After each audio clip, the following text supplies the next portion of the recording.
Drop that shit.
I have a wonderful electronic invention I want you to see.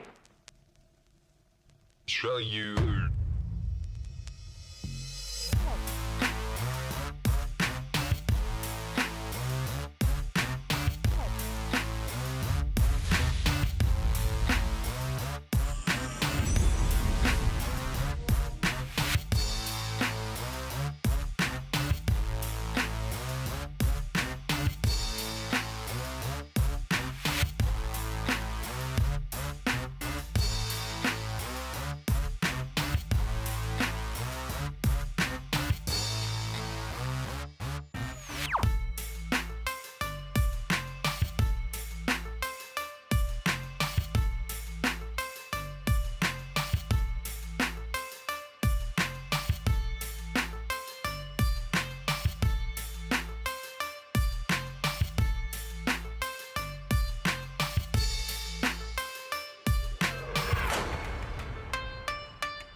Yeah, boy. Yeah.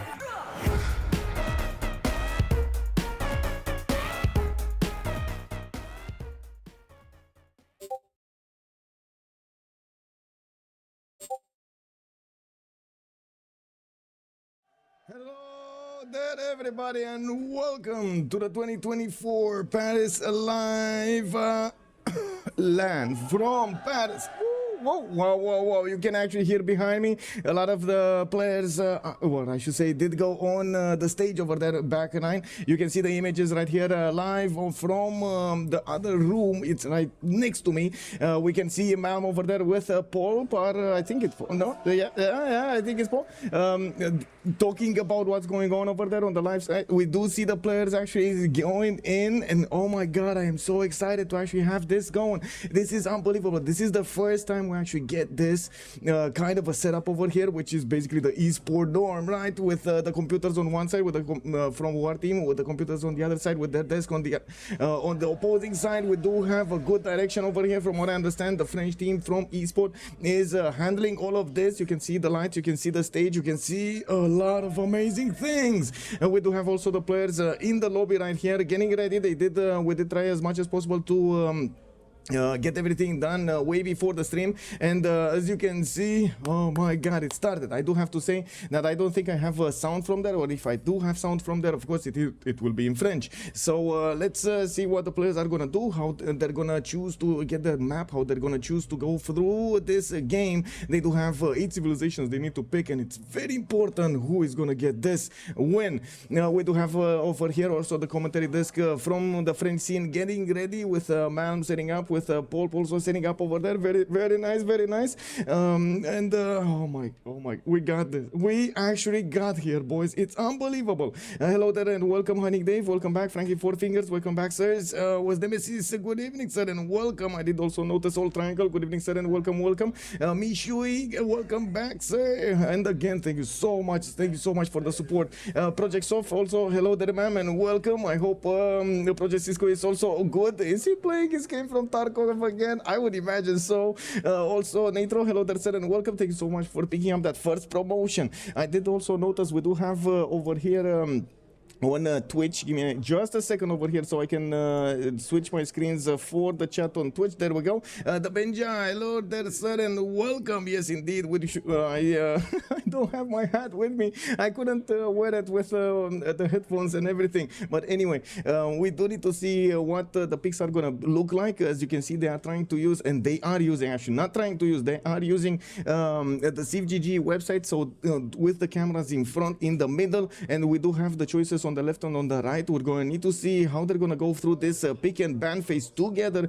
They are starting to ban 2 maps from what I do notice. It's Primordial on one side and Gia Classic Ridge is on the other side. There's one more team that needs to ban here, and actually both teams do need to ban one more map, and then we're gonna see them choosing their civilization bans and their picks. I gotta say, I was talking a lot with Xifi, and he was, like I said before, wants to get this victory. As you've seen, he did amazing earlier in the previous game in the semi-finals. He did manage to stomp his opponents, even though he had quite a bit of a problem getting all of his resources up. They did manage to get enough gold for his previous to be upgraded into caravels, and went into a 2 versus 1, or I should say into a 1 versus 2 against both Portugal and England, coming out alive and winning the day for his team. Now we do need to see what's going to happen over here with them being set up. As you can see, we do need to wait for the last map ban. It looks like also, what is that? What is that? Is that 7 Seas? I believe that 7 Seas being banned, and now they will end up on something. Do I not? I don't think I actually have this. Unfortunately, I don't have this CivGG draft, or do I have this CivGG draft? One of the two. Anyway, wire twisted on. Yes, Groovy. That is unfortunately by design. I do have to say, unfortunately, this is not the microphone that is actually picking up my voice. I don't know why, but this is the microphone that is picking up my voice. And if I actually don't have it swirled around this, so I can hold it next to my mouth, it's kind of bad. It actually, you can hear the, you know, because it's dangling next to my neck. So yeah, I'm trying to adapt as much as I can, and it is what it is. You know, I need to go. I need to do the work that I came here to. We do need to take a look at what's going on. I'm gonna actually put this on my main screen. Sorry. I need to actually make this. There we go. Get this big. So we do have Cleopatra on the right side, Ptolemy being banned by the Barking Gang, while on the left, Lesicles Tsurglas is gonna ban Sumeria and Julius Caesar. By the looks of it, the map has been actually. Actually, the map is underneath the commentators, isn't it? Okay, well, the players are definitely thinking about their next ban over here. These are basically the pre-games, the extra two game bans for each team that we have added the last time, and we will need to see which are going to be the next 6. Afterwards, we're going to need to see them pick. It's the normal pick and ban phase that we do have in multiple competitions going around. It looks like the players did standardize this as much as they could, and they're also strategizing around this pick and draft phase. India Gandhi persona has been also banned over here with another 6 bans to go. We do need to see Cyclist Surgas going for the next one, while Barking Gang is going to need to follow up with something. I do believe I do have a little bit of a delay, by the way. I do have to say that it will probably be a little bit delayed. Like, I don't know if it's 1 minute or not. I'm picking up as much as I can the feed from the other side through, of course, internet beams and so on and so forth. But they were kind enough to actually give me this feed. As you can see, of course, they do not have that many more commentary boxes. Usually these are set for something else. But anyway, we're trying to make do with what we can, adapt and try to get the best show that we can with the tools we have at hand. We do have Khmer being banned over here from the left side, and I do see Mastodon is going to be taken down from the other side from the Barking Gang. Okay, 4 more choices to go. They are running down the clock, thinking quite a bit. This is very important, by the way, how they will take out these civilizations and not allow their opponents to play with their favorite civilizations, so they don't give them any chance to win the game. And they will try to make as many advantages as they can from this pick and ban phase, using the map that they're more comfortable with, using the civilizations that they're more comfortable with, and trying to get those strategies that they have been working on for so long. We do have also Scythia being banned on the left side, and it does seem like Barking Gang is going to be up next on the buttons. The other persona of India, Chandragupta, is going to be taken down this time, while one last ban will remain for each of the teams. We're coming close to knowing exactly what kind of civilizations they're going to have in this game. I would really like to actually know what the map is, to be honest. Well, in the game it says Pangea, but I'm pretty sure, well, at least one of the Pangeas has been banned. I'm not sure about the other one. I think that might have been Lakes, actually. So it might be Pangea Standard Regis if we use a little bit of deductive powers here. We do have Zulu also being banned from Lesicles Surglas. I actually had a bit of a discussion with some of the French players, especially Pompilide, about Zulu. He and Ilark also.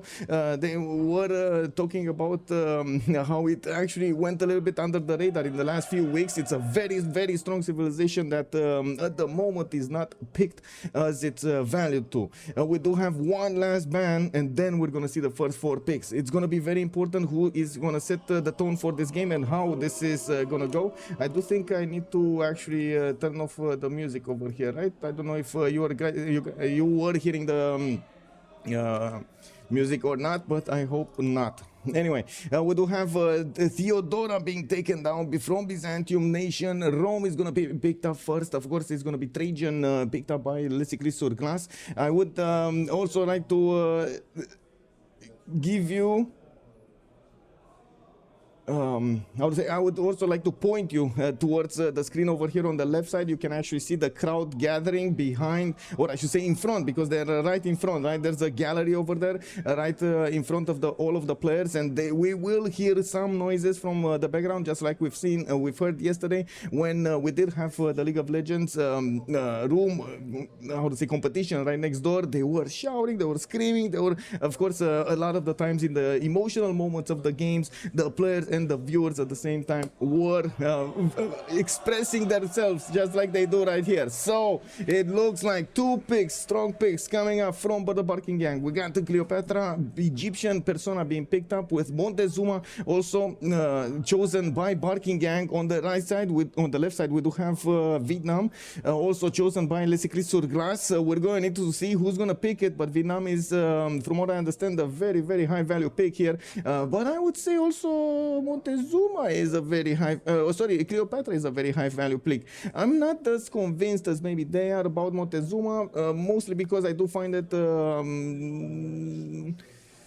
not as good when it doesn't have multiple continents to go for. It's very good if you, of course, do manage to get to that late game with plus 12 and so on and so forth, but a lot of the times if you only have a single continent worth of amenities, you might not get the push that you wanted to. Basically, sometimes you have less power than, for example, a Scythia against wounded units. We do need to see the next 4 bands. Hungary on the right side by Barking Gang. We do have also Byzantium being taken down by the Lesicris sur Glace with the last ban from the Barking Gang about to appear here. We're going to need to see what are they going to choose to not get into the game. Of course, there are no auto bans in the competition as far as I know. We do have them able to pick from any kind of leader that is left open after the ban phase is finished. So it will be very important what the players are going to choose to get the advantages they need from the land, from their strategy, so they can actually take out their opponents. We do need to wait a little bit for their choices. They are debating this. You can actually see them talking, laughing a little bit about their choices. I'm sorry, I'm gonna put my head like this because, oh my god, it's itchy. Anyway, it is what it is. Yes, there we go. You can see my full front, my full, how to say,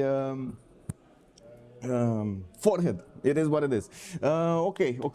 I don't see the chat, by the way. If you're talking about the chat right now, unfortunately, I don't have the vision of the chat because the screens don't allow me to see both at the same time. We do need to take a look.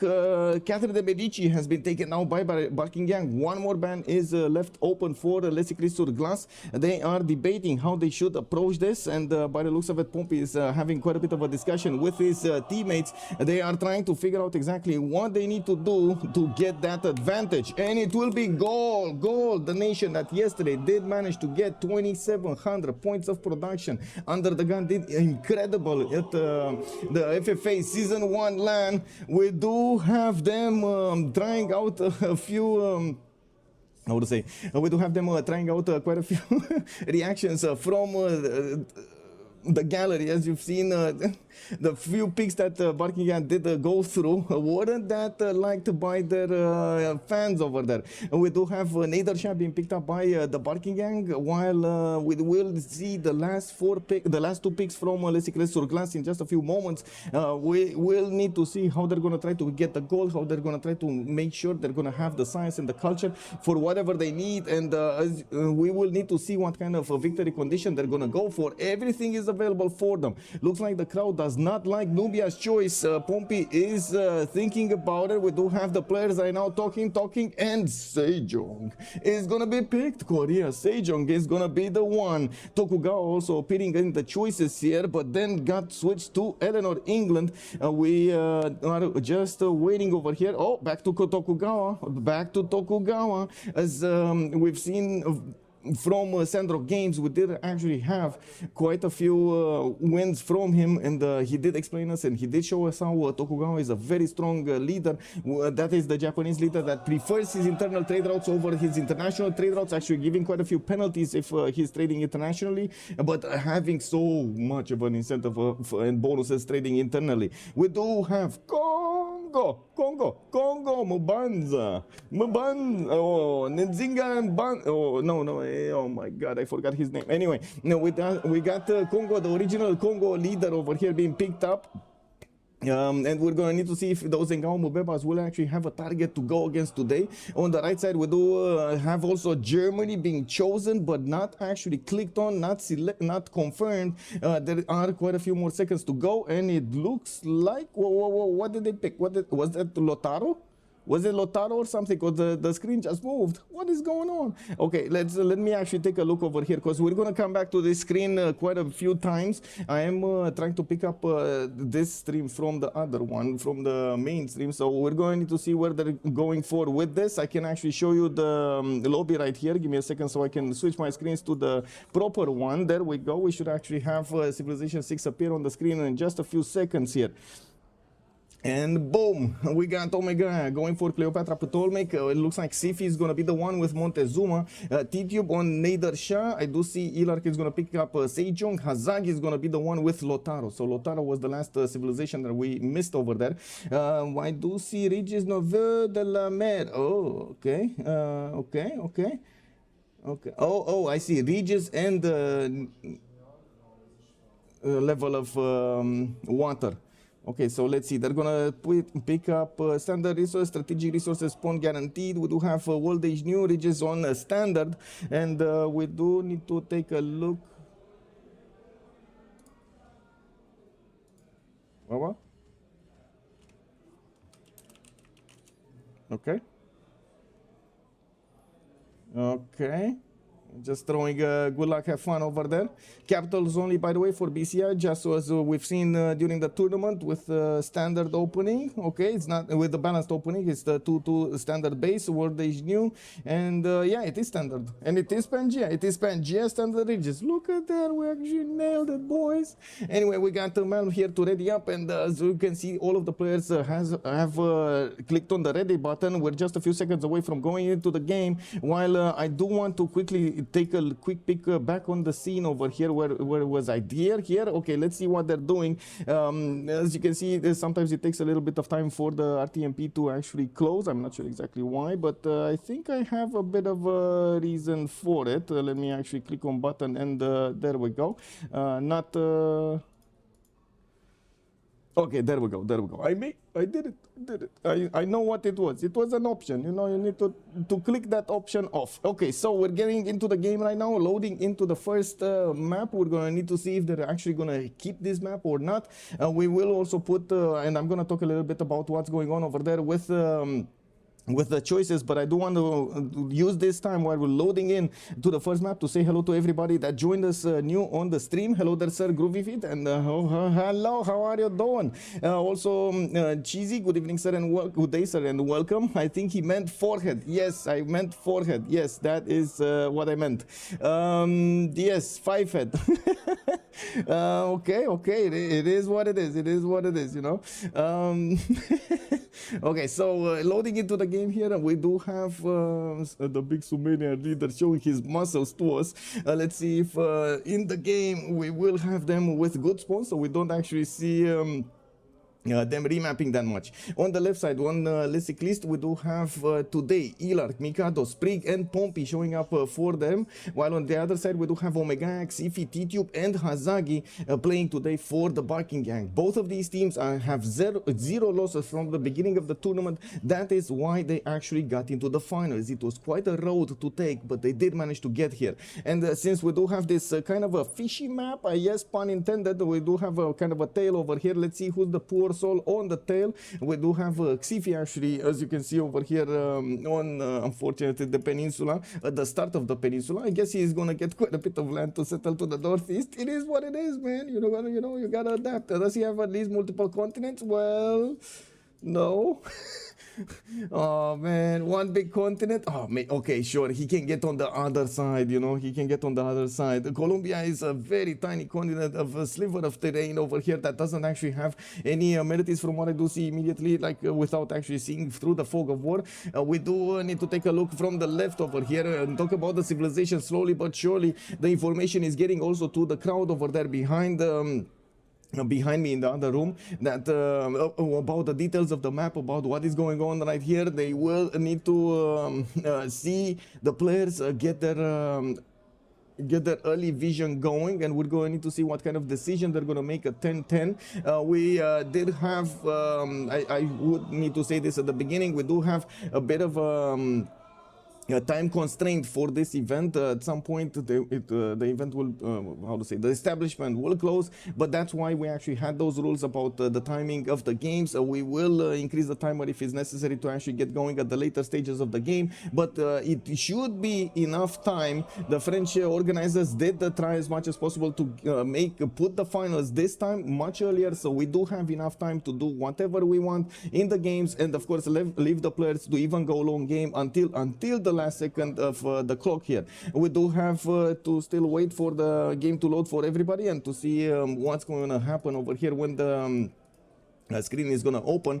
By the looks of it, Persia T-Tube is going to be on the west side of the map with Bologna as a city-state towards the northwest. Paul, yes, Paul, yes, Paul. Remap vote, Xaipong, you want the remap vote? Sure, let's actually do a remap vote. Let me see if prediction, I'm going to need to actually learn at some point, man. Actually, Choisir, okay, it was bon chance. Okay, terminăm la prediction. It was a prediction from earlier. There we go. We got this going. We got it, Xaipong. Thank you so much for telling me. Comenzar la prediction. Not who will win. How many remaps, right? How many remaps? And possible choices should be 0, 1, and 2. Just give me a second so I can set them up over here. And I'm going to put it for 10 minutes because we should have enough time. There we go. It's up on Twitch. I can put it up on YouTube as well. Just a quick message over here. How many remaps? Quick question on the chat. 0, 1, and 2. And start a poll. There we go. Twitch and YouTube are now live to make the choices if these players are actually going to keep this map, going to go for a 1 remap or 2 remap tokens. Remember, on each team, we do have a 10-10, 1 remap token available for them. So we do need to wait and see what kind of vision they do get.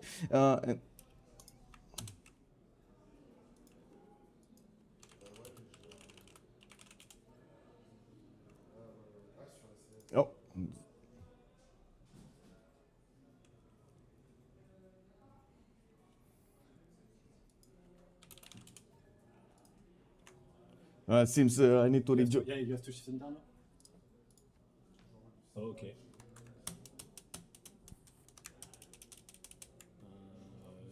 Rejoin, I think. Rejoin, okay. Let's see. Oh, thank you so much, Anonymous, for gifting the sub to Xaipong. Thank you so much, sir. Trojan Man, is that Barking Gang? Yes, on the top right side it is Barking Gang. On the left side, List Cyclist is there. Also, Sexy, hello there, sir, and welcome. Finding Nemo. Yeah, Finding Nemo.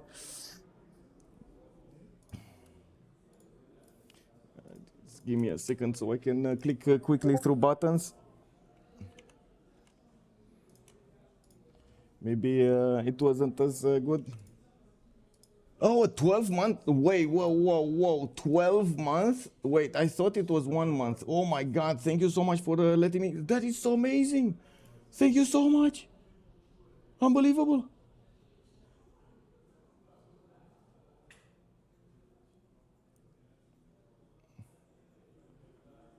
Unbelievable, 12 months to Zondax kind. Wow, Gearhead also, thank you so much for the follow, much appreciated. Also 11T Wyla, 11, much appreciated, sirs. Lerkli, also good evening, and welcome, sir. Please wait forever loading, yeah. Funny, right? It is what it is. It is what it is.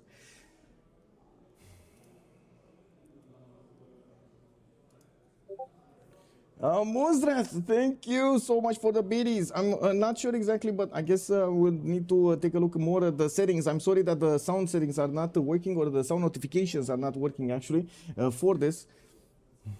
Disconnection? I don't know. Or just the game? Oh, now it's loading. Eh? Now it's loading. Sorry. Yeah.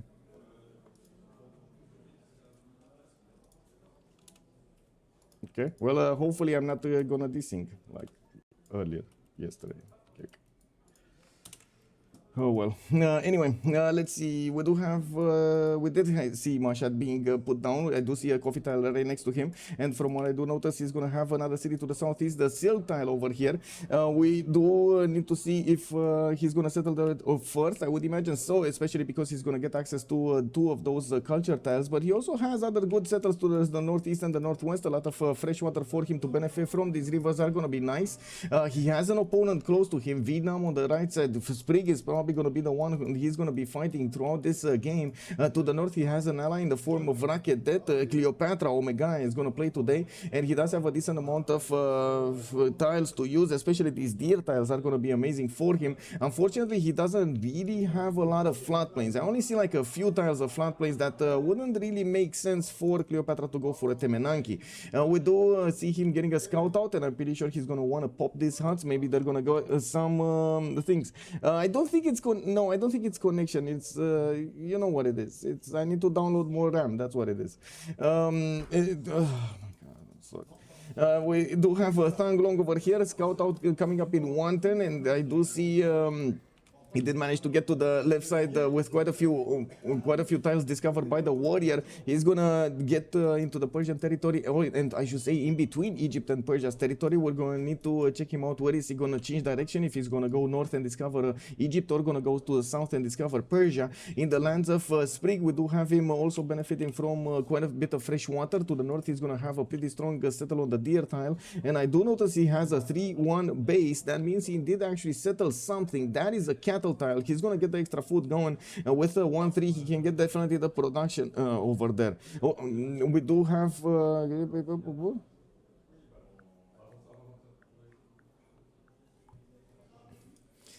next up, we do have Hazaki to take a look at. A quick look at. We're not taking a look that much of the strategies, but of course you can see them on the screen and make your own opinion of if they should remap this or not. That is why we have this vote going on in both Twitch and YouTube, so you can have your opinion felt over there. Pangea, it is. Yes, Lucan. Good evening. Good day, sir. Thundorius also, hello there, sir, and welcome. But you have a whole 8 of those rams. Yes, I have all 8 of them. Man, I really don't want to make more jokes about this, but you know how it is. It's itching me to make jokes about this. Anyway, Hazaki here gonna get his builder to improve his first strategic. He does have that Mercury tile, giving him a little bit of extra production and the science, which is gonna be nice. I do notice he's also gonna have multiple continent splits for him to benefit from. To the northwest, he does also have Elark, and it does seem like Korea might have a few issues with Mapuche being so close to him. Of course, I'm pretty sure Korea over here will have the science to keep up with all of the necessary technology, but will he have the strength and the production to keep up? We're going to need to see how fast Hazaki will want to be to actually get some form of aggression against Korea and try to destabilize his empire, while in the meantime he's getting his vision out. We do need to see if he's going to figure out where Korea is coming from. Next up, we do need to take a look a little bit at Korea. We do have him with 4 of these horse tiles, 5 of these horse tiles in the eastern city, while he's going to have a settle on the wine tile towards the northwest. We're going to need to see what is he going to choose, for settle or back settle. To the southwest, he's going to be quite protected between the mountains. So we do have Egypt over here behind these mountains, and I'm pretty sure war between these two sides might not happen, especially because of how many hills we have, how the land looks like. There are so many mountains, so many one tile chokes. Passing an army through that territory is going to be slow and painful. We do need to take a look further and take a look at Mbanza Congo. We do have the Congonian leader here, played by Mikado. We do have settlers coming up in 3 turns from his side. And I do see him with a 2-2 base. He's going to have his 3-2 banana to give him the extra food and a T-tile, but unfortunately that T-tile doesn't have an extra production on it. Only 1 point of production, but he does have a point of science and an extra point of food. It's still good to grow that city much faster. A deer tile over here also appearing, I'm pretty sure, actually 2 deer tiles next to that city. Look at this city center. This is amazing. So cool. Also +5 campus if he wants to go for it. Of course, Congo is well known for his commercial, I should say, a merchant point acquirement. We're going to need to see what kind of development of the empire will Mikado want to have here, since he is going to be quite far away from his opponents. I'm pretty sure he is going to try to sim until a later stage of the game. He's also not close enough to the coast to the trade punches with Montezuma. Xifi on the right side is going to have a hard time actually getting to attack the city of Mbaza, Congo, the capital city, until he's going to get battleships.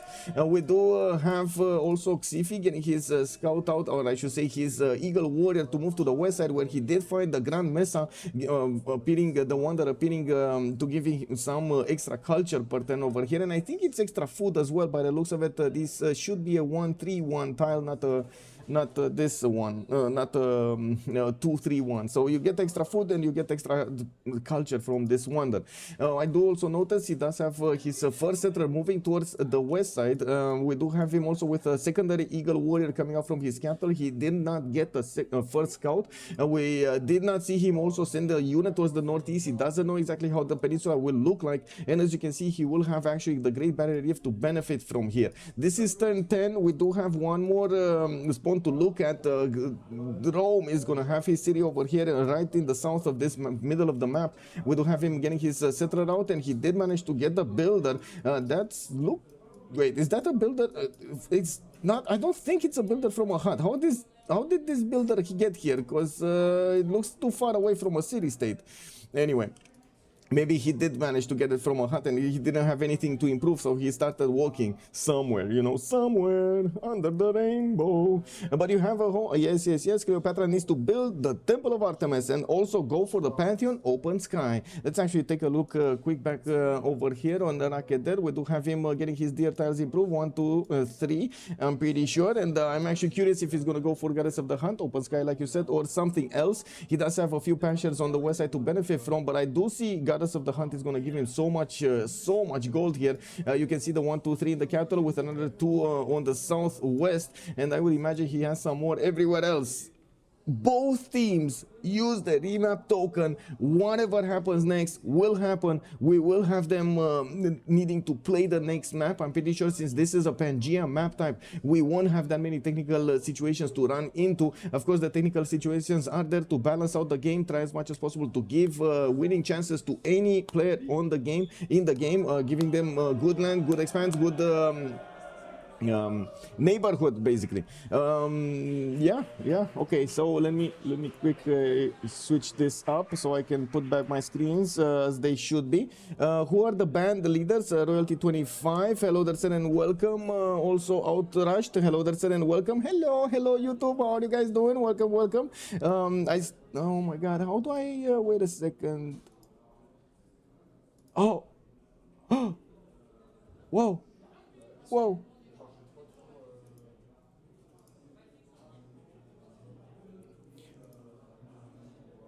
Anyway, we're getting this going here. I was trying to figure out how I can gift memberships. Does anybody know how to gift memberships on YouTube? Because YouTube told me that I have 10 free gifts, but I don't have 10 free gifts. I don't know. Anyway, it would have been amazing to actually have them right here, you know. How was the party? It was good. I mean, we did have quite a bit of music, but not so loud. We also had, how to say, a big screen with YouTube and so on to have some images. We did socialize a lot more. I was like moving from left to right, trying to move from one group to the other, try to see them. And it is, you know, like I don't have that many chances to actually meet these players in the real life. So right now I try to take every chance I could get to meet as many people as possible. It was at the end of the night awesome. I did leave earlier than they did, as in the establishment closed at around 2 a.m. and I did leave towards home while they did actually go and party some more. It is what it is. I needed my sleep. I did this 2 times before, and the last 2 times I did this, unfortunately I didn't get enough sleep. So I did try as much as I could to try to get some sleep. I'm not there yet. I know I have, you know, I only like 5 or 6 hours of sleep in my body, but it should be just fine for today. And of course I can rest after tomorrow. It's all good. It's all all good. I am also planning when I get home to do quite a bit of work on the live streams, on the votes, so I can prepare you the votes so you can see each and every one of these videos, every one of these games that have been played at CivLAN separately, as a separate vote, as a separate with their own details and their own chapters. So it's going to take me a little time. I beg for your forgiveness. I cannot do it right here, unfortunately. I do not have the tools necessary, nor do I have the time to spend at the computer necessary to do this. Not to mention Photoshop and other stuff.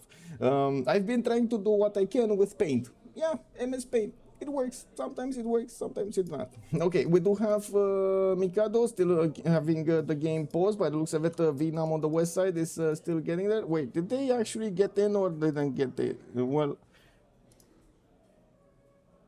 did they? I'm having second thoughts over here. Did they get in or not? Let me see.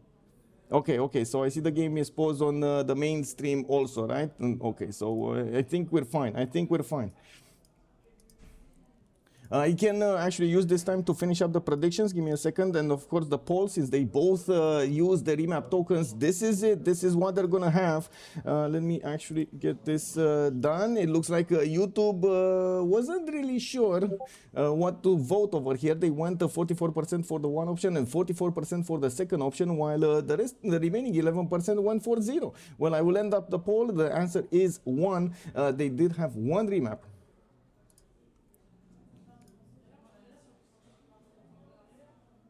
Okay, give me a second to finish also the prediction on big Twitch. Let's see.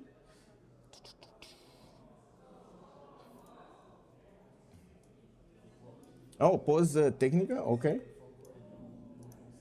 Okay, interesting. What is going on? I'm gonna keep the screen here. Maybe we get some information from the other side. I'm gonna give you the link, as you see here.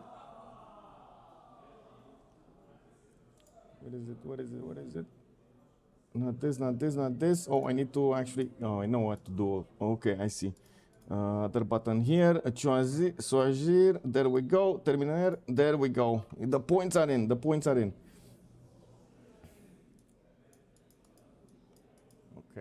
Okay, so there we go. Game unpaused.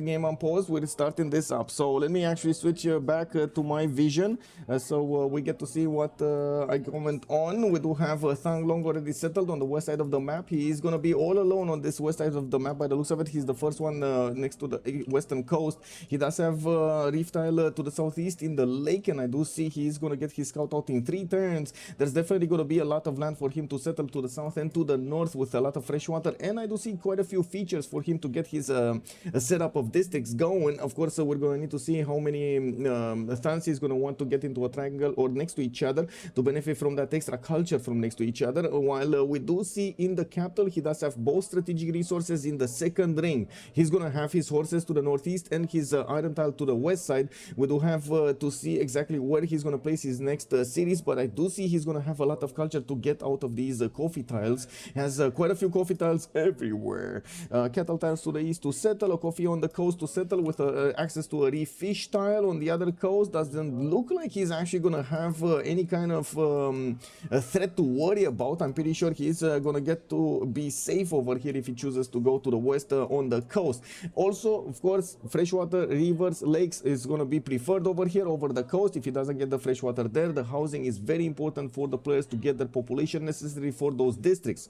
We do have also Rome coming up here on the right side. We do have a scout coming up in 3 turns, and I do notice his warrior has not started scouting that far away from his capital. He does have a 2-2 deer tile, unfortunately, in the capital without any extra production on it, and quite a few of these stone tiles in the range of this capital. Fresh water also to the south and to the west and to the east, actually. Pretty good settle over here on the east side with the 3-2 bananas and the 3-1 fertile and the 3-foot settle with the cattle tile. We do have them asking for no pins. Yes, I don't know why people are pinning. Anyway. We do need to take a look at his strategics also. Rome is going to benefit from an iron tile in the southwest in the third ring, while I do notice his horses are underneath his warrior. Okay, there we go. Underneath the warrior, we do have those horse tiles appearing over there, or I should say the horses appearing over there. Have you seen, by the way, how tiny these horses are compared to the actual warriors? Oh my god, these are giants. Oh, how are they actually... How are they using the horse? How are they getting onto the horses if they're so big? Anyway, food for thought. Now we do have to the northeast Mikado getting scout out in 2 turns. He's gonna have the honor of settling on the Chocolate Hills. To the southeast, he's also gonna have a lot of fresh water around his territory. All of these darkish greenish tiles are gonna give him the freshwater housing, while we do have him with also his resources in the capital, horses in the second ring, and also iron in the northern second ring. Getting the scout out is gonna be quite important. He does have a mountain range on the east to protect him from the elements and his opponents, while I do see Montezuma is going to be to the southeast. They might have a battle for Chocolate Hills at some point in the game. We do have actually a 2 versus 1 situation over here against Montezuma, which does have a continent split, and he will be heavily incentivized to settle the western continent as well as this eastern one, Asia America.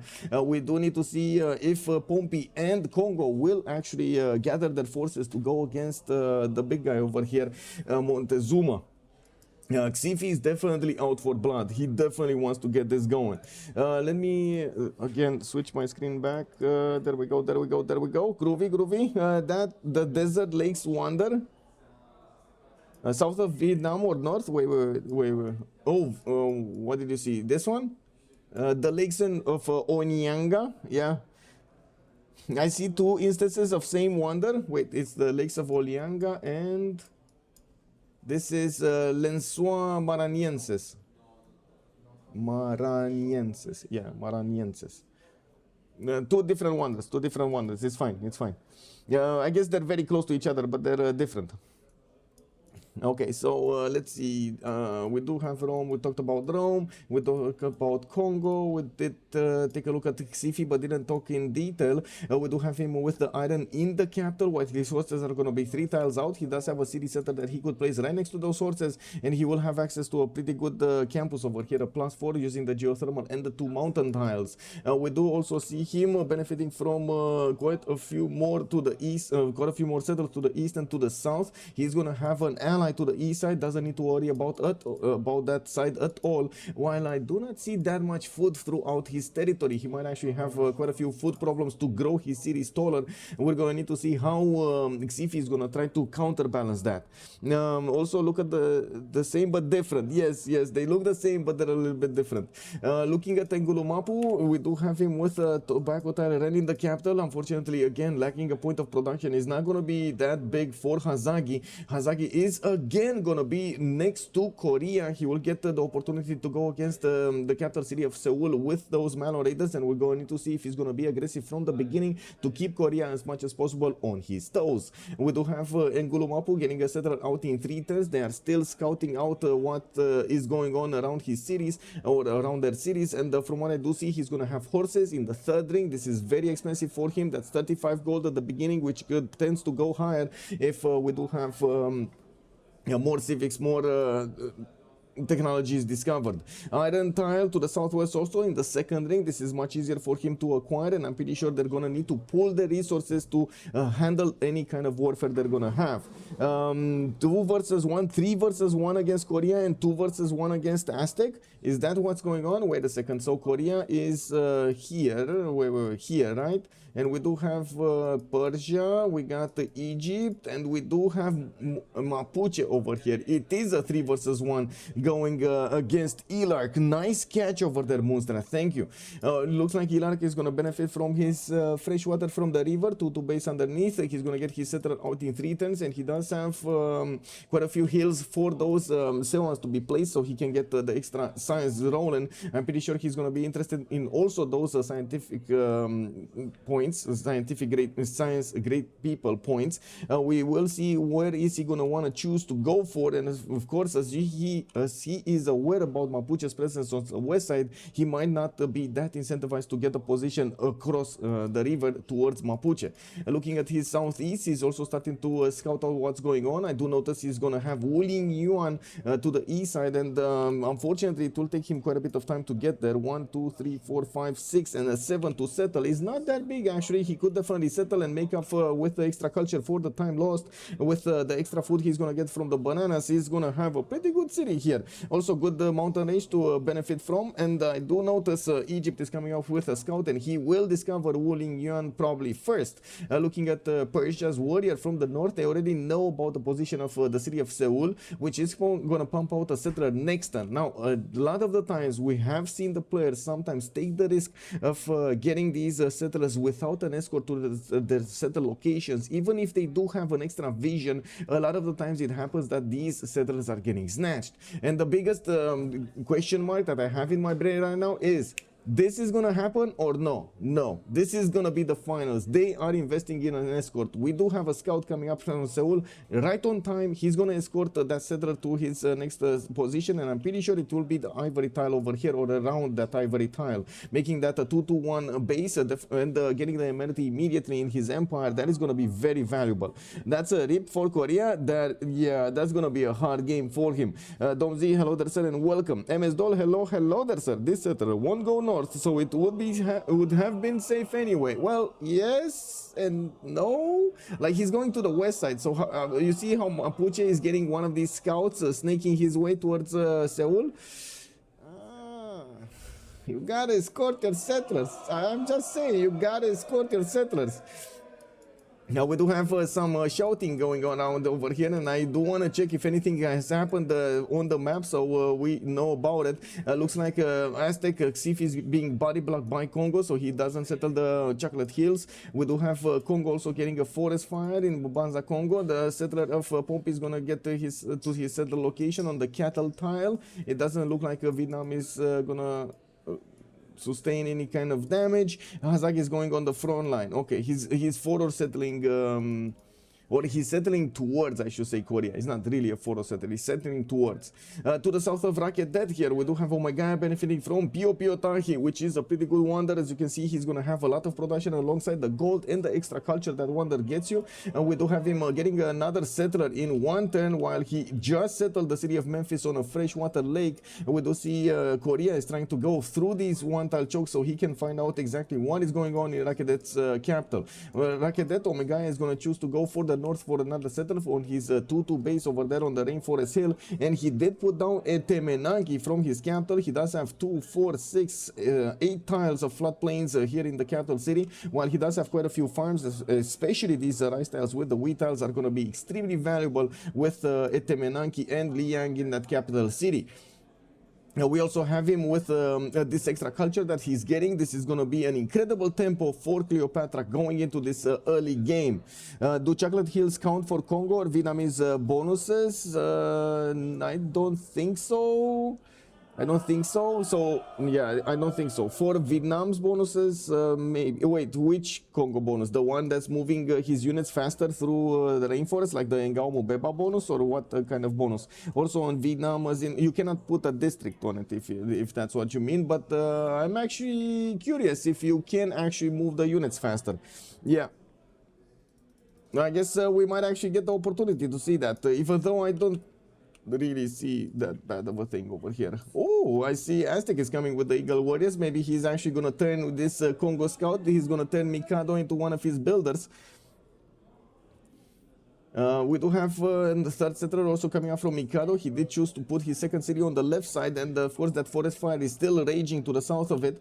We do need to see all of the extra production and fertility, I should say, that will be added to all of these tiles, giving Congo here a much better land to use. We also notice that the second city of Rome is already getting his population growing so quickly because of all of the food that he's getting. We have more Aztec Eagle Warriors starting to come out of his cities and moving forward sword. Looks like Congo knows that he might actually be taken out. This Eagle Warrior has 0 per luxury attack bonus at the moment. He did not get any of his luxuries improved, even though he does have salt mines and mercury tiles, so quite easy to get. We also have him with so let's see the amenities here. What are the amenities on each continent and how easy it is to get them? We got a salt mine here and we got a citrus tile. That's 2 amenities that he can get from the purple continent. We will also see him with the jade tile, which is gonna be relatively close to the citrus. He could put a city here and get both bonuses improved on those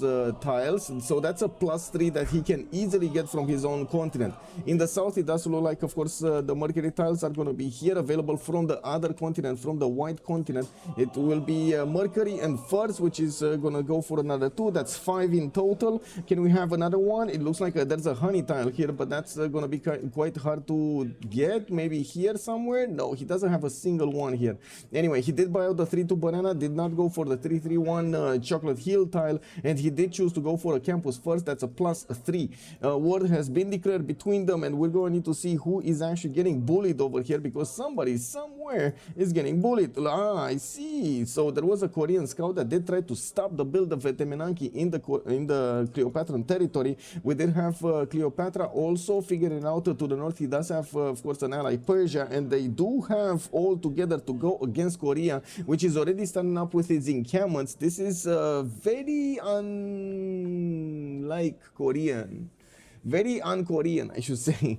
Purple continent, yes, because it's ready to go for a culture victory in 4v4s and a Sugar City north of purple. Oh, Sugar City north. Wait. What? Where's the Sugar City?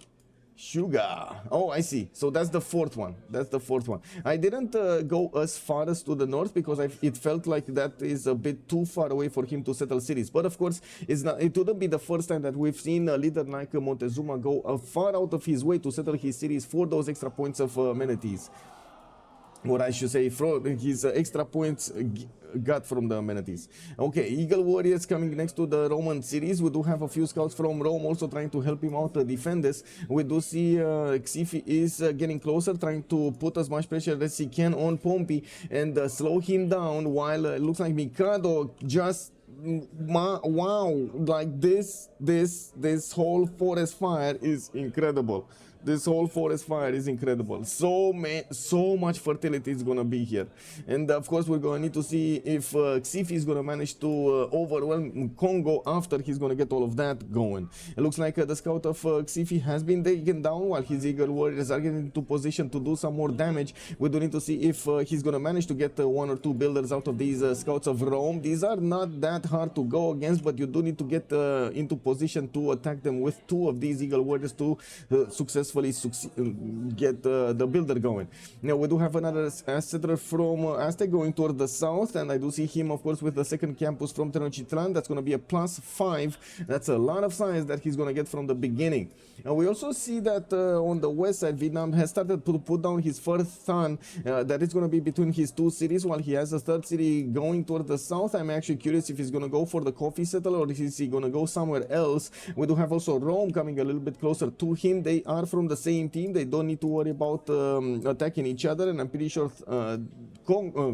Vietnam over here is going to need to sim as much as he can to give the resources to Korea so he can stay alive. We do have Rome also getting some more builders, already improve his horse style, and looking at his tech side, we do have Pompey going for his pottery and craftsmanship. A bit surprising that we don't have him going for horseback riding as soon as possible, because I can feel that being so close to Aztec, he might enter in quite a few fights. He did discover bronze working first. He did put down that first encampment, did not finish it yet, and we do need to see who's actually gonna snatch the generals. Religious victory kind of implies your opponents are Pepega, or you can military dominate them. Yeah, that's a giant forest fire indeed. Any George, hello there, sir, and welcome. Not really as real as a religious victory. Yes, rainforests are gonna go brrr. Yes, yes, the big brr. We got some pantheons here. It looks like Initiation Knights is gonna be the choice for Hazagi. He could definitely try to use Monumentality with pumping out so many units that he can buy out the builders and the settlers with them. We do see he's getting a few builders out of his cities, and I do see he's gonna need to improve his strategic resources. Still needs to buy out that 3-tile ring horse from the capital, while he's gonna have a much closer one here. A bit surprising that he's choosing to go across the river, but it's not like he had that many choices to place his cities. I guess this cattle tile would have made a much more defensive posture. Also, I would imagine Hazaki is going to be more on the offense than on the defense, so I would imagine he's placing his cities so he can use them as staging locations to go against his opponent, giving, for example, the units over here a free passageway using that city to go across the river. Now we do have Gyeongju, Korea, going for God of War and Plunder, and as you can see, he is buying out a warrior to help him defend against Persia. We do have some Egyptian scouts also getting into the borders of Korea and trying to force him to do something else, a move, make him feel uncomfortable so he makes mistakes. We got a slinger also, another slinger coming up from Seoul. It looks like Ilark is trying to keep as much as possible his opponents away from his territory and settle at the same time. His scout escorting the settler at the moment is quite damaged. We will need to see if he's actually going to want to switch it with a warrior which has full strength and a lot more strength to begin with. And we do have Aztec managing to do some more damage against the Roman units, but not enough to actually take them down. By the looks of it, this Eagle Warrior ran out of movement while he crossed over on the fertile, and he can definitely start attacking the Roman units next turn. I doubt that he is going to like this, to attack into his opponent's scouts with only one Eagle Warrior. That's what I mean, because he cannot guarantee a kill, and he will give the opportunity to the scout to actually get out of there. If he does manage to get it going with two Eagle Warriors, he is going to guarantee himself a builder here. I do see the encampment is finally going to be finished here from Pompey in 3 turns, while he did settle another city to the north. We need to take a look at more pantheons. We do have Congo settling that city of Kwilla right in the middle of all of that forest fire. We do have him with 3-3 tiles and 3-2 tiles everywhere, even if they're flat hills, no problem. We got builders coming up from Kwango. We do also have Mikado starting to improve his resources in the capital for a bit more extra food, especially from the stone tiles, while in the southeast I do notice Congo is keeping tabs on the campus of Aztec, that +3 campus that Aztec set over there. He's not going to allow him to finish it quickly. We do have another +2 being set from Teayo, and I do see Aztec is defending it with a slinger. We do need to see when he's going to manage to get the Governor Plaza. I would assume he's going to want to put it here on the 1-1, but I guess we're going to need to wait for him to make that decision. We do have another encampment coming up from Puteoli, while the players are still at turn 22. We do need to see what they're going to choose as Golden Age options while we go into the first era. I'm pretty sure every one of the players will manage to get their 19 points era score, or I should say go over the threshold of 19 points, so they can pick up for whatever Golden Age they want. Looking at the east side here, we got already 3 cities from Persia with 2 of these encampments. One of them already finished. He started rolling through the general points, but not as fast as Korea. Korea with 2 points. By the looks of it, he's going to need a project over here to guarantee himself a general, while his opponents and his neighbors are trying to get their own generals. Now, I wouldn't really say that religious victory actually requires you to have Pepega opponents. I wouldn't call them like that. I would say a lot of the times it is not as easy to figure out somebody is going for a religious victory unless you check the screens, right? Unless you actually check over here. It is what it is. It is what it is. Okay, city states. In the meantime, let's take a look at the city states. We got Nalanda with Mitla, with Fez and Anshan. 4 of these science city states appearing in the game. Of course, they could split them up 2 and 2. We're going to need to see if they're going to manage to get some advantages from choosing more than of course they can. We got Hong Kong, Cardiff also appearing for the industrial bonuses. We do have also Valletta, Preslav and Kabul for the military bonuses. Bandar Brunei and Honza will be the ones giving the trade bonuses, and we do have La Venta also in the game. No culture city state is available for them to get some more bonuses in that stat. The talk started with me pointing out Ramses II being a good pick. I see.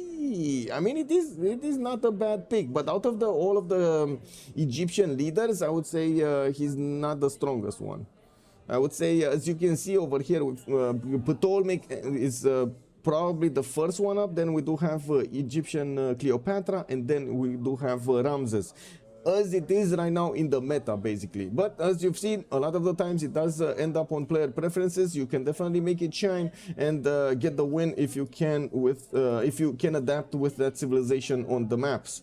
Now we do have more Eagle Warriors coming in. Looks like an Eagle Warrior here from Aztec is trying to block the encampment from being finished. While he is managing to get a builder, we're going to need to see if Rome is going to manage to get it back. Looks like Aztec doesn't have a promotion on that Eagle Warrior, unfortunately, and that 3-charge builder is going to need to GTFO out of there, so he is going to give him the work that he desperately needs in his series.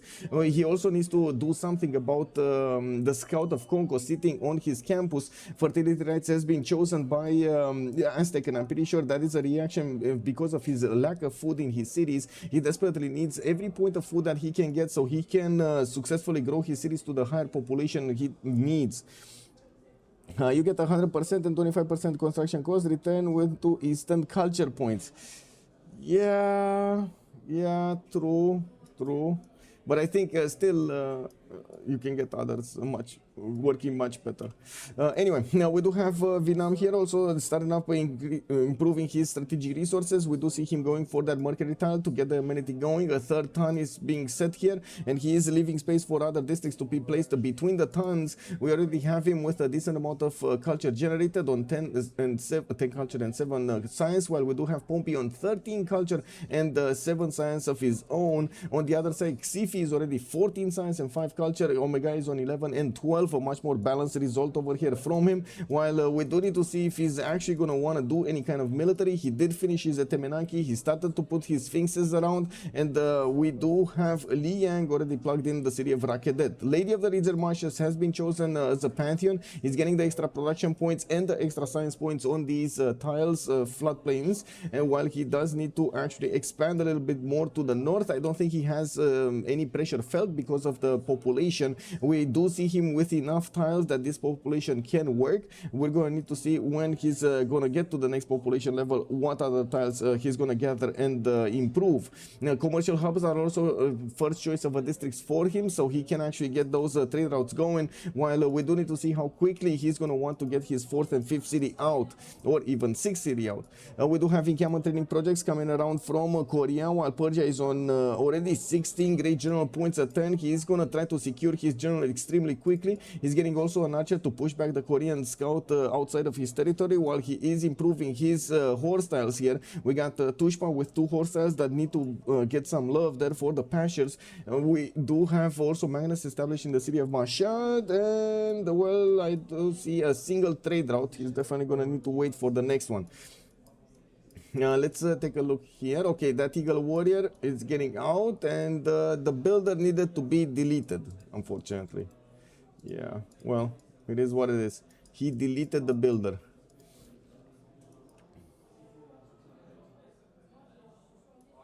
Hey, running out of numbers. Okay, there we go. And we do have settlers coming up from Thanglong. Dongkoi is also going to get another settler. Of course, he is free swimming over here. No problem for him. He has an amazing land to settle to the northwest. What is going on with this?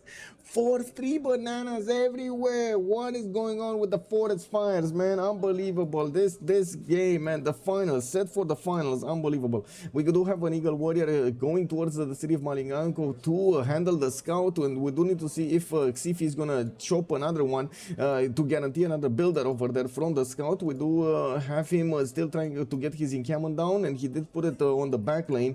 Tenochtitlan is about to hit his 4th population, and I would imagine he's not that far away from discovering his Government Plaza, getting a monument out from Tenochtitlan and plugging in Moksha. He doesn't care about his internal trade routes at the moment to get more bonuses from, but he definitely cares about the science and the culture he's making. Korea projects, yes, I can show Korea projects. Encampment, barracks, and the warrior, and I think he did guarantee himself a general. Yeah, he did. He's 1 point off from a general.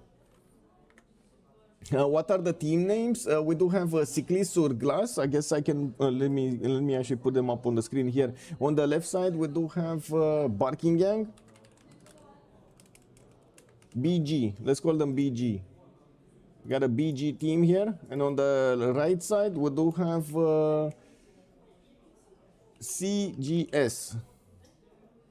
Cyclist sur Glace. Cyclist sur Glace. There we go. Bam. CGS. Next turn, Persia gets the general. Let's, well, they do have quite a few generals to pick from. I don't think that's that big of an issue. Trung Tak already got picked up by Persia. We do have Hannibal Barca on Mapuche. Looks like Korea is also going to get his choice, and Rome is coming up close behind. We do have to see if Rome is going to manage to get one of these. He's definitely going to get one in Camel Training Project coming up next turn. That means Congo is going to be left out without a general, and also Aztec is going to be left out without a general.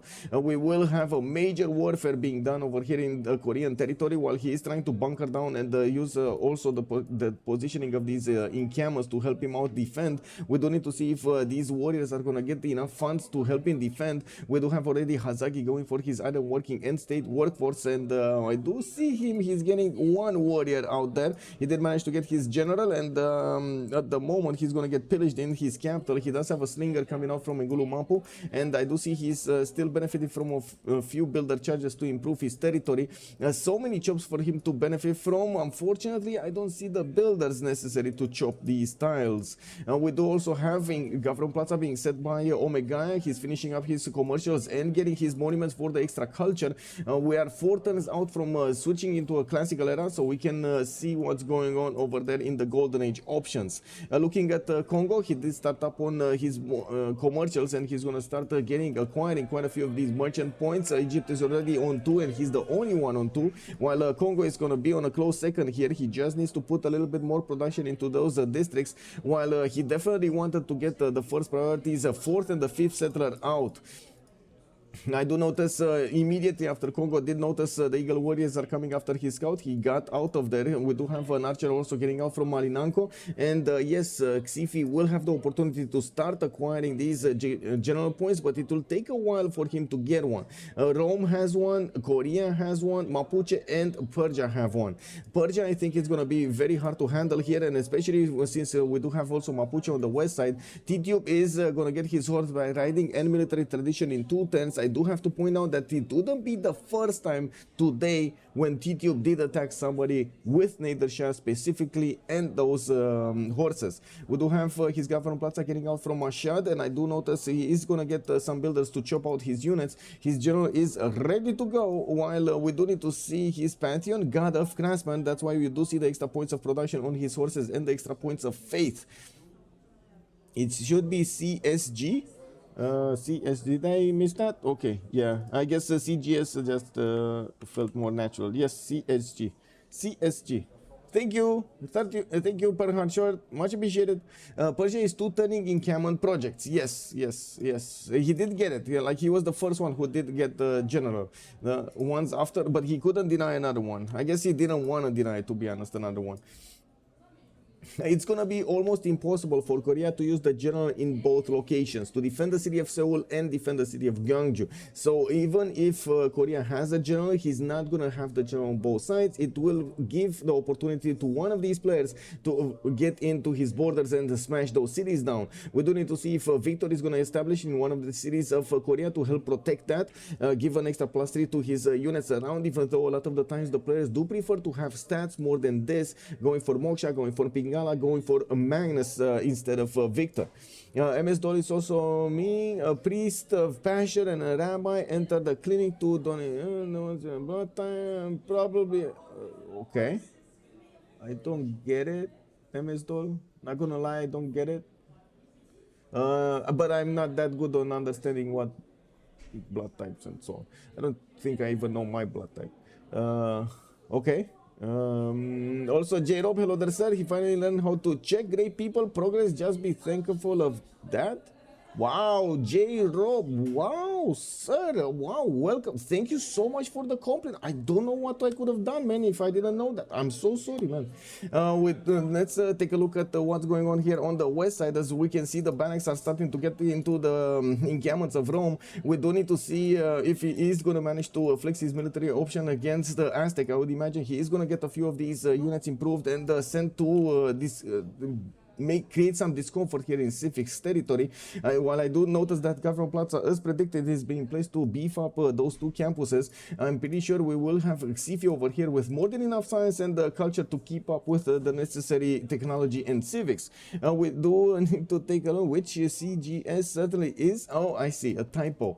Oh, now I get it. Thank you so much, Evesdol. Taking a look at what's going on over here, we do have Hazaki getting right in the face of Korea, forcing him to deploy a few more military units toward the west side, giving Hazaki, or I should say giving Korea something to think about on his western border. We do have Mapuche soon getting his slingers into archers. We do have him going for that archery and probably soon towards horseback riding.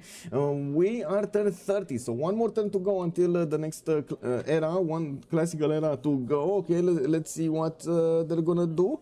I see the tile has been pillaged of iron, but then it got re-improved by the warrior, by the builder, no problem. We do have to wait a little bit.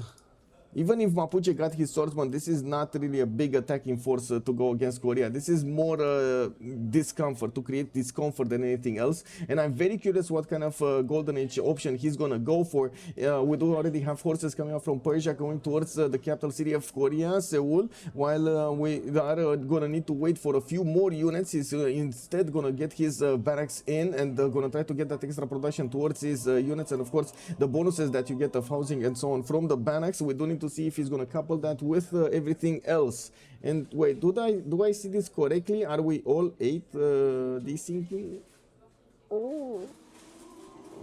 Yeah, you can hear the reaction over there. You can hear the reaction. Is it 39-19 Vietnam? Wow. Wait, I can actually switch the screen here. Oh wait, not this.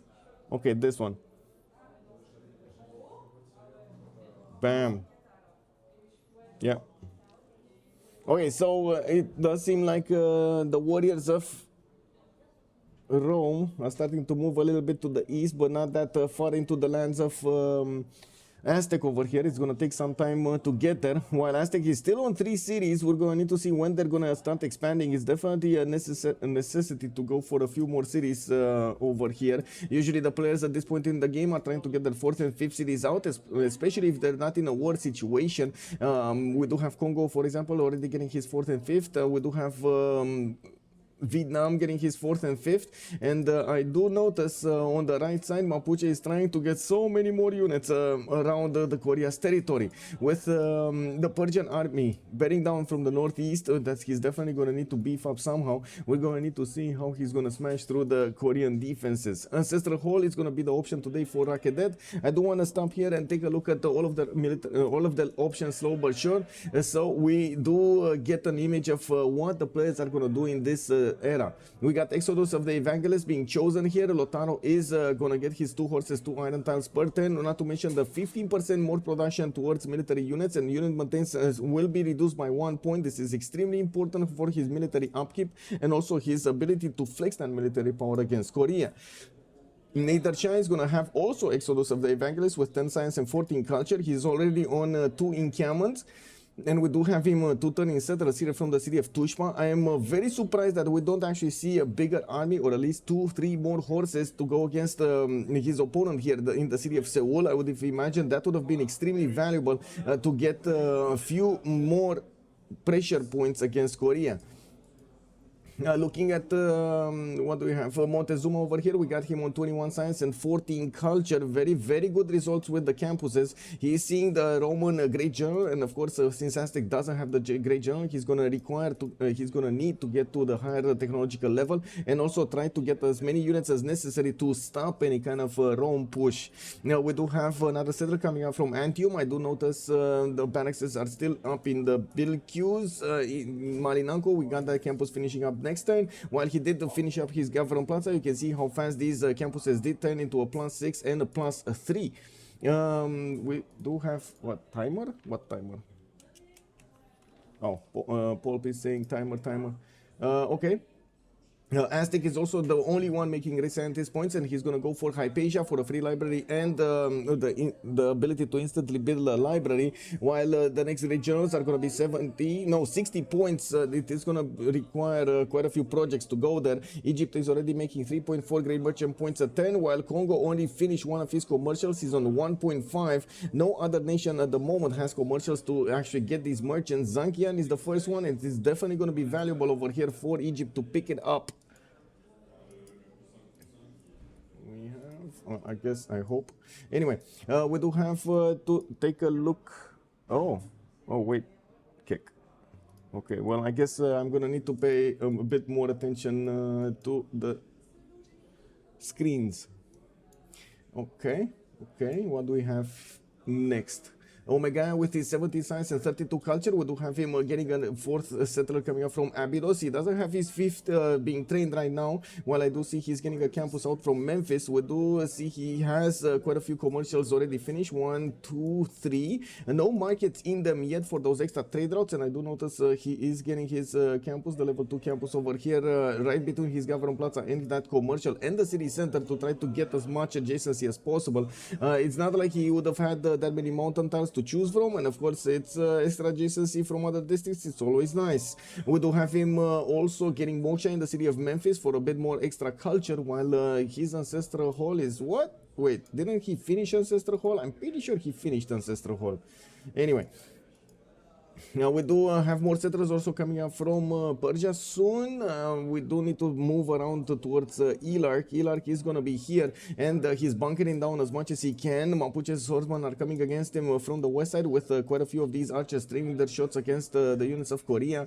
Elark is on exodus of the evangelists of his own. He's going to get his extra production towards military units, and we do have the maintenance reduced as well, just like everybody else. Still has a problem because he doesn't have enough units to the northeast as well as the west, but I gotta say Persia is basically gifting him a much more peaceful time, because Persia did not get those extra 2 or 3 horses that he would have needed to go against Seoul. Maybe it was a bit of a problem with the acquirement of strategic resources. As you can see, it's not like they have a lot to go for, and from what I do notice, Persia is making quite a few horse points, and we don't see, oh, we're gonna desync definitely. We don't see the God of Craftsman there. That 412 Mercury tile by the volcano in the city of Tobago.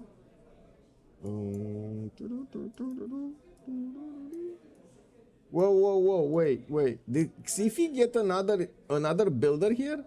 He actually got another builder that he could get home? Amazing. He actually got another builder, and you can see he shift entering it out of the way there.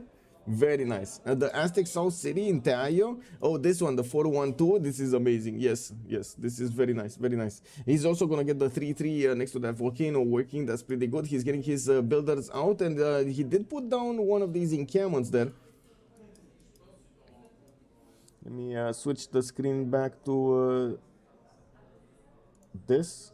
No, this.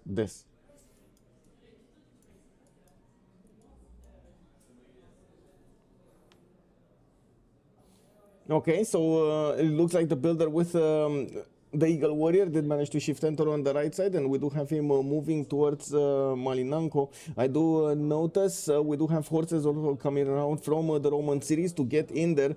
We do have also that Ancestral Hall finishing, or is that, wait, did he? No, that should be Ancestral Hall. I hope he didn't switch to Audience Chamber. He doesn't actually have that many cities. In the south, he's going to have a decent amount of territory, but I wouldn't call it an amazing amount of territory to settle his cities. Definitely, I think Vietnam on the west side is going to have a lot more land to work with.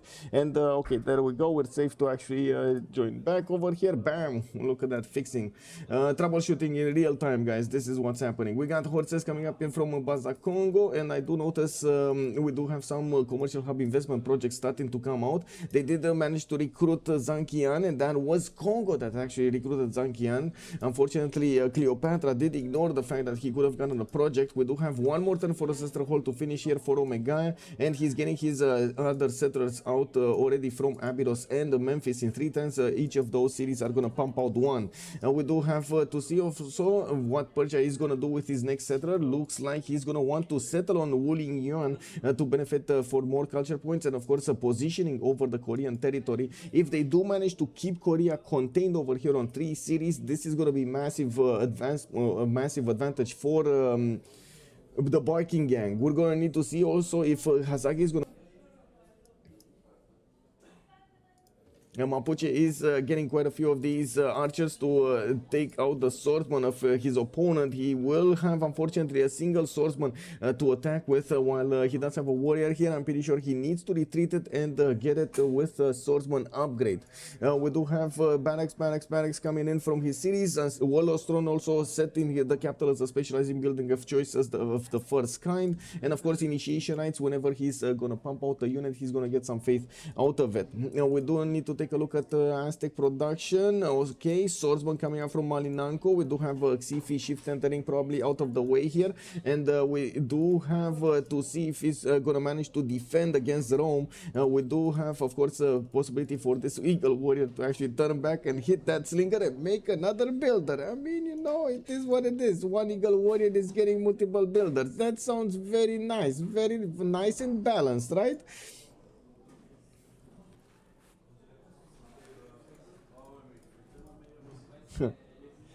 Korea looking like a buffet temple right now. Exactly, Amir, exactly. Hello, Desert, and welcome. Exactly.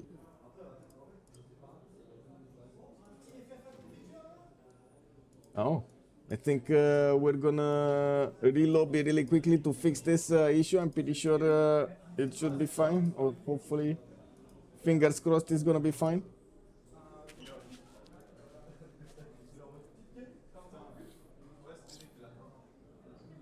Well, if you're coming up from YouTube and you didn't do it yet, please throw this video a thumbs up, and I do hope you're going to leave a comment down below and tell me your opinion about what's going on with the LAN, what's going on, of course, with this Civilization 6 esports scene. I hope you're going to enjoy definitely the show today, and I do hope we're going to have quite a few amazing games in front of us.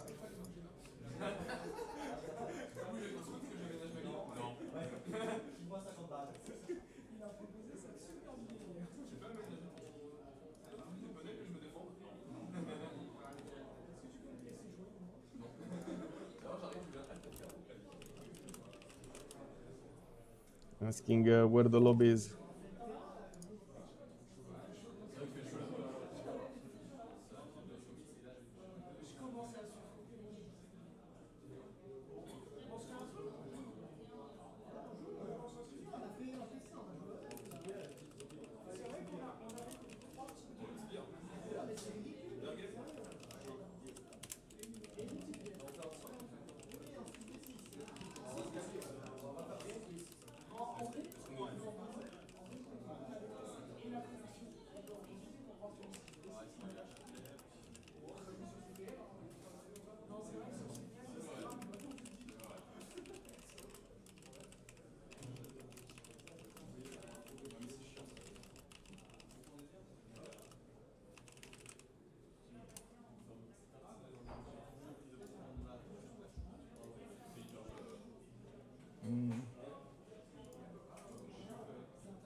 Give me a second so I can find the players, find the... Oh, wait, I can actually put this up, right, again? No, not this, this. Yeah, there we go. We have the players in front of us, much better. Oh, I love this, by the way. I love the fact that we get access to these cameras. This is unbelievable. And now back to my thing over here to see the...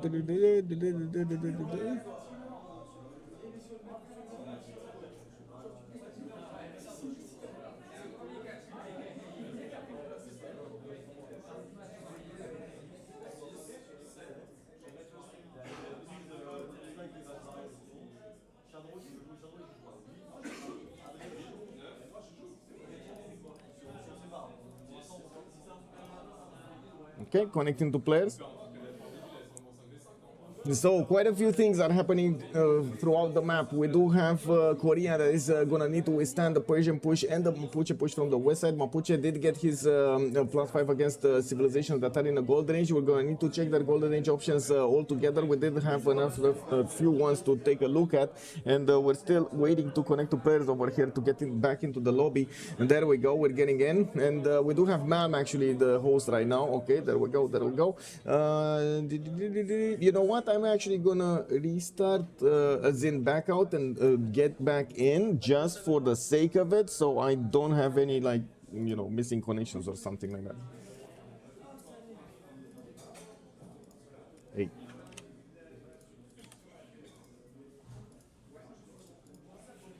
Wow. Okay. Kick.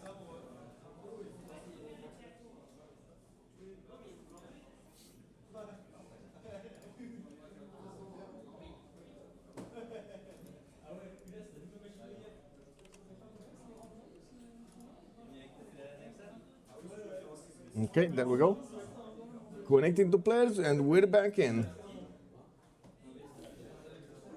As you see, there are some talks over here between Malm and Chuck. We do also have Paul taking a look at taking a hear of what's going on over there. They're probably talking about the settings of the game and what we should do next. We do need to see how this is going.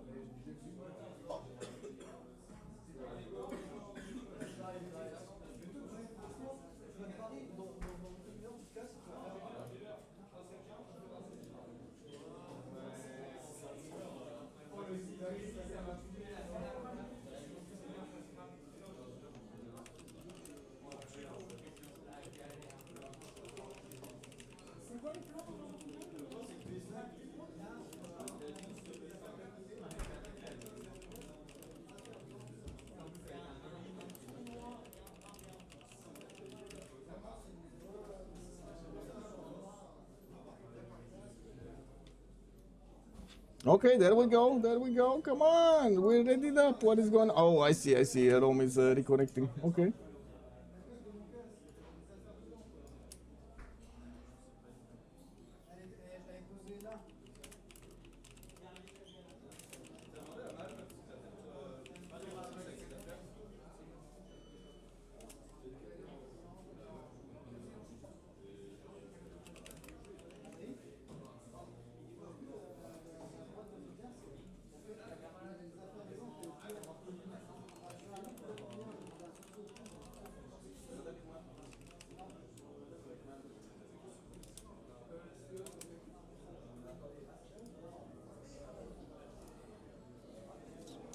Not touching anything, boys, not touching anything. We're getting in, we're getting in, we're getting in.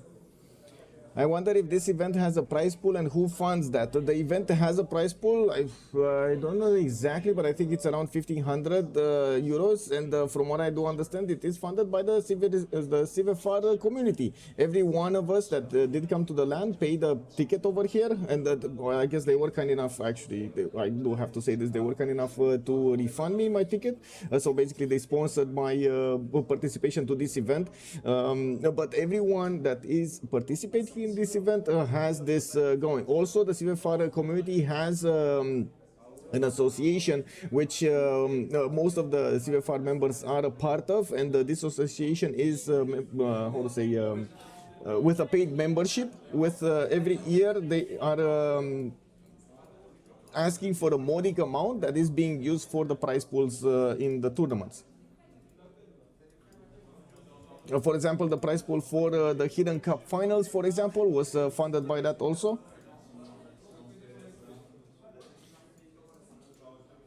This is something that I definitely respect. The fact that the French community works as much as possible together to try to get everything done and try to rely as much as possible on their own, not going out of their minds.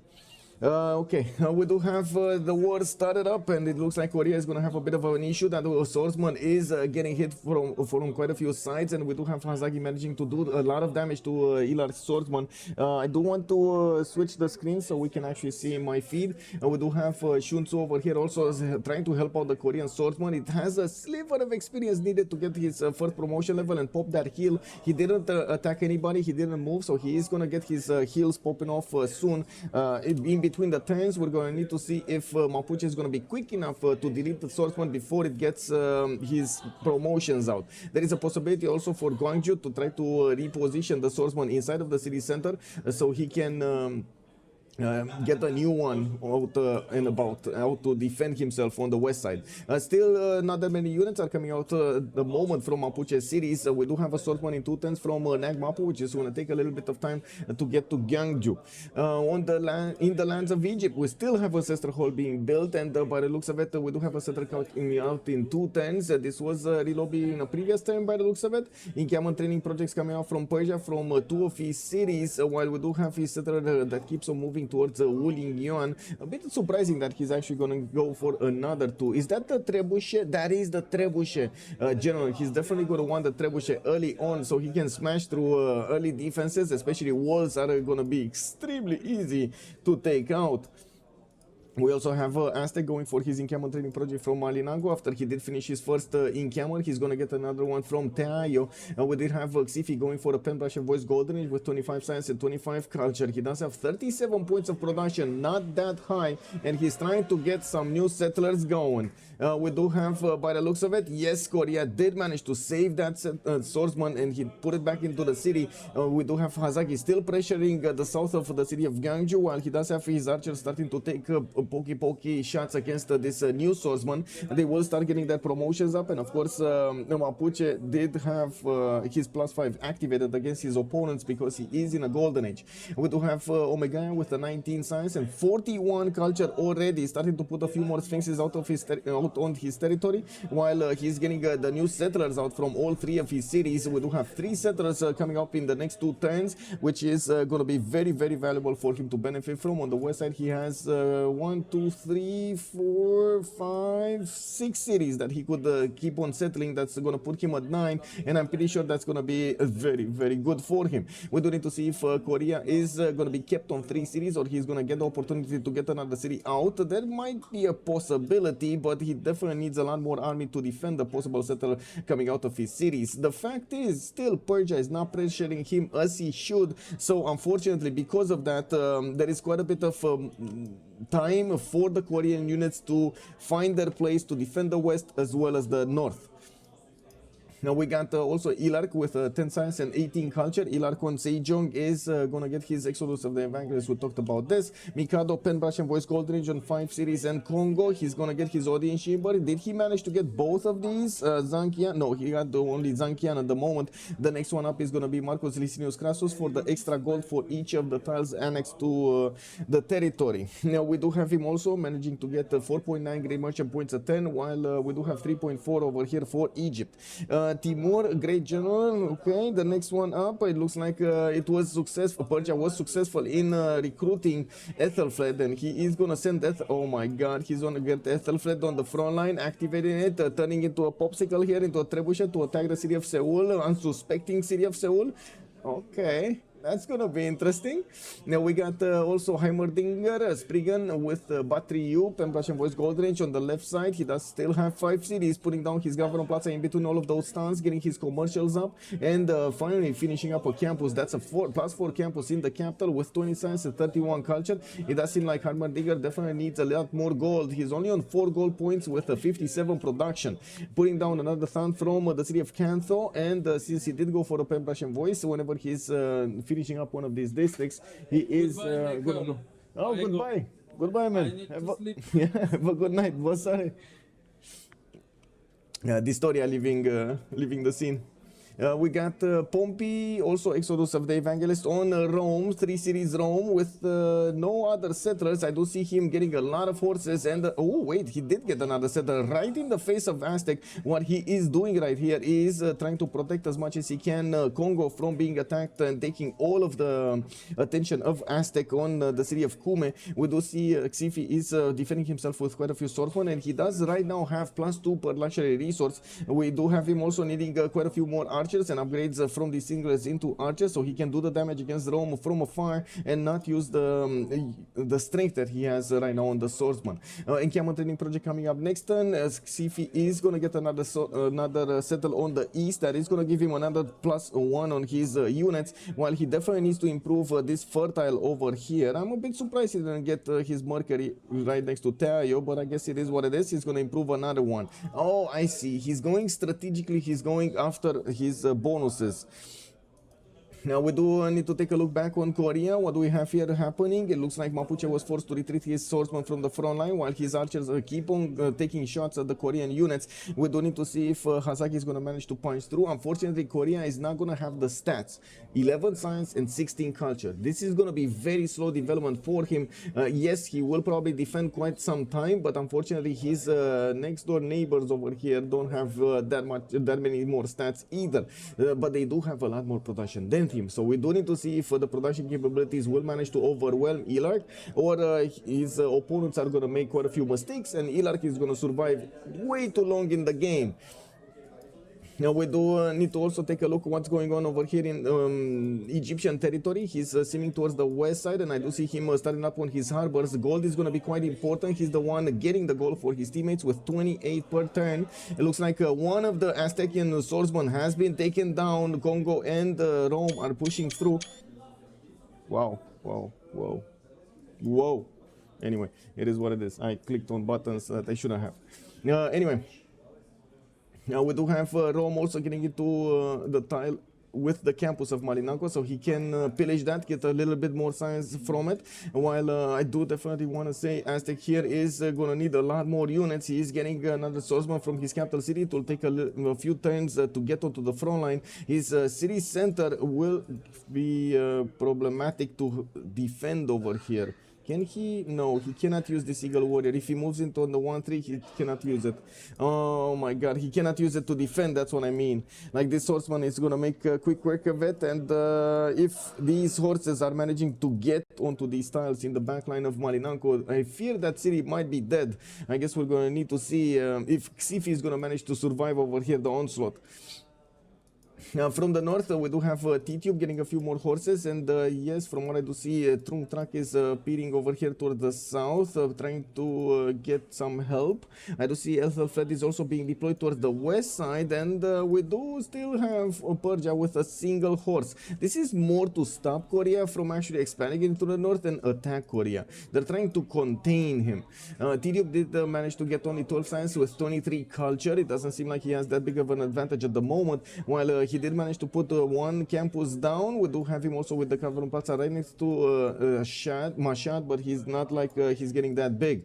Okay, so what do we have here? Horses from Congo did get back. We got another attack over here going against... ooh, actually interesting. I think that horse did go into the tile, and then Aztec wanted to get out, but then he, well, yeah, he ended up smashing into the horse instead of getting the tile. This one does have movement, only 2 movement. Okay, it's too late. He pillaged the campus and he lost the movement. He should be... Anyway, we do have more horses coming around here from Pompey. It's just turning into a horse factory here, and we do see how fast Xifi can actually position his armies towards the north. He's gonna get his fertile improved here for another point, and he did get his Mercury. So now we do have him at the moment with, first of all, Garrison Commander defending Malinanco and a +3 luxury resource. You can see his swordsmen are quite strong, attacking into the units of Rome. We will need to see a lot more units coming up from Aztec so he can survive here and thrive. That city is dead. Almog, hello there, sir, and welcome. That city does look dead, yes. I mean, yeah, look at this. Rome is punching through. It's punching through. Well, I guess we shall see. We shall see. More horses coming around. I do see Aztec getting his builders here, but it's going to take quite a bit of time. Unfortunately, he did manage to get that extra luxury resource, +3, also oligarchy, and the +3 from, I mean, he has everything he can have actually on Malinanco, except a general. He doesn't have a general. He couldn't get the general, unfortunately. He started off with campuses, and, well, it is what it is. Okay, so one horse got taken down. City is being placed under siege. We do not have another unit to get in there, and I do see the Eagle Warrior. Unfortunately, is not strong enough to beef up the garrison defense high enough. This Roman unit will have the ability to attack into the city center another time and might actually take it down. The horse, oh my God, left the city on 2 HP. Unbelievable. Pompey over here might actually succeed in taking over the Aztec second city. Malinanco has been the crown jewel over here in Tenochtitlan. The city that was placed right towards his opponents. Yes, he can try to put up another defense over here towards the northwest of his capital, but that is so unfortunate that he cannot stop the takeover of that city center. Now, we do have Korea also getting a lot more units, while Mapuche did also manage to increase his army size significantly. We now see this swordsman going against the other swordsman with a big need, a big shout out to T-Tube to get his units in order. He needs to attack Seoul as quickly as possible. And we do have Ilark over here defending mostly the west side. He doesn't have that many units on the east. Only a single archer is available for him to use here. That even that one is being repositioned towards the west side. The walls are going up in 2 turns from Gangju. We do not have yet a battering ram appearing next to the units of Mapuche, nor do we have something like a catapult to help him punch through. Am I doing a prediction? I think a prediction is up already. Automatic, hello there sir and welcome. Also no clear unicorn, hello there sir and welcome. Can Aztec survive? That is a very good question. Very good question. And wait, let me actually double check. Didn't I put up a prediction? I hope I did put up a prediction. Also, what's going on with YouTube?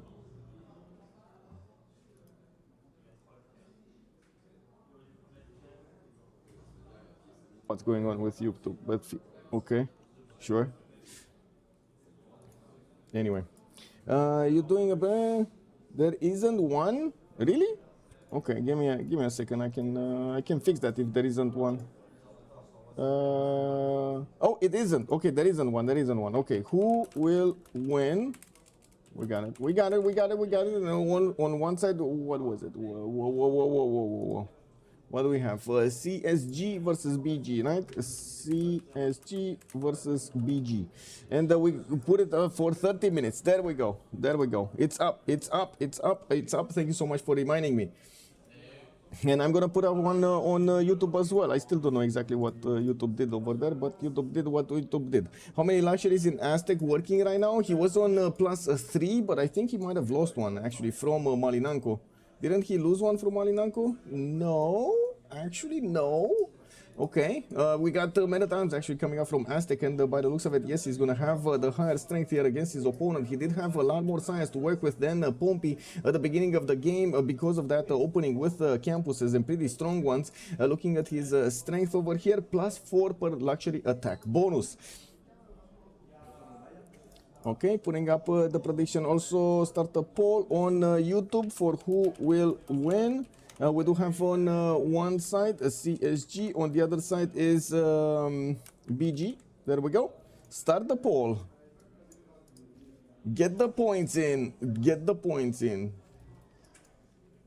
Okay, Rome did manage to punch through the next units, and it looks like Aztec is coming in swinging with his men-at-arms to go against Malinanco and get back his city count, and he definitely wants his men-at-arms to punch through as quickly as possible. Unfortunately, Rome does have a lot of units that he can just keep on putting onto the front line and replace with higher strength and replace with full strength units. We do also see Mapuche can do a decent amount of damage against the city center, to be honest, especially against that wall. If he uses his swordsman, we do need to see if he is going to be successful in doing the damage against these other units. Korea did lose quite a few of them, and he's starting to buckle with his defense. We got horses. Oh my god, look how beautiful this is. Horses coming out from T-Tube, just encircling the city of Seoul. They're just gonna go in and 1 point surrounding that opponent. Oh my god, this is gonna be amazing. Also nuclear. Nuclear. That encampment of Malinanko is gonna be a problem for Aztec. Which encampment? This? The former one in Malinanko? Well, I guess not a problem anymore. It got pillaged. We do have to take a look at the Persian development here. He did manage to get 2 other cities, Bakhtri and Pasargade has been settled on the right side. While we do have him getting a few new horses, he's also going to get his commercials. It will be quite important if he does manage to get 2 horses quite quickly, or a unit that is going to be stronger than what Korea can put onto the field. With only 15 science versus Ilark's 11, I don't really see that happening. Ilark is also going to have major issues actually getting his... oh my god, look at the beautiful encirclement over here of the city of Seoul. They're going in, boys, they're going in.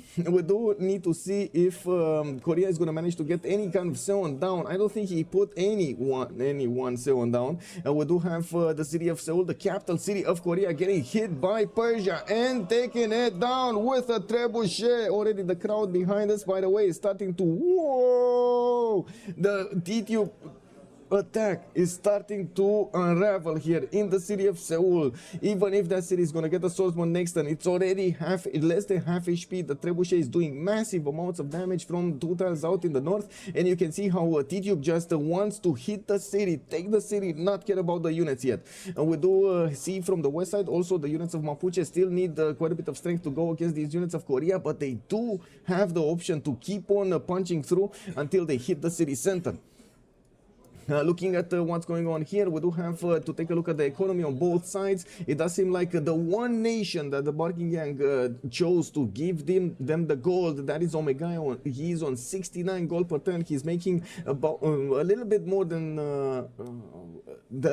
his opponents, with Ilark making 3 gold per turn. Mikado is on 27 and Heimerdinger is on 17. Pompey only on 1 gold. It doesn't look like Mikado at the moment is managing to get the economy good for his teammates, and he is making basically his teammates rely as much as possible on their hard production rather than his upgrades or their upgrades. Now we do need to see also if Aztec is going to manage to get back his city center. At the moment, with the 2 minute times that he's deploying to the northwest, he can definitely keep up the choke point, or keep the choke point from being overrun. We do have Roman units also appearing in the city of Malinanko, archer units, so he can shoot these many times from a distance. Looking at Seoul, I think we might actually see the first capital being taken out. Not the first city, as you've seen in Malinanko was the first city taken down, and now we do have the city of Seoul taken down by T-Tube. He is dealing the first blood over here, taking the capital of Ilark away from him, while the trebuchet is still alive and kicking. We do have it also with a promotion. We got quite a few more units from Persia to get in here, and it does seem like the moment Mapuche is still getting ready for his attack, he's doing quite a bit of damage against the swordsman, and I would imagine with the 3 swordsmen he has around, he could definitely take it down. We do need to see where his archer shots are going to go for. Where is he going to train his shots? Where are the arrows going? Now, I do also notice Egypt is starting to put cities on the west, quite far in the west, and we do see him setting up coastal trade routes with his ally, with Persia, so they can get more gold. He got Reina in the city of Abydos. I'm pretty sure Pasargade is also going to benefit from Reina bonuses. We do have Mariano Cheret archers also coming around from his cities, and we do need to see where are those going for. Are they going to be built just for the +4? It might be just for the +4 era score. Looking at also the west side, we got Vietnam here getting another settler moving towards the northwest, and I do notice he has one moving towards the southwest, towards that dark something. What is Dong Nai Ha? Okay, I guess that's something. Anyway, we got him with a few traders coming around for the internals. Yeah, he is on internals. We got the government banks established in the capital city. He did choose to go for Warlord's Throne, so he is going to get a lot of production towards military units. But at the moment, even if he did choose Warlord's Throne, it's not like he's building up an army. He will need to build up a serious army later on in the game. We do have also Persia getting counterattack here. Korea wants desperately his capital back, while I do see Korea is expanding spending a lot of resources, a lot of strength of these units to get back the city of Seoul. T-Tube is just happy to take out the units attacking that city center afterwards. You can see how much of a sacrifice Ilark is making next to the city of Seoul. Another one of these swordsmen did manage to get next to the city of Gyeongju from Mapuche. Mapuche will have the opportunity to start attacking into that city center pretty soon. If he does have full strength swordsman, he can deal a significant amount of damage against the walls themselves. Well, actually not anymore. That city got bastions, didn't it? Yeah, that's why he cannot do it anymore. Anyway, it is what it is. I guess we will need to see a siege unit get in here, and I'm pretty sure the trebuchet of Persia is gonna suffice. Hello there, Zimons. Hello there, sir, and welcome. Also, T-Tube, the siege engine, indeed. Also, McCallion, hello there, sir, and welcome. You are not late, you're just in time. We start exactly the action on this finals of the 4v4. I do want to point out we can actually switch the screen a little bit. Give me a second here so I can show you the full picture. We do have, as you can see, the two cameras. It looks like man and Pulp on the commentary screen. We got also some vision over the players, how concentrated they are at the game, how much they're thinking, if they're communicating with their teammates, and of course taking a look what kind of reactions they have every time. This is amazing, by the way. I would love to actually have a little bit more control over this, but I definitely understand the technical difficulties to get that control. Unfortunately, it is what it is, but still I'm very happy that we can actually get the feed from this and of course comment over it. This is amazing. We do have Persia also getting a few more horses, and by the looks of it, Seoul is being kept. No problem for Persia to actually keep on going and resupplying that front line. He put the city of Gyeongju under siege with the help of Mapuche, and by the looks of it, Mapuche is just starting to smash that city with his swordsman, taking it down slowly, of course with the archer shots as well, while he is resupplying the front line with new units. He did manage to get a bit of production towards his builder, so he can chop the next units and of course chop whatever he wants to over here. We might actually see a few, like 3 or 4 settlers come very quickly from him, since I'm pretty sure he is gonna split these cities with Persia. I'm also certain Persia is gonna want to get a few new settlers on the west side. Not really good land. He has another city to the north and maybe another city over here, but that's about it. I don't really consider this very good land, but maybe that's just me. Yeah, we do have him with Pingala established in the city of Sparta, and looking at the yields tab over here, looks like T-Tube is on 24 science and 32 culture. I do have to say the simmer of the Barking Gang is Heimerdinger with 41 science and 56 culture. Wait, of the cyclist of CSG is Heimerdinger. Is Spriggan 40 science and 55 culture. While on the other side we do have Omega with 39 science and 50 culture. One of the things that I do want to point out over here, the goal pattern from Omega is much better than the overall goal pattern from his opponents, and that will give them quite a bit of an advantage of the flexibility of upgrading their units when they need to, and not wait for funds for it. We do have Aztec getting stopped by Rome from getting back his city. Looks like he is putting 3 Maritimes and he's trying to make a defense behind the mountains. Tenochtitlan is busy getting a few more of these Maritimes going, and one of his fortals did get pillaged in the south. It looks like Vietnam did manage to sneak in one of those scouts to take out his resources, and that is going to shave off 1 point of extra strength from his units, which was extremely valuable.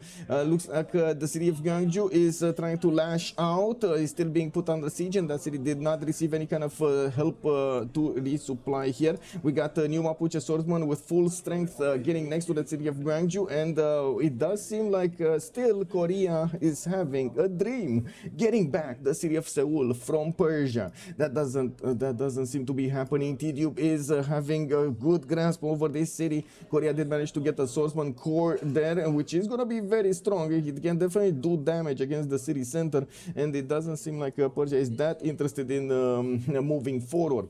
We do have Mapuche getting his first catapult next to Gyeongju. He's just going to need to move it forward on the hill to shoot next turn, and I'm pretty sure he is going to have that extra movement from his general to move and shoot at the same time. The walls in Gyeongju are going to go down immediately afterwards. Of course, the bastion is also going to fall off, and we won't have that many more bonuses. The city is going to be much easier to take down.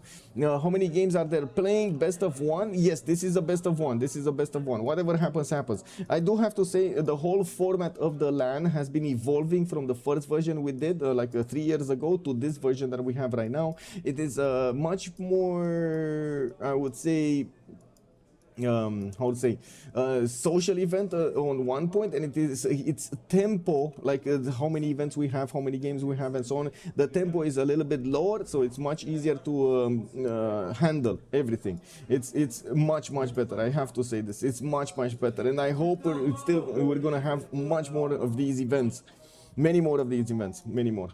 We do have Vietnam over here going towards the northwest, getting his galleys out in the cities, and we do need to see if he's going to manage to get on the other coast. He does have the option to actually get some boats out against Egypt, and of course, since Egypt is quite close to the coast, he's also going to get the opportunity to take out Persia. And we don't really have Vietnam over here getting harbors down, but since he is starting to place quite a few cities to the west on the coast, he will have the option to start getting boats out. He's getting more galleys, so I would assume he might actually be preparing for a caravel rush against his opponents.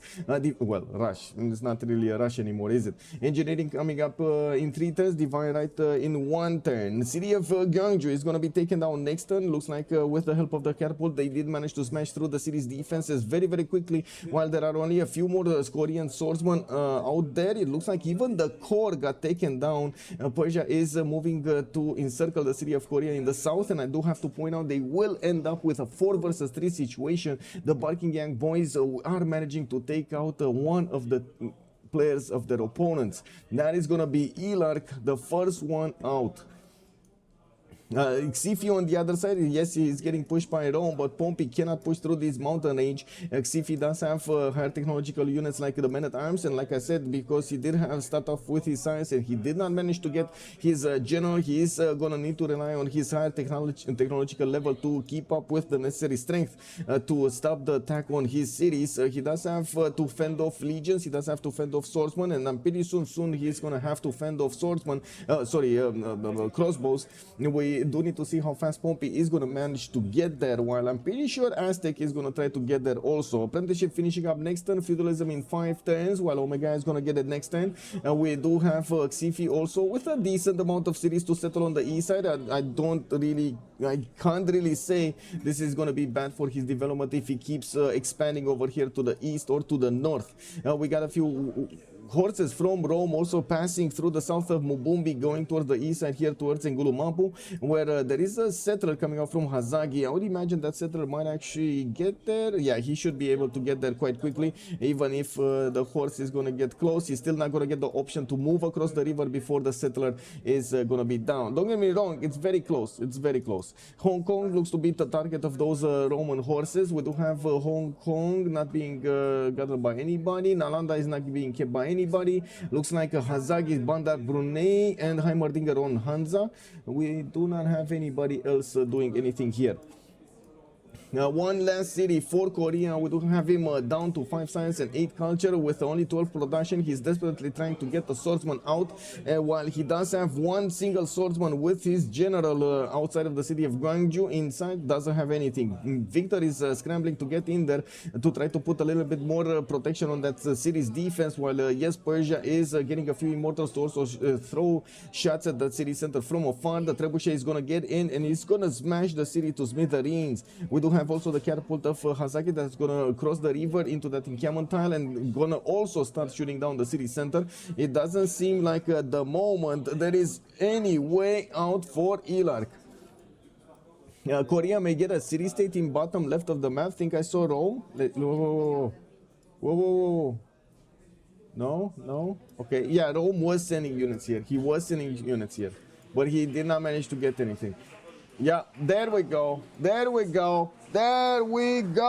Gwangju taken down. 4 versus 3 situation over here. Barking Gang managing to get the first kill over Cyclist. We do have 42 and 65 over here for Mikado, and he's definitely trying to same. We're going to need to see how Hazagi and Persia will get out of this. They will try to, of course, reposition their empires towards the west, first of all, and also re-specialize them to try to get some simming done, getting some stats up, getting some of those theater squares down with the campuses, getting libraries in, and so on and so forth. It's still ongoing, and we're going to see if there will be any kind of special moves coming up from Spriggan. On the coast, we do have quite a few of these galleys getting out of his cities, and my nose is exploding.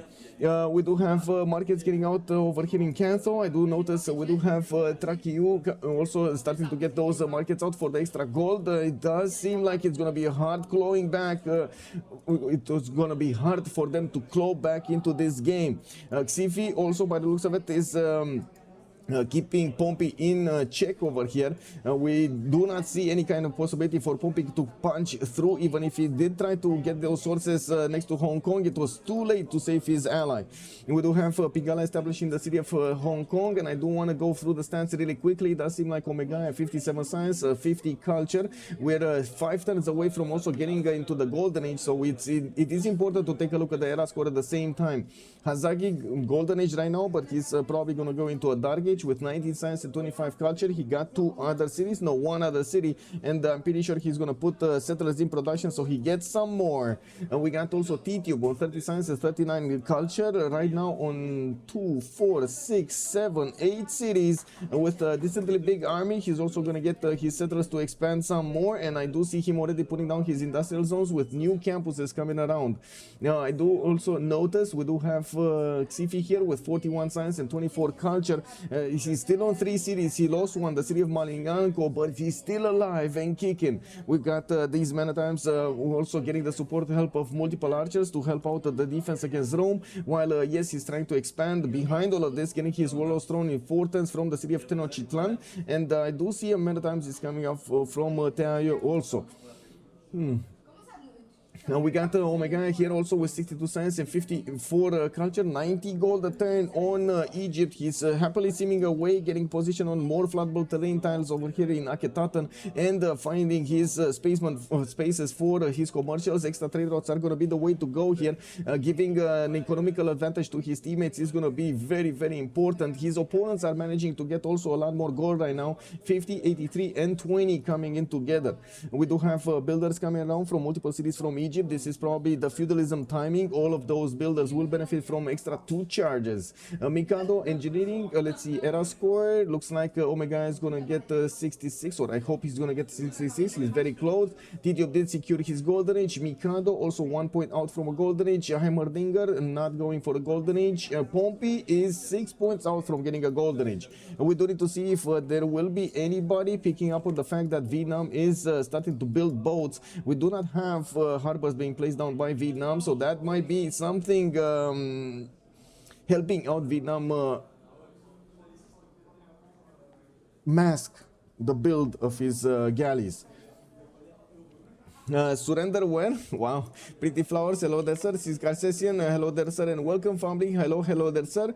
Then CSGCC, that is a very, very good question. Also, any George, Korea may get a city state? No, he didn't. Okay, back. Welcome back, Rafifi. Korea is out. Yeah, Korea out.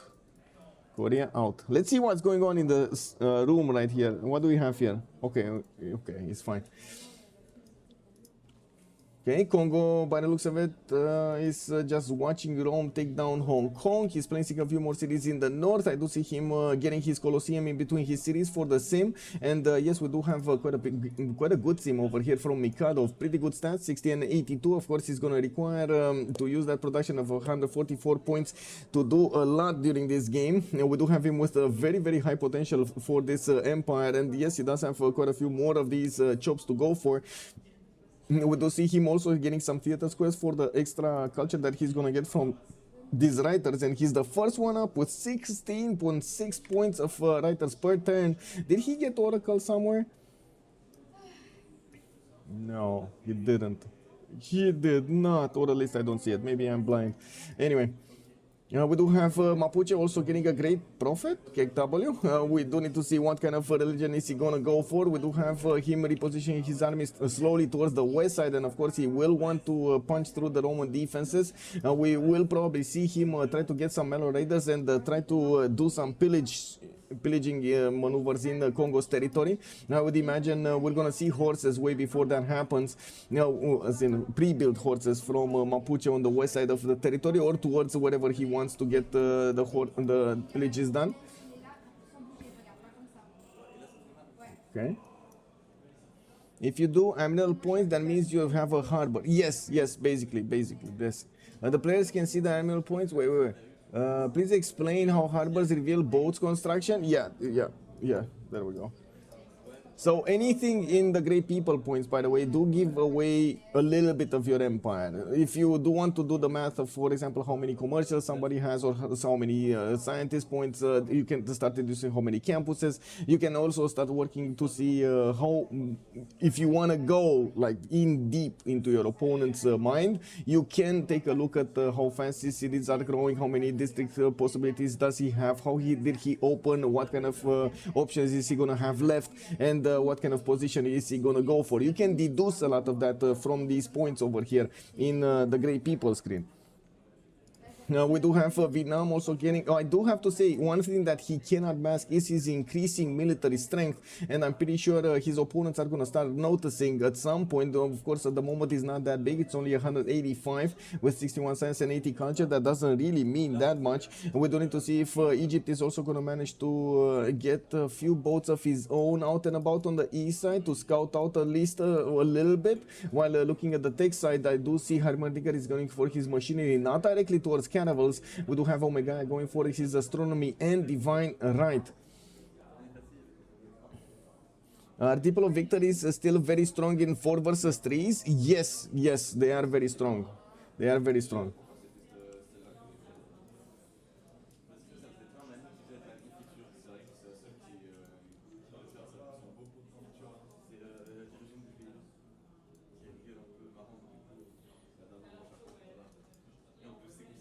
Okay, industrial zones in Antium. We do have builders in 9. We do have commercials coming up from Kume, and I do see Rome also getting his builders out.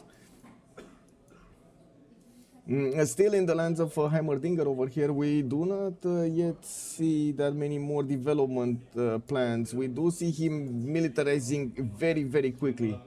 He's getting out of the zone of being a simmer into the zone of being a warmonger here. He did use Liang to put up his city parks everywhere, so he gets those extra points of amenities and of course the other points of stats. We do need to see how fast is he going to manage to get to his cartography. That is very important, and we do have him discovering his medieval fairs that will allow him to go towards cartography and get press gangs. Cartography, sorry, what is this? Merchant Republic, exploration, this one.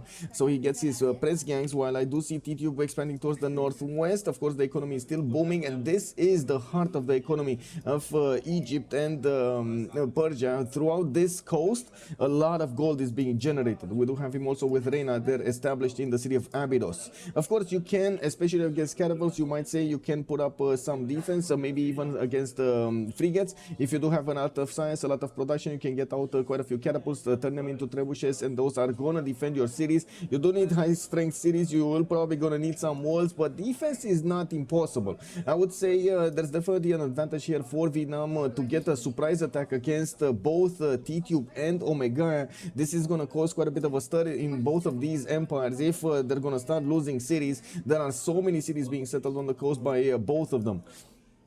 Looking at the west, we still have Aztec managing to keep Rome away from his main cities. He did plug in Governor Victor in the capital. Unfortunately, he couldn't use neither Pingala, Moksha, or Magnus in that city center. I guess Governor Victor is going to need to make do. We do have him also with a fourth city coming out, and I do see him moving to the east with it. Unfortunately, again, he lost the position on his other continent, and he will need to re-improve his style so he can get the extra points of damage. We do have him with the moment 58, the +4 luxury attack bonus. Still on +4 luxury attack bonus. What's the vision on Vietnam cities? I don't think they have vision over Vietnam, but let me see. Yeah, they don't have vision at all over Vietnam. They don't know anything over Vietnam. Nothing. The only information they have is what kind of points Vietnam is making. So they know he's making 10 grade merchant points a turn. They know that he's not making any engineer. They know he's making grade general points. Okay, I mean that. I don't know why for a second there I thought it's animal points. No, it's not. No, it's not. Egypt is making animal points. It's on 1 point a turn, and I don't see him making any other points or big points over here in the Great Writer. It's only Congo that is rolling through these quite quickly. Hildegard of Bingen is also here. We do have him with 4 great scientist points a turn on Congo, and Vietnam is on 3.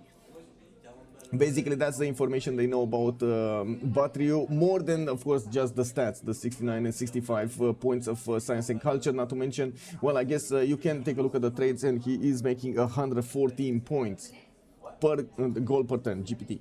We do have Rome going for his intelligence agency. He did manage to get another city here, Brundisium, to the east side of Antium, and putting down his industrial zones. His baths are also starting to get here. While we did switch into the next era, we got normal age for Hazagi. TGP did get his golden age. Xifi is going to be in a dark age, while Omega is golden. On the other side, Mikado, golden age, normal age for Heimerdinger. Didn't manage to get his Dark Age or Golden Age. Dark Age would have been quite nice, especially when he's pushing his opponent. Getting that extra +5 is very, very good. Pompey is Golden Age as well. We do need a few seconds to take a look what did they choose. Looks like Niedersha did go for a Pen Brush and Voice Golden Age this time around. He's gonna get that extra culture. We do have Xifi Dark Age, Cleopatra Inquiry Golden Age. She is jumping up to 104 science and 36 culture, while Mikado is gonna be in a Golden Age. She did switch to a free inquiry, 109 points of science from him also, with also 75 points of culture. That's definitely more than what Omega is pumping out. Hammerdinger also on 77 science and 66 culture. He is in a normal age. Pompey, Exodus of the Evangelist, a second time Exodus of the Evangelist here. He is still planning to make more units. Okay. Well, one sec, just getting this.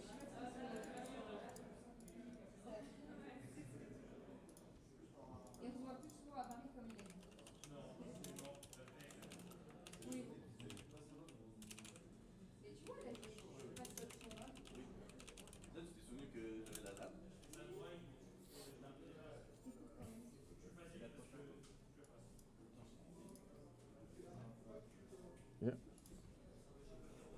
Okay, there we go.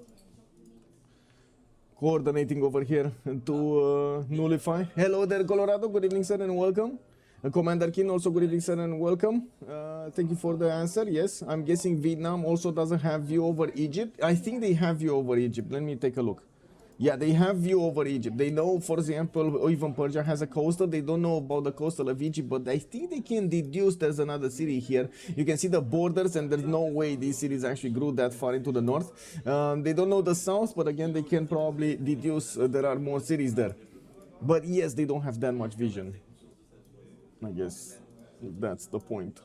Anyway, we do have him with a serious amount of science here, and I think the big question is, will Egypt be prepared whatever it takes? I find it a bit distressful. I have to say that Egypt is not actually building up at least a classical unit here, so he increases the strength of his garrison, not let alone get one of like a higher strength units, get a courser out, get a knight out, get something out.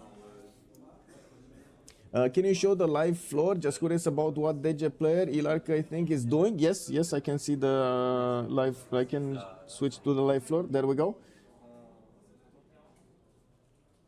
I think he left. By the looks of it, he left. We got 3 members right now on their team remaining at the PCs. The 4th member, Ilark, left. Is what it is.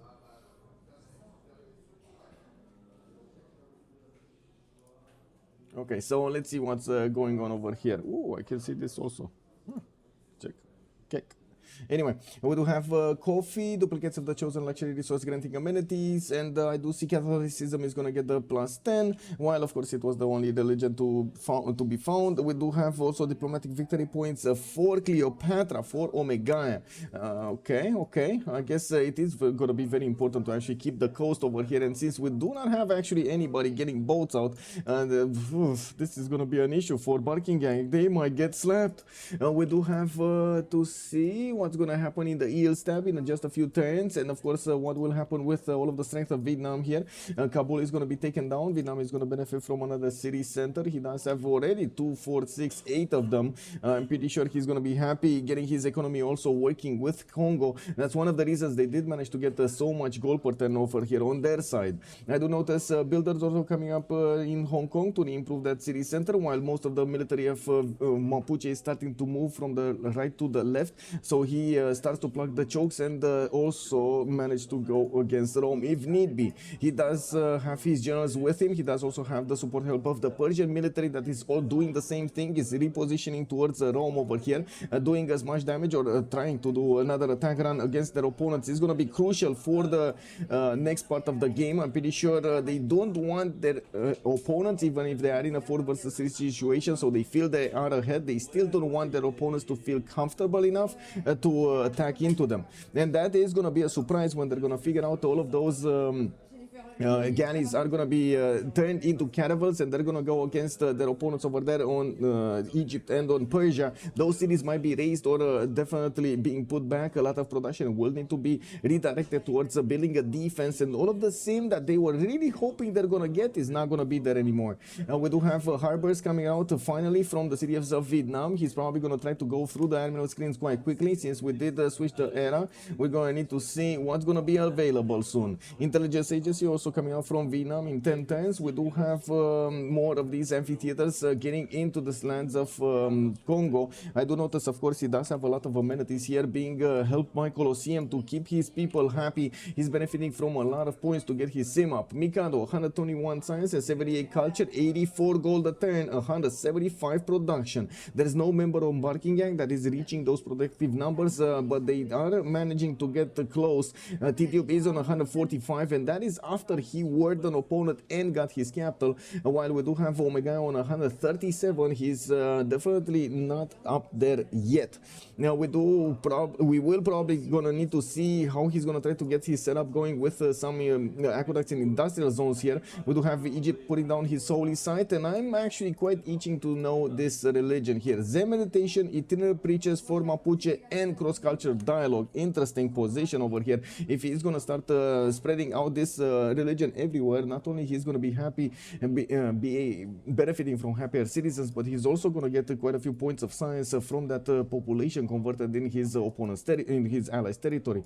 We do need to take a look if Aztec is going to get an advantage here. Doesn't look like it. Xifi is bunkering down as much as he can with 45 science and quite a bit of culture. We do have him also on -1 gold per 10, 47 production is not that big. He's getting a second attack. By the looks of it, he is going to try to get these coursers to attack into the Roman cities from the south. If he does manage to actually sneak them through the choke points over here, he is going to do significant damage against Pompey. These coursers are not something you want to make fun of.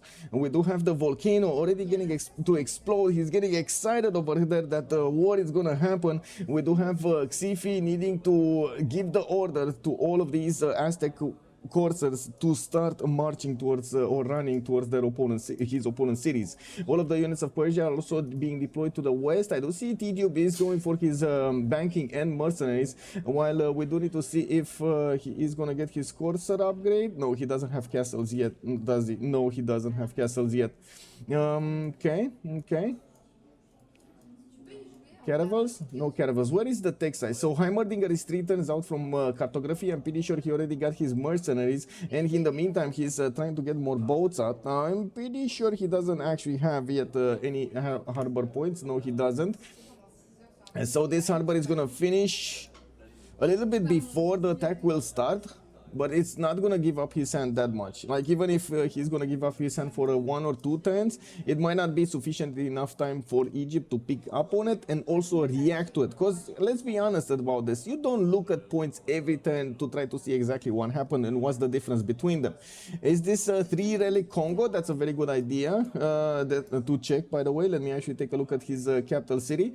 This is, yes, this is 3 relic Congo. We do have him with the Tooth of the Prophet, with Kuchi actually, wow, Kuchi, and lament for Ying, lament for Ying, wow. Anyway, check. I find that book very funny, by the way. Kuchi. Anyway, it is what it is. Basically, in Romanian, we have a word which is exactly like that, kuchi, which basically means cuddling. That's all. Yeah. You can take whatever you want from that. It's cuddling, the cuddling book. Anyway, we do have Immortals also getting past the cities of Gyeongju, and of course there is a Persian trebuchet over here also needing to get into the front line, while we yet do not have new units from Mapuche. I'm pretty sure he's going to want to get Malo Raiders. He's getting his horses out from Engulu Mapu and from Menag Mapu, and I would imagine he's going to get to upgrade them pretty quickly. Economy does seem like it's a little bit better on T-Tube and both on and on Hazagi, with definitely a lot more production coming up on T-Tube side. Now Omega still is struggling with his 145, and Xifia, as you've seen, is not really managing to get out, but he's doing as much as he can to be impactful on the game. The fact that first of all he's still alive, and the fact that he's going to put up an attack against Rome next, it is going to be important for the outcome of the game and for the dynamic of the game. We do have a lot of investments that need to be done into the boats of Heimerdinger here of Springen, and you can imagine all of this gold per turn is going to go into those boats for a few turns here. We do have him already with 1100 points of gold, and he's just waiting to upgrade, next turn cartography, Heimerdinger is going to get all of these galleys improved into caravels, and his strength will go through the roof. That will definitely show up his hand. They will need to somehow deduce that 600 military needs to be somewhere.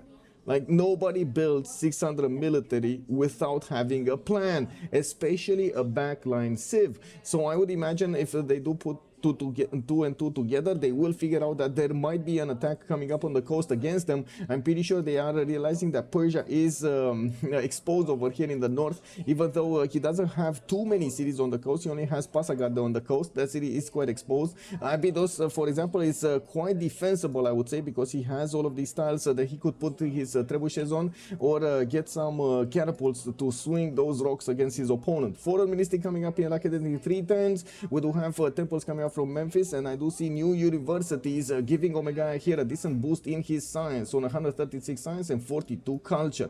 Now we do need to see if Hazagi is going to manage to get those units upgraded, and of course get more economy with more stats. At the moment he's only on 34 and 28. I cannot say that he has very good stats, but he did get out of an Irel war, so you know that is still a victory in my eyes. We do have also granaries coming from Tenochtitlan for those extra housing points, while commercials are getting out of Texcoco.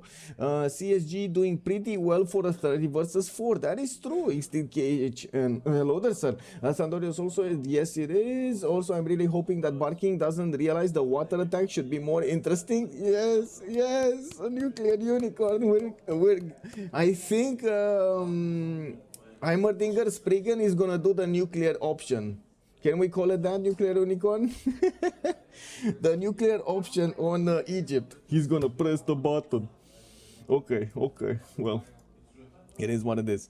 Let's see what's going on here. Did he upgrade? Is this the moment we're gonna see the upgrades going on? Let's see in the room. Are we gonna see any reactions over here in the room? Upset incoming about what 5k versus 120k in predictions. Oh my god! We got that much of a difference between the two. Give me a sec. Oh my god, that's a big difference, man. That is a big difference. Wait,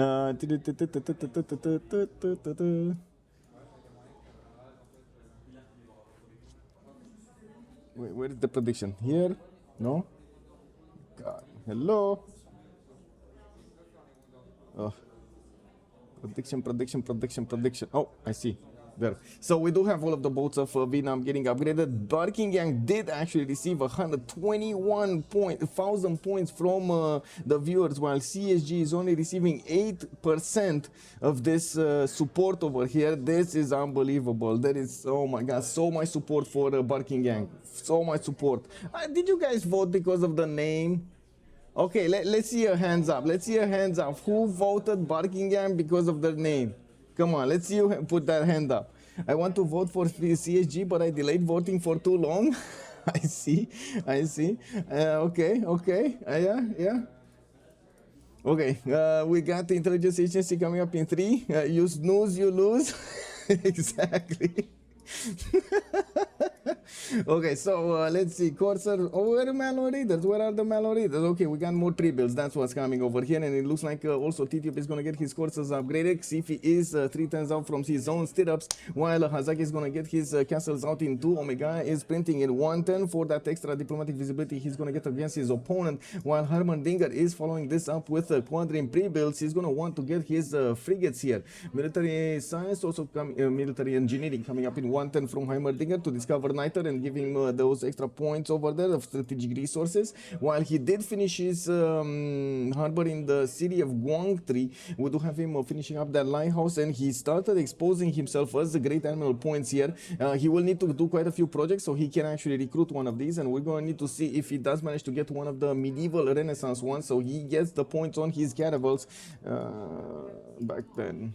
Well, it's still gonna be rough here as a defense. 2, 4, 6, 8, 10, 12 boats have been upgraded. Now we got John the Baptist with Great Prophet. Okay, so he's gonna get a religion as well. I would imagine that's pretty good for his era square.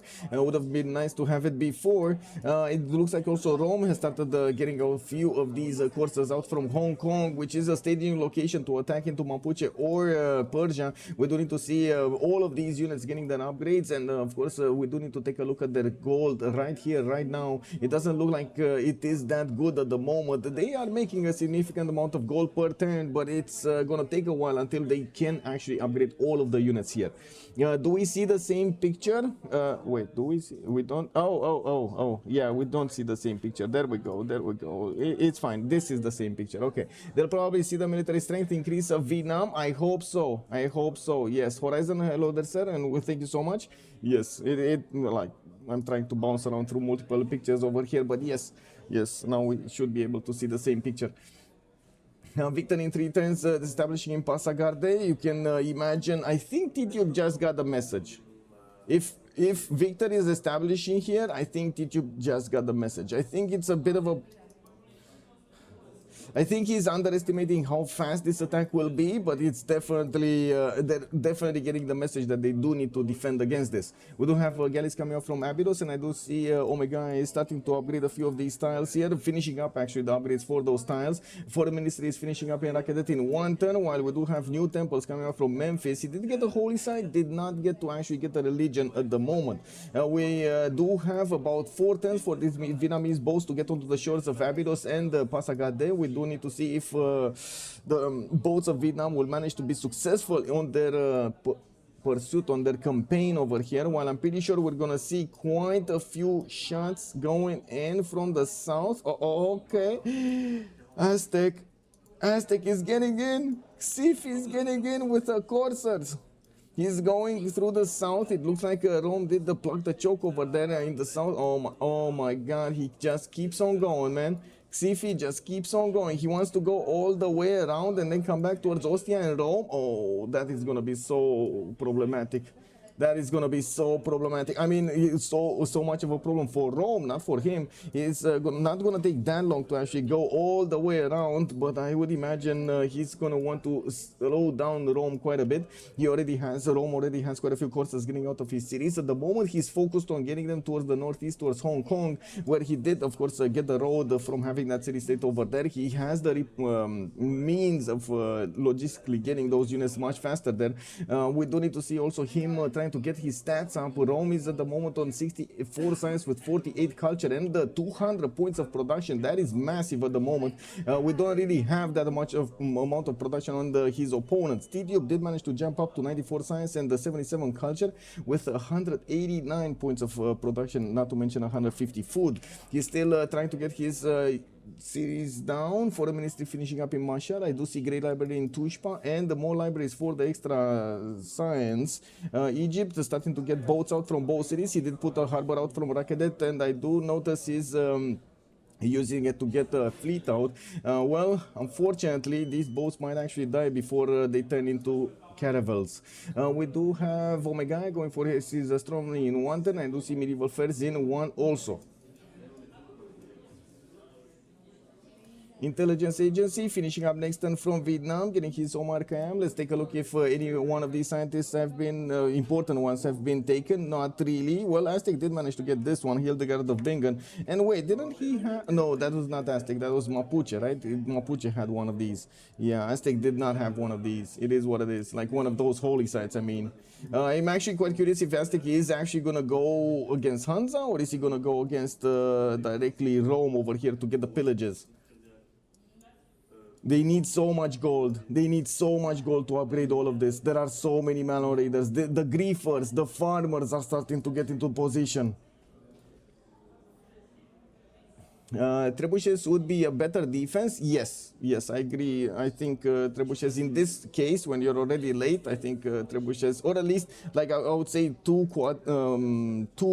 of these upgraded caravels, one here and one here, and you're set to defend Abydos. That's not going to be a problem. Of course, you do need, you're going to lose the harbor anyway. There's no way you can defend the harbor. That's going to get pillaged.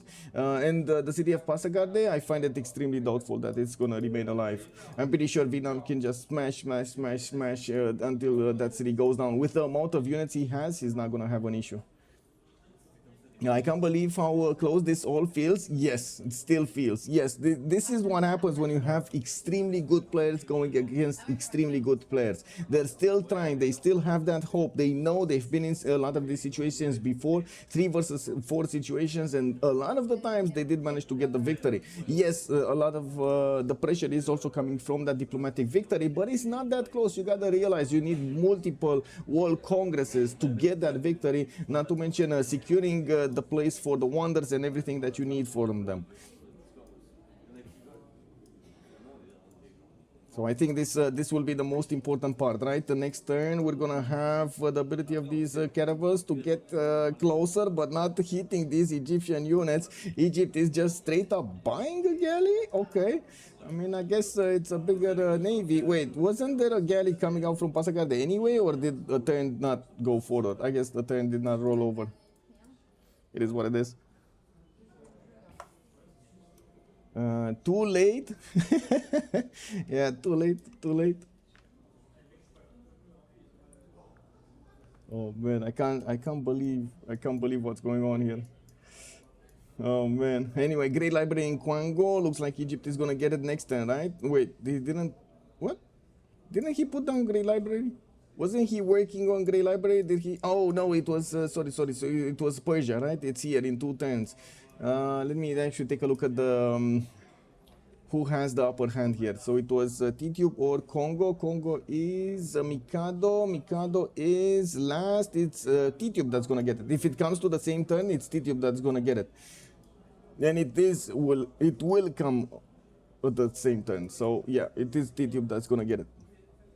Okay, we got the boats of Vietnam exposing themselves to Egypt. As you can see, Egypt is trying to get his cartography next turn. I'm pretty sure he is realizing that he's going to lose quite a few of these boats, but still wants to make a hell of a splash here, a hell of a defense. We do also have the message being sent to his ally T-Tube that he definitely needs to get cartography. Shipbuilding is coming out next turn from T-Tube, while in the southern cities of Egypt we do have galleys coming around. He's chopping out his crabs for all of the gold that he can get, and of course I do have to mention that not only he is going to need to upgrade his boats, we also need to see Persia and Mapuche upgrade quite a few of their units on the west side so they can keep on pushing their opponents. And we do have, look at these coursers, 2, 4, 6, 7 coursers going toward the west, going through the tundra, trying to get around the mountains and in behind enemy lines, while Pompey has deployed most of his new coursers to handle this one Aztec unit. It's unbelievable how Xifi is trying to gather the attention of Rome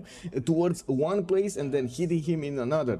We're going to need to see if it's successful, because I'm pretty sure Pompey, it's not his first rodeo. We do have him with a horse style, with a horse unit right at the end of these mountains, so he sees any kind of movement of units next to this territory. Now we do have also encampments coming out from Malinanco. Next, I do see a diplomatic quarter being put down. We're not going to be that far away from getting the next golden anyway. And I do want to see what's going to happen here next turn. It feels like this will be the most important one. Lol. Let me see here. we have, okay, we got the image of this warfare. Yeah, we got some impression from also the players. Okay, very nice, very nice. Just trying to make out what's going on there. Anyway, now we do need to see if Omega is going to manage to upgrade his boats really quickly. It might be a bit demanding. He's not going to get his mercenaries in time, and he's going to need to put as much gold as he can without the half-cost card. As I was saying, this harbor is almost impossible to keep intact, and as you can see, all of the boats of Vietnam are starting to get closer to the Egyptian shores. We do have the Persian units also being attacked next to the city of Pasargade. There are a few galleys. He's getting his traders chopped, and oh my...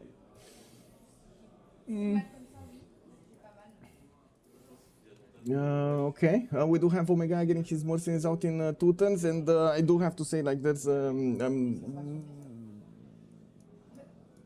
very, very good smell just coming around from time to time, and I'm like, my nose is exploding.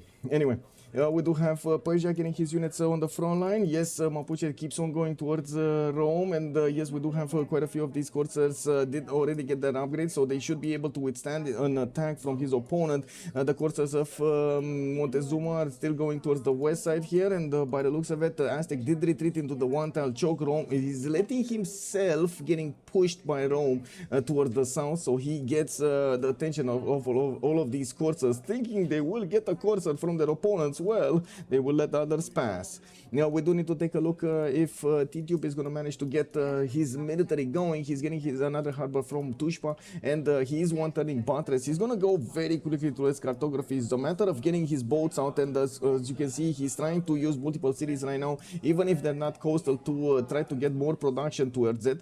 It's good that we do have more caravels from Omega, slowing down the attack of Vietnam. I'm pretty sure we're going to need to see frigates get out of these quadrims. I'm pretty sure Heimerdinger is going to keep on expanding his navy so he can secure the victory over his opponent here. Doesn't look like the horses can pass. Impreslav Sust, yeah. I mean, they're not going to pass unobserved, but they're still going to cause some chaos. This is, I gotta say, this is kind of a late attack. It feels like a good idea, but it's still kind of a late attack. Didn't really have that many chances of going directly, right? That was quite an issue.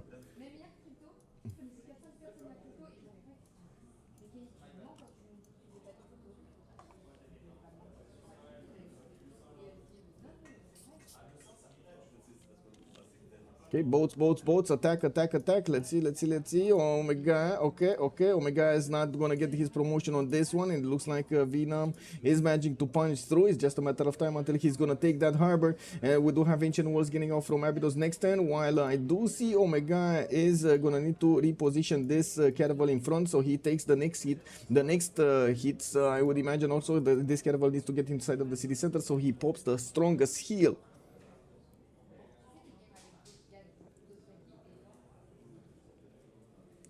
Aztec should still expand 1 or 2 cities.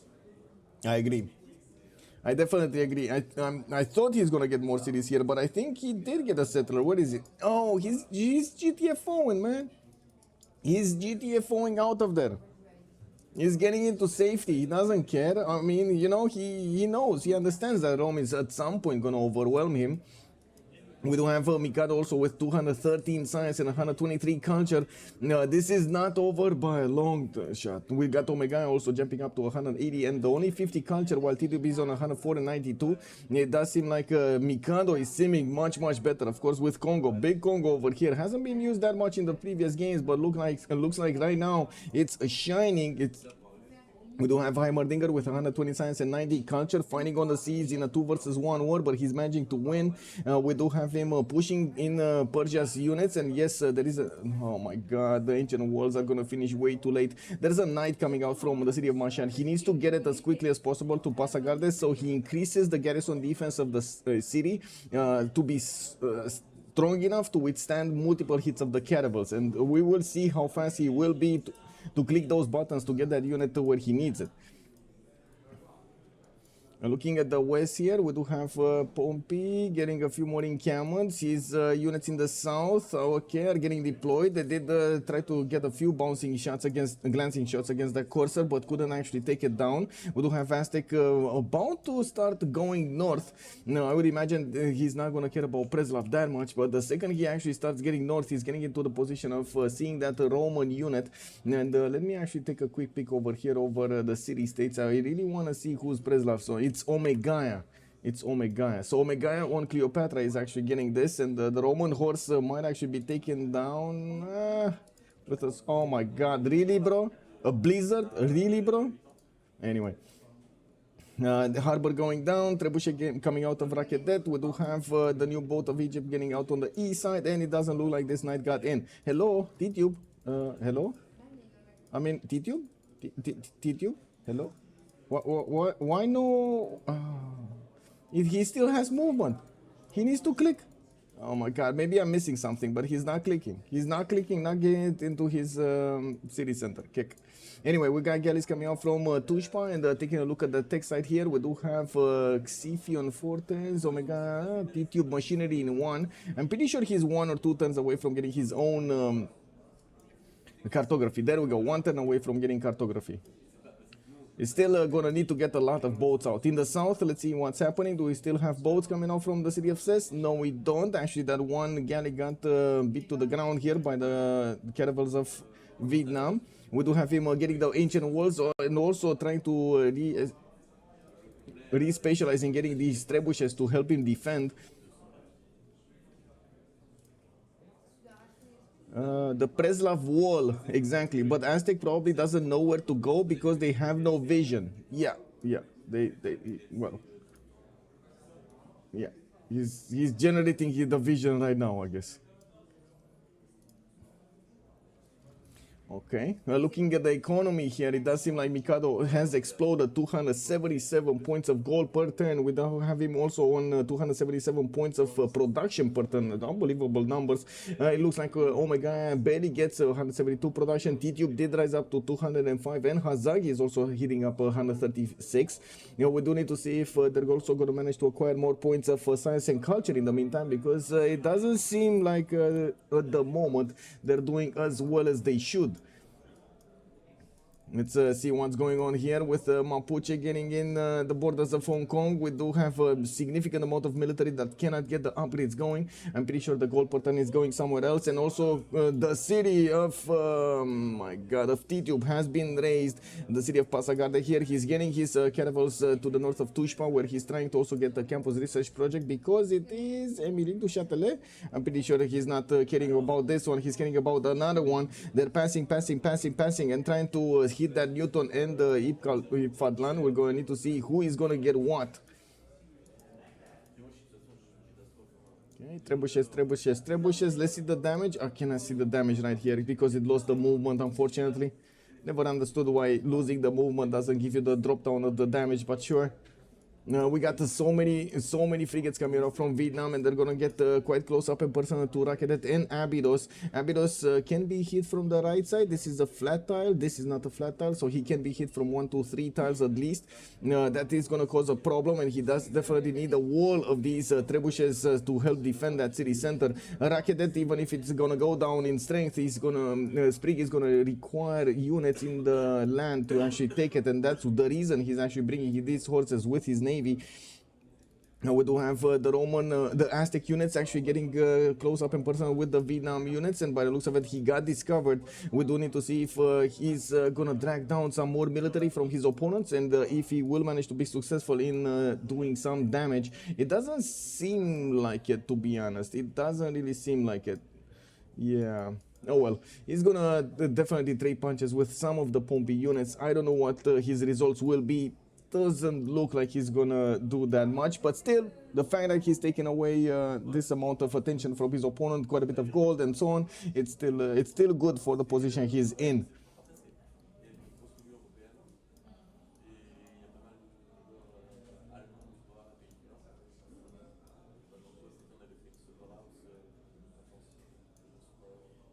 How is Mikado exploding so much? Well, 6 amenities, very high amenity Congo with free sim for the longest time and a lot of relics. I mean, it's a match made in heaven, basically.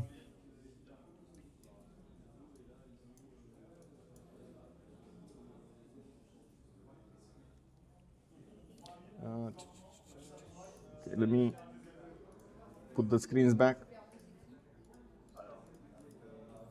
Benjamin, hello there, sir. Allez, allez, allez. Oui, let's go. Barking Gang have no free sims. You are right. They have no free sims. It used to be Omega that was free simming, but he's not free simming anymore. I do believe actually Persia will probably turn to free sim a little bit more here. Yes, he's gonna probably lose these caravels also. He just delayed the inevitable with his few caravels turned, but it was a good chance. It was Spriggan that did manage to get the correct amount of boats against his opponent to have enough strength to take them out quickly. And yes, he's gonna get so much gold from pillaging these harbors. We do have multiple trebuchets also starting to get into position to defend this, and I gotta point out these trebuchets are gonna take damage from the frigates quite quickly. We do need to see if he's gonna have enough of them to shoot back, or is he gonna have or is he gonna be taken down here? It does look like Barking Gang is in a world of trouble here in the next few turns. We do have Hazagi still not benefiting from enough gold to go against the West here, and looks like the dreams of Barking Gang are slowly buckling from actually getting the win here. 4 versus 3 situation. Spriggan and Mikado with the biggest brains going against their opponents. We got Pompey here also struggling to get as many units out as possible to keep both Aztec and Mapuche and Persia in his how to say, in their own territory. We do have actually Persia retreating most of his military back to his territory. He's probably afraid that he's gonna get invaded by Vietnam on the coast, even though yes, that might be a possibility. That's not really what's happening. He doesn't have the vision of over what everything is going on the east side, but he's definitely aware that something is up. Which CS is Congo on because he built Kilva. Let's see. Congo is Mikado. Mikado has Nalanda. He's on 18 versus T-Tube 16. Okay. Dmitry Mendeleev. We got them here. Okay.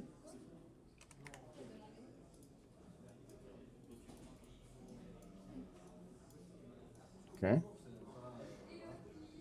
Does Congo have sculptures? That's a good question. Let's actually see if he did manage to get one of those with sculptures. Also, by the way, Vietnam did manage to recruit Isaac Newton. We did have Ibn Khaldun being picked up by Congo. And looking at, wait. Writing. I don't see any sculptures. If you see it, be my guest to tell me, but I don't see any sculptures yet. I see a lot of words of writing. No artist? No artist. What's the next one? Religious. Only artworks. Andrei Rublev. Bonjour, Kolga. How are you doing? Oui. Bill. Paris, Bill. Now we got on the east side, let's see, Vietnam getting closer. It does look like his boats are able to withstand quite a few shots here from these trebuchets, while I do see a campus research project coming up from Rakedet. It kind of feels like he missed the train. I'm pretty sure he's not going to want that one. We do need to see if he's going to be successful here, but it looks like we do have Vietnam frigates bearing down on him, and unfortunately because he started building the boats a bit too late, the message was sent too late, and I'm pretty sure it was because of the harbor. You've seen how much importance it did have to see those points over there. Unbelievable.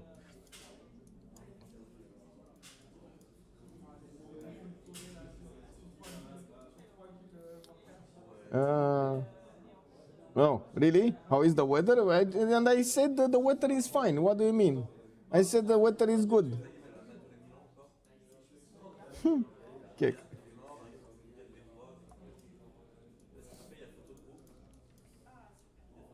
Well, not really the weather, but you know what I mean. The weather is good, actually surprisingly good. I was so happy to see that, first of all, we don't have that much rain. Amazing. And second of all, we did have quite a bit of sunshine, actually. Wow. Yeah, in January in Paris. Wow. I mean, in Bucharest right now, they're like minus 10 degrees or something. Yeah, we did have 10, 13, 15 degrees sometimes. It's pretty good. Oh, nice, nice. Let's go to the beach indeed. And just imagine if Gongo hit Golden. Yeah, I can imagine. But I think he got these. Well, he did hit Golden. What do you mean? He's in a free inquiry. Face the trail. Hello there, sir. Oh, you mean Vietnam? If Vietnam hit Golden, yes. Totally different. Okay, we got bombards upgraded. Omega is gonna get quite a few of these units going forward, and we do see that we'll have more strength to defend against these frigates. It's gonna be harder for the frigates to punch through, but still there aren't that many units to be used here. We do need to take a look at what kind of choices Vietnam is gonna make. He definitely has an open shot against Mashhad. These are two capitals that are exposed to the coast, Rakedet and Mashhad, but still they need to take two others. They need to take Tenochtitlan, and they would need to take also Engulu Mapu here so they can secure a military victory. Now we do have the Rome upgrading most of his units here and keeping Mapuche in check. The goal pattern is not that good anymore, and by the looks of it, they're still keeping it in their grasp, in their coffers. I'm not sure exactly what they're planning, but it does seem like they're keeping a lot of gold for something. Now we do have also some of these Aztec units getting next to the Preslav cities. Some of his units are getting into the water. It kind of feels like he's all over the place here, to be honest. It's not like he can actually go to the north. Vietnam does have courses ready to counterpunch if need be, and there are so many units from Rome also to the south here. It doesn't seem like he has an open world to go against. Okay, let's see the moves here. Which city is gonna get attacked? 35 seconds to go.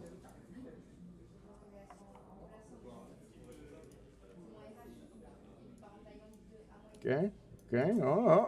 Vietnam is sending a few frigates in the south, and I'm pretty sure the city of Ses is going to be taken down. Yes, there are fortifications over there, but it shouldn't be that hard for these level 1 frigates to go there. He did manage to plug in Victor, and of course he did get the first promotions in all of these boats that he got out of there. This is extremely important, Victor 3rd, but it was also quite costly for him to get.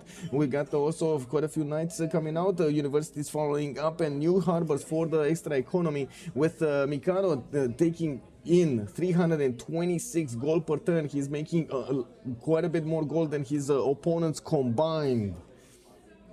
Okay, first moves coming in. Let's see what this is. What is this gonna look like?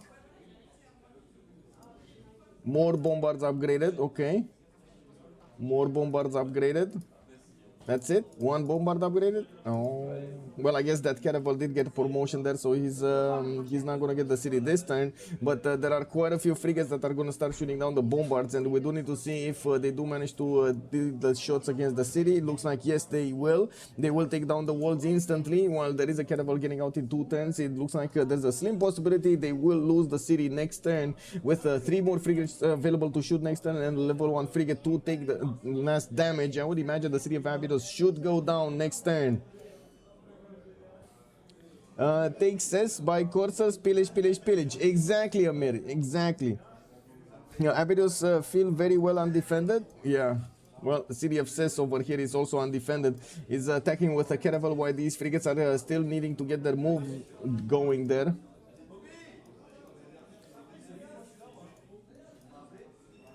Such a quick turnaround of events, I gotta say, unbelievable. Mapuche is starting to get his Malon Raiders upgraded, and yes, these guys are doing massive amounts of damage against the Roman units. We do need to see when they're gonna get their upgrades, and I do see there's quite a bit of a difference between the ones that do have the general points and the ones that don't.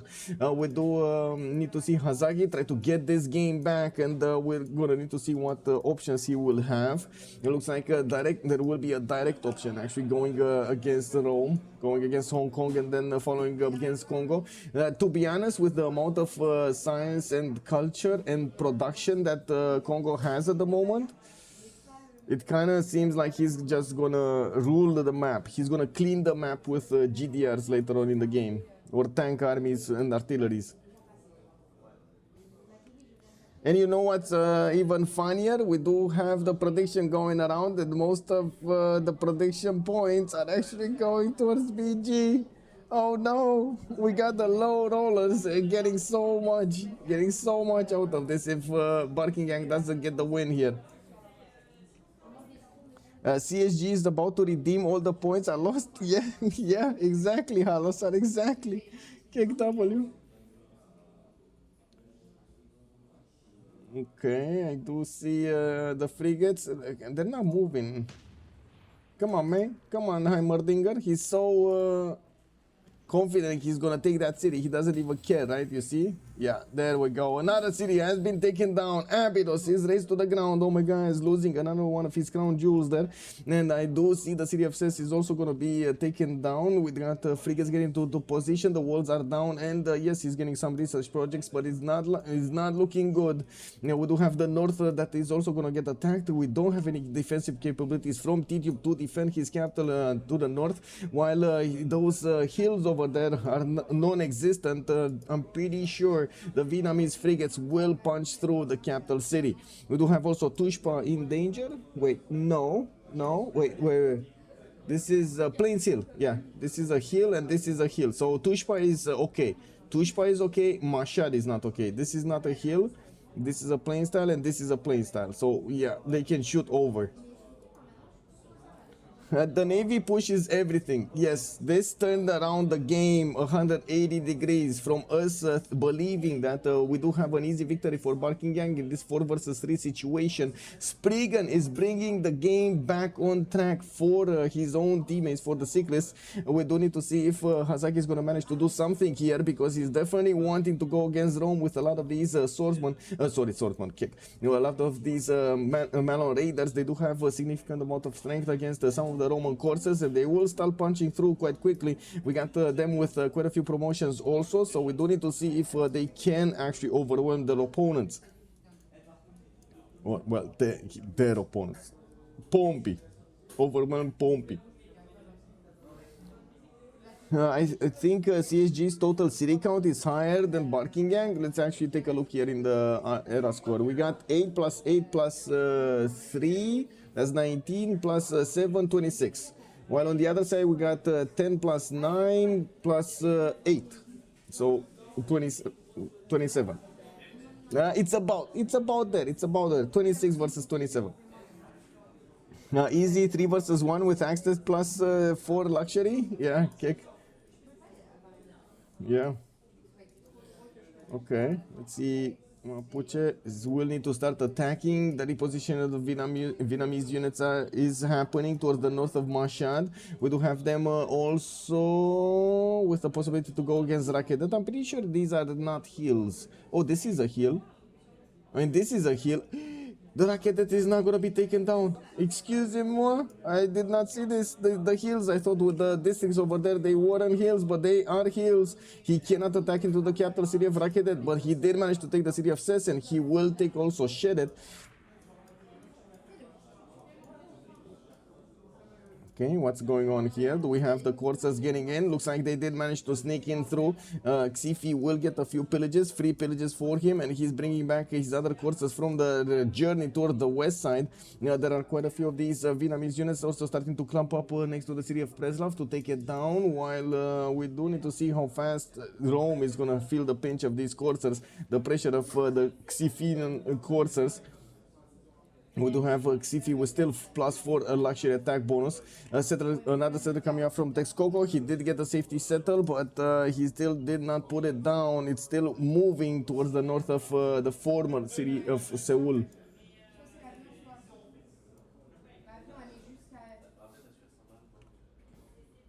Best of one. This is a best of one. Hello, Emily. Hello there, ma'am. Welcome. Where's my hat? My hat is home, King Stephen. My hat is home. I'm sorry. It is what it is. I cannot wear the hat with the headsets.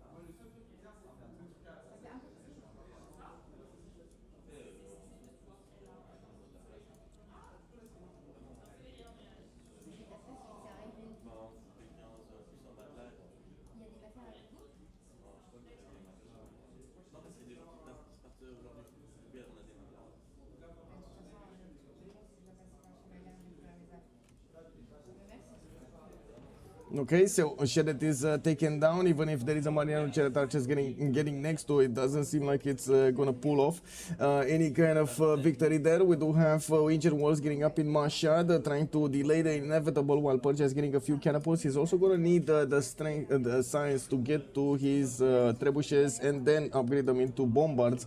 I do see Xifi is getting gunpowder. We do have TTU going for his construction and nationalism coming up in 4 turns. He's gonna have stronger cities than his ally did, I would say, and then Egypt did. While in the lands of Vietnam, we do have him starting off on his theater squares. He stopped building a military, doesn't need to, and he's focusing down on his sim and on his goal per turn. We did slowly get into the next era, and looking at the score here, we do have Golden Age acquired by Mapuche with extra yields coming up from his trade routes. We do have Xifi Dark Age, T-Tube Dark Age, Omega Dark Age. On the other side, Mikado is still in the Golden Age for Heimerdinger as well, for Inform the Coinage for both of them. I'm pretty sure their goal per turn just exploded. We do have them with what, 600 gold a turn at the moment, while their opponents are barely making 360, 70. Wow. Okay. Industrial zones are also starting to be put down in Congo's territory, and he's finishing up his workshops in them. We do also have Forbidden City being placed down from Kewila, where he's going to use the emote to increase the production towards that. We do have a Mausoleum of Halikarnassos also getting out from Kataingo in 4 turns. And whoa, is that Statue of Liberty? That is Statue of Liberty being placed down from Katango. Let's take a look at the engineers here. Who's making engineer points? Congo is on 49 great engineer points. 10. We got Rome on 2, Persia is only on 1, Vietnam is on 2, Egypt is on 1. So basically only Congo has a decent amount of points up, and he's still getting some, while Mapuche is pushing his defender over here. Pompey is in a little bit of trouble. We do have quite a few strong units from Mapuche dealing the damage against the courses of Rome, while Mapuche is trying to get to the city of Hong Kong. He does need to pass through all of these units of Rome. Rome sending more units to the front line. He knows that it's very, very important to scramble to get that defense going. Okay. Faith. Me.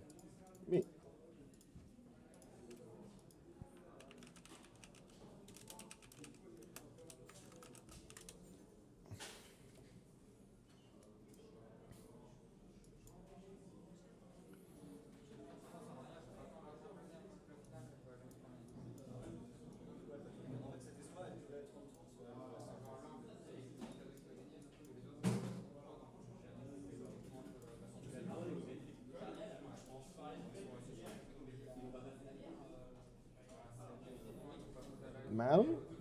Hello? Maybe put a plus? I need to wait for him to put a plus so I can put, like, click next, accept.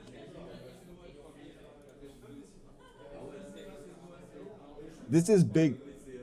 This is actually quite big. If they do manage to get minus 50 production or 100 production, depending on where you're sitting at, this is going to be big. Slowing down the game for Barking Gang is probably going to kill them. If they don't have the ability to pump out units, it's probably going to kill them. There's way too much advantage over here for Muvemba Zinga. Way too much. 315 science, 222 culture. Is Malm seeing this or not? Is Malm even there? Well, they're thinking about it. I'm just gonna put a plus, and I guess I'm gonna wait a little bit more. I'm sorry. They didn't finish their things, no? Yeah, they didn't finish it. I think you can actually see the frustration on the players' faces, especially from Barking Gang. You can see the cyclists are actually quite comfortable, but Barking Gang... Uh-oh. Yeah. Uh-oh. Well, I need to do it. Submit. I don't know what Malb is. What is he doing? Okay, TTUB did manage to get multiple units here, and he is shooting back against Vietnam's frigates. He's going to finish up those walls in 1 turn, and I do notice quite a few horses are also starting to get the position next to the city of Mashhad. Did he actually do something or no? What happened here? Gold is 100% cost. Okay. Movem Bazinga, minus 20 population growth, but plus 5 loyalty. Okay, they're trying to slow down Mikado. And 2 Diplo points for Omega. Well, Omega doesn't have any more coastal, so yeah, that's gonna be a problem. We do have a knight also being deployed to take over the city of Shedded. He does have enough movement point to get into that city center, unless this Mariner Chariot Archer is cutting off the... yeah, he's not. Never mind. That could have been, would have been, wasn't. We got Cuirassiers also coming up from Memphis and Rakedet, and I do see Mikado is pausing? What's going on?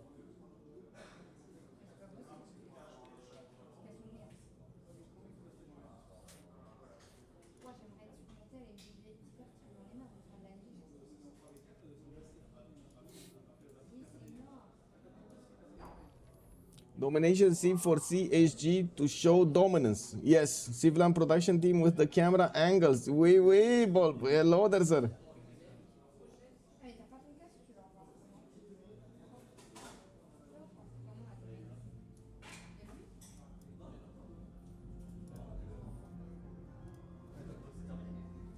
Oh, I think, oh, we gotta pause. We gotta pause 5 minutes. We gotta pause 5 minutes. Okay, that's what's happening.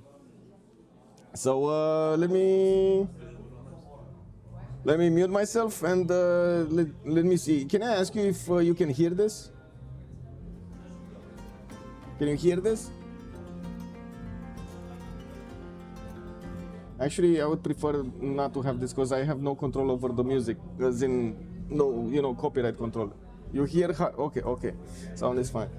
I don't want to do it though. I don't want to do it. I'm gonna put my own music. I have no idea about the copyright, so until I actually get express permission to do something, I'm not doing it. I'm gonna put my own music. Okay, be right back in a few minutes. 4 minutes.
Okay, and we're coming back. Let's see what will happen next, because we definitely have quite a few things to go through. By the looks of it, we do have a few attacks already started up, and of course we do have Vietnam going against the capital city of Persia. I did manage to actually get a few words from them. Xifi was saying they had a big problems with their strategics. They just didn't have strategics. We did actually take a look at them at the beginning, and he didn't have enough units to enough strategics to actually pump out his units. While it does. I did also ask if they did knew about the attack, and the answer was that yes, they did know about the attack. They did know that at some point it was Vietnam having more than 600 military, and it's not like he had any other target to go against or any reason for having that much military. So they did know for quite a few times that there will be attack on the seas. They did underestimate how much time it will take for Vietnam to actually get there, and unfortunately they pay the price for that underestimation. We do have to take a look if Persia is going to be successful to push back or defend his capital city. He's basically the only one making a decent amount of science here. Omega is down to 116 and 51. We do need to see also if the courses of Xifi will be successful over here to do the damage against Rome. He will get the courser to pillage quite a few tiles here, and he will end up fighting the cuirassiers of Rome. Pompey did manage to get to his next technological level of units, and I'm pretty sure he's going to get a lot of gold from his teammates to upgrade most of his military. This is going to be extremely important because Mapuche is pushing him with a lot of these man-on raiders. May I ask if everything is hearing fine, if the microphone is fine, and so on and so forth, because I did need to start it up again. All good? Perfect. Okay. So let's see what's going on here with the east side. I believe this is probably going to be the biggest problem. The capital city of Tidium is going to be taken down. It does seem like he is putting down a horse there, and he's starting to shoot down the city of Mashhad. We do have a Quadrim trying to get out of Mashhad so he can get some shots back on return, but unfortunately it does seem like his front of the city center is going to be having quite a few frigates bearing down on it. We do have him with multiple horses kind of gathering in the south while he's bringing his catapults on the front line. Unfortunately, if they don't get the upgrades for the trebuchets and for the bombards, these are not going to have enough strength to push back the Vietnamese frigates. Tiriub is getting his gunpowder in one, nationalism also coming up in 2 turns. He's going to have the availability to get to core up his units in those 2 turns, and we're going to need to see if he will have enough units to core them up. Definitely he's trying to get as many of these trebuchets out as possible, and with them he does deal a decent amount of damage against the frigates, managing to take out the first horses of his opponent. We do need to see if there are enough frigates here. Let's actually count. Do we have enough frigates to take out? So he needs 2 shots to kill a horse, probably 3 shots to kill a knight, and there is only 1 single horse that could take this one down. So the only way in is to take this horse down and then deal the damage against Mashhad, which will require probably at least 3 hits from frigates. He can't do it. I think the answer is he cannot do it. You would have needed more land units to do that. Anyway, he did manage to take the city of Ses down from the south, and it does look like we do have cuirassier strength cities in Egypt right now, but still on only on 2, 4, 5. He's definitely struggling to get back on track, while Mikado does not have that pressure behind him. We do have Mapuche trying to get towards the city of Hong Kong. Unfortunately for Pompey, he only has pre-builds of these calf kind with the multiple courses that will require the upgrades for calves. It looks like he did manage to get 1 musket, but that's about it. Pompey is 3 turns away from getting his military science, and not that far away from also getting nationalism. In 4 turns, he's gonna not only benefit from a lot of calf corps, but also from cuirassier corps getting upgraded on the way. He did get a military engineer to also create some pathways there if he needs to, and it does seem like he is defending properly against the Aztec attack. We do have him in the south over here with a few courses. Xifi is managing to get in and maybe get some gold points, which is definitely going to be valuable for his outcome here.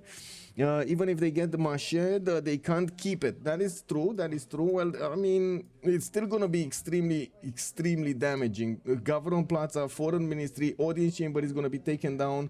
Not to mention, Tidiub is going to lose a lot of his production. Remember, all of the traders are going to Mashhad. All of them. With Magnus. Just if you take into account the Magnus plus 2 food and plus 2 production, That is a lot of those are a lot of yields. But anyway, it's not gonna fall. It is not gonna fall. And I think Heimerdinger also realized this. It's not gonna fall. Yeah, they lose they lose the Gavron Plaza. They don't lose all the districts, but they lose the Gavron Plaza, and that's a significant hit. So this city right here, just this one city, is making 50 production, 20 gold, 34 food a turn, 9.6 culture with 27.5 science, and 2.1 faith, which is barely, well, negligible, I would say. But still, it's not like he has a lot of science, right? So if you take out that 27.5 from just 166, that is a considerable amount, I would say. We do need to see if Mapuche is going to do anything here. He did manage to get to 101 science with 47 culture, and by looks of it, he's definitely getting more gold than he had before, trying to finish up some more commercials and getting his campuses out from Buel Mapu. We do need to see if these minor raiders are actually going to be successful. It looks like no, and we do have Pompey getting his field cannon strategy technologies to go against Aztec. This is about that time when Aztec is starting to feel the burn of his low science number, while Bombi did manage to get up to 141 science and 56 culture. He started rolling through a lot of these technologies. Having the ability to get higher technological units will allow him to deal a lot more damage against his opponent here. You know, we do have to see if they will find a way to take that chink in the opponent's armor. But no, I don't see it yet. I don't see it yet revealed to us. Looks like Presla has been taken down. Vietnam and Rome are successful. We do have the pillages from Aztec. He's trying to get gold for his teammates, and he is successful in pillaging quite a few tiles over here, the commercials and the mines next to Ostia. I do see he's suffering quite a few losses also next to his capital city. That is a third capital, by the way. That might be a third capital if they get access to it. Well, we don't really have Mashhad, and they also have to have their own capital. Don't they have to have Seoul also? So yeah, that's domination not really possible. Anyway. Now we do have Persia right now putting a unit on every tile around the city of Mashhad, trying to build a wall of units to help defend against the Vietnamese navy. That was a massive investment that paid off here from Vietnam to attack into the cities of Persia on the coast and into the cities of Egypt. Basically, Egypt, which was the main seamer from Barking Gang, is not able to do that anymore. He's struggling to get back on track with his science and culture, while yes, he does have quite a bit of gold per turn. His production is very low, 169. Looking at Mikado, we do have 485 points of production with 371 points of science and 200 points of culture. They lose the... oh, yeah, this I did read that. Can you check league culture victory numbers? Yes, sure. We got 2 out of 47 for Mikado, and looking at the tourism, we do have 100. Oh, wait, this is culture victory waiting room, 147 tourism. That is very, very quick. And he's gonna get his Statue of Liberty, denying it, of course, from Omega. We do have Omega with 8 out of 20. I don't think that's even possible anyway, just saying. And we do have Oxford University getting out in 8 turns from Kwilla. He did get the Forbidden City finished earlier. We did see it in the build queues. While he's getting a lot more production from these factories, you can imagine he's going to start rolling through those projects very, very quickly if he needs to. Getting the gold per turn from the banks and setting up more production capabilities here. Doesn't need to worry about the military that much. He did manage to get the support help of Pompey, and I gotta say, Pompey did amazing over here to try to move the military in front of Congo, so he doesn't let any unit of his opponent get through these mountain ranges. I do have to say, it seems like it was very dangerous to actually pick Pangea standard ridges. The lands did create quite a few one-tile chokes, and unfortunately that also made or broke some of the attacks here. We do need to see if Vietnam is going to try to take another stab at taking down the units defending the city of Mashhad here. While we do have a frigate right inside of the Persian city, he will get to defend quite a few more turns. It doesn't. This kind of looks like a stalemate at the moment, probably until Vietnam is going to hit, I would say, battleships. Where is he? He's on military science 110. Okay, he's not that far away. He's not that far away.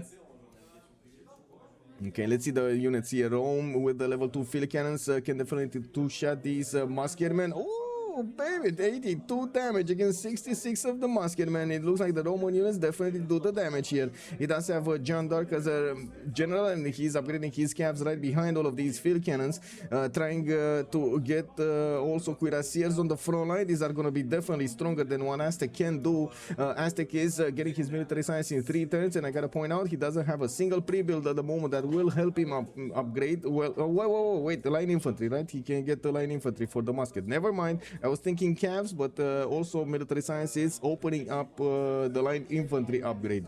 This one. It's still not going to be strong enough. I'm pretty sure the field cannons with the cuirassiers, level 2 field cannons with the cuirassiers and the general should punch through any line infantry at the same time. We do have coursers, more pillages being done into Ostia, lost 1, but it's fine. We got another one that's being taken down here and another one in the water that I don't know what he's doing. This guy is just, you know, taking a sip, taking a pause somewhere. Okay.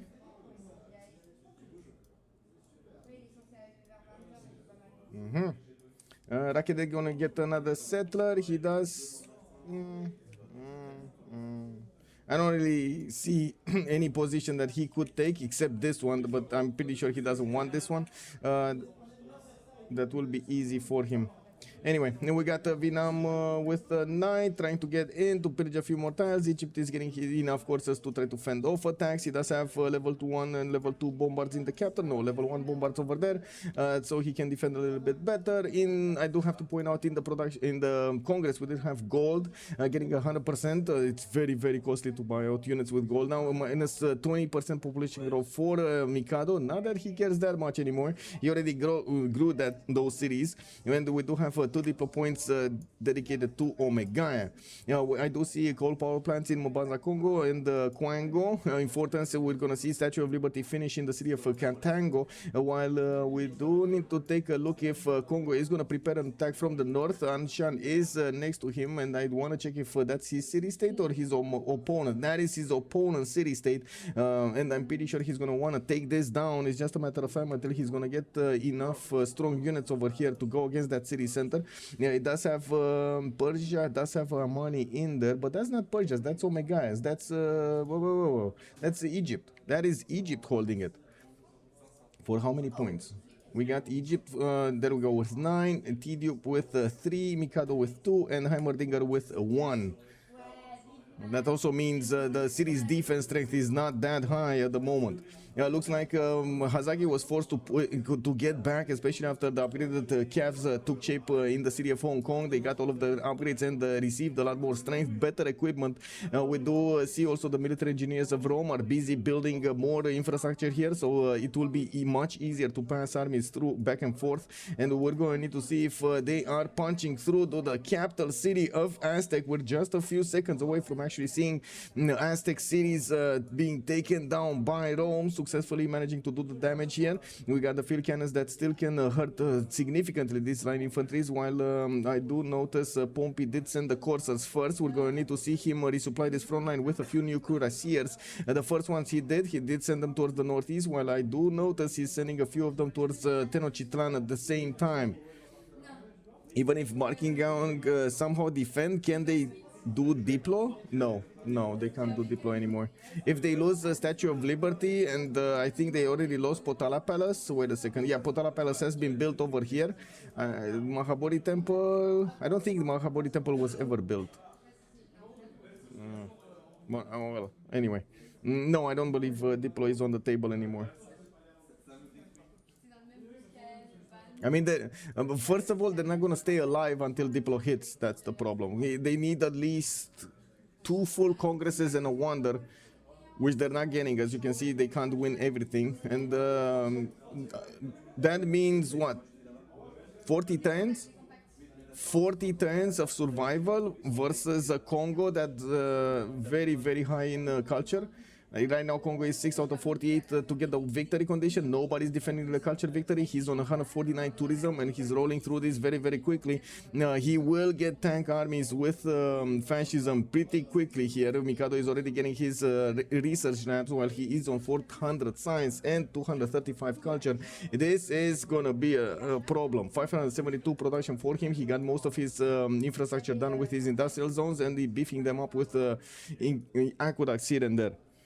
Congo just seemed, got ahead and stole all Diplo wonders. Yes, yes he did. Yes, he had I would say he had a heads up that might be happening.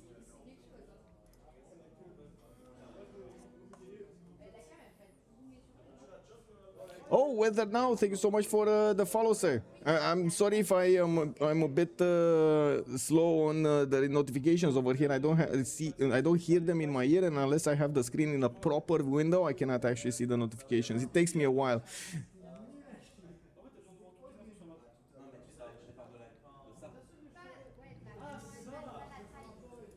Now it's a barking gang CC when? Oh, this is unbelievable, but it's definitely fitting for a final, man. Unbelievable. Imagine the stories that will get out of this final. They won against you in a 3 versus 4. Wow. Yeah, definitely. That's what's happening here. Now we do have Vinam able to fleet up some of his boats, and yes, he's trying to see if he can start hitting and not get hit back by the Persian defenders. While I do notice there's a few more units from Rome starting to get the shots over Aztec. We do have these field cannons that are slowly tearing apart the line infantries. Yes, walls are going up in Tenochtitlan, which are not going to hold for long. I'm pretty sure we're going to have a bombard at some point come out of the cities of Rome and smash down those defenses. Rome did manage to take care of the Corsairs inside of the city of Ostia's borders, which was terrorizing those districts over there. Not anymore. We do have a massive military from Rome also defending the city of Mubumbi, while at the moment I do see the research labs are starting to get built in 2 turns. We're going to see the Statue of Liberty finish in the city of Katango, putting another nail in the coffin of the Diplo victory. I believe we need to ask ourselves when battleships. Is it now or is it later? Is it now or is it later? I would say later. It's later. Not protecting the coast has been their error. Yes. Yes.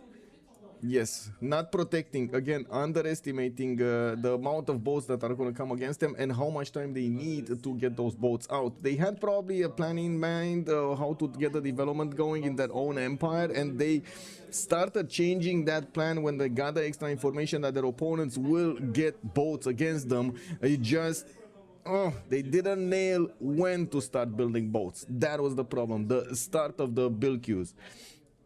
Hello there, the real ENW. Good evening, sir, and welcome. You can actually visit the cpl.gg website to see what kind of mods we're using. I did put up over there some explanatory pages, so it's much easier for you. If you do want, you can also take a look at my YouTube. You're gonna find over there different videos that will explain and also get the patch notes for the latest versions of BBG.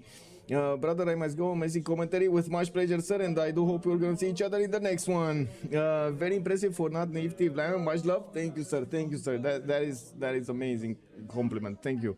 I'm doing my best to learn multiple things, and like they were saying, like the French were saying, hey, when are you casting in French? And I'm like, whoa, slow down. I'm badly learning English. You know, like let me specialize first and then diversify. It is what it is. Anyway, we're getting this.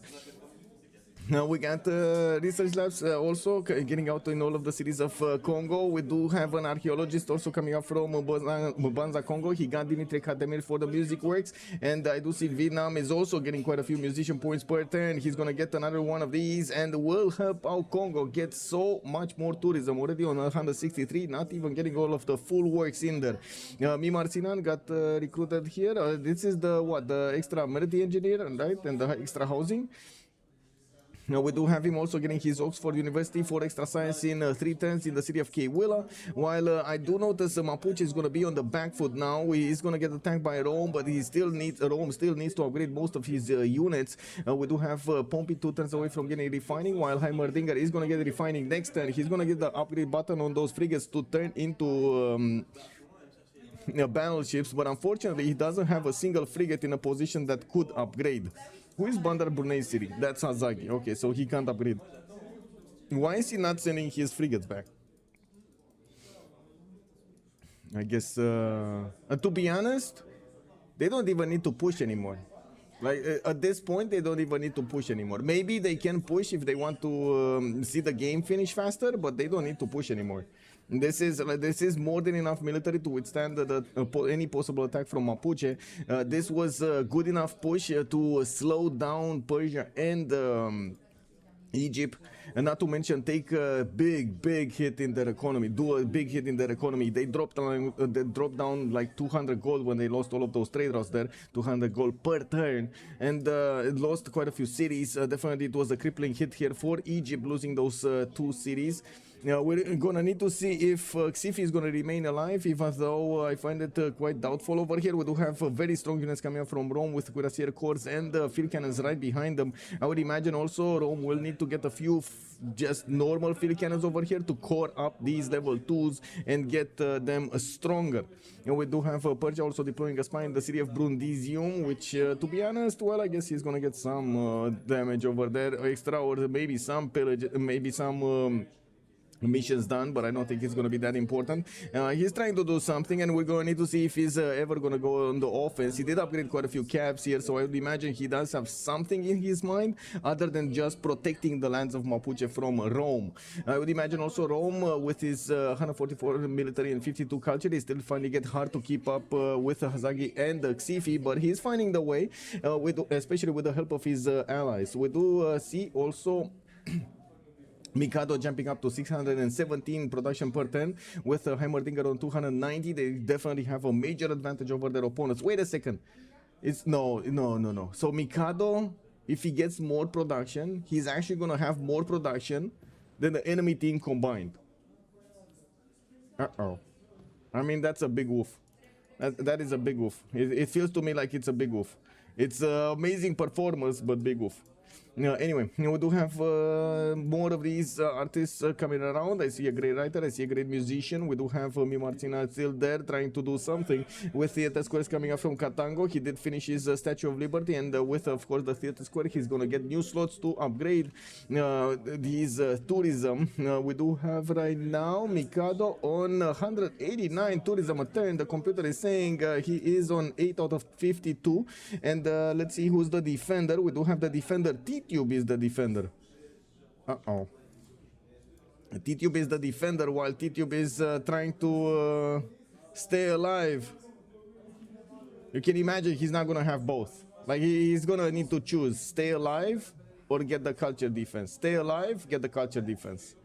If he gets the culture defense, he dies. Like, these are basically his choices. And this is one of the amazing things that does happen in this game. You do see in real time, and if you do manage to calculate exactly your options and see how and what you can do, how you can actually get an advantage from something, at some point you realize there are only, like, you can count your options on the hand. Like, you know, like 1 or 2 options. There's no option at some point. There's no option. Like, you need to do something or you're not going to win the game. Does Bombard plus Observation Balloon counter battleships here?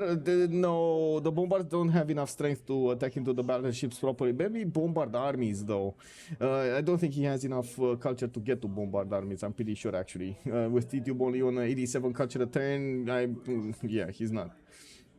Like, if you could take a look at the bombard damage, they are a 65 strength against the Caravels, 63. Those battleships, and I'm pretty sure they're gonna be battleship fleets, or yeah, there we go. He already fleeted up some of these frigates. They're gonna have way more strength.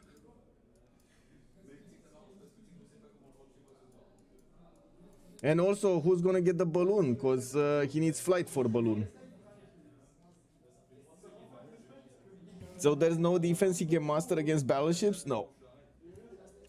Well, wait, depends on how many battleships. Like, if I guess, you know, let's go into a little bit of detail here to actually make a correct prediction, because otherwise we might make Pikachu face that it happens a little bit different. So if he gets attacked by 1 or 2 battleships, that is defendable. That is definitely defendable with quite a few bombards.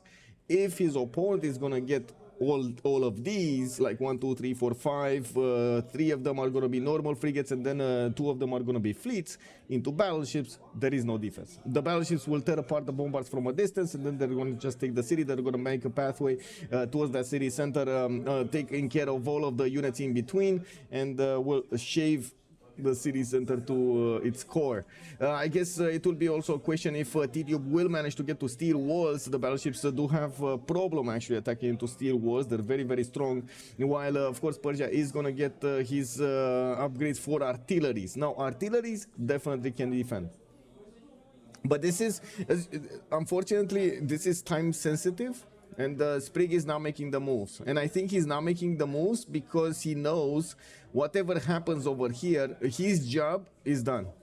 Like, he already did the damage, enough damage to secure Mikado a serious advantage against his opponent's simmers. That's what he did over here.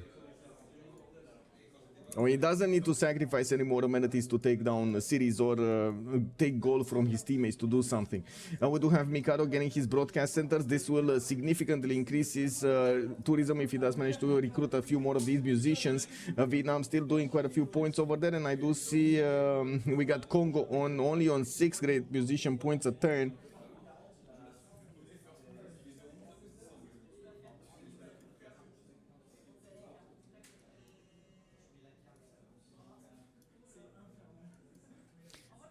Can you check the thematic?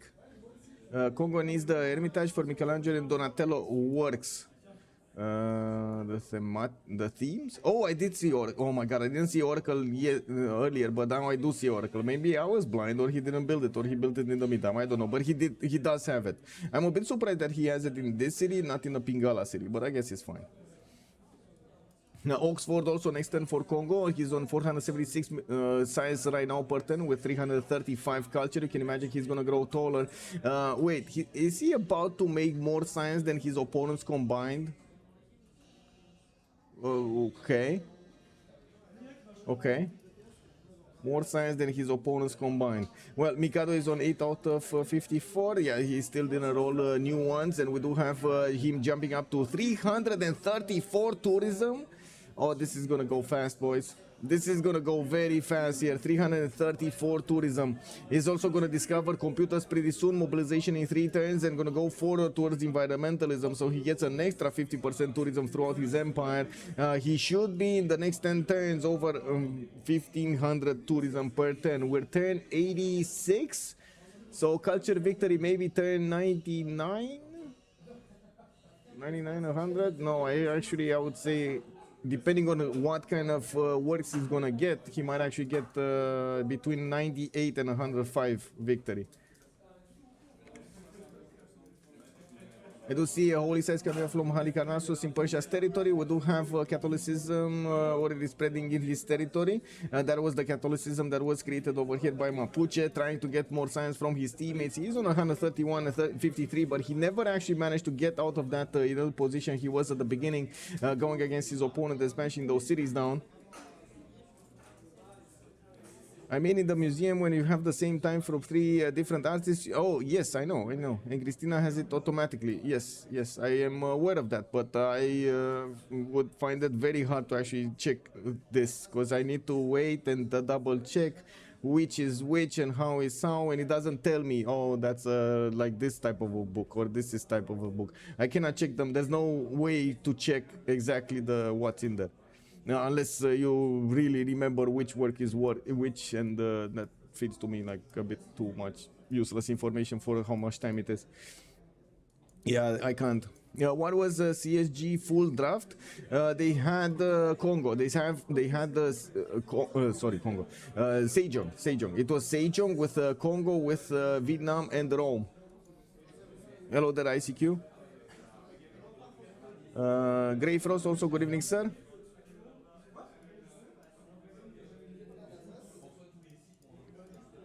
Hello there, Urek. How have you been?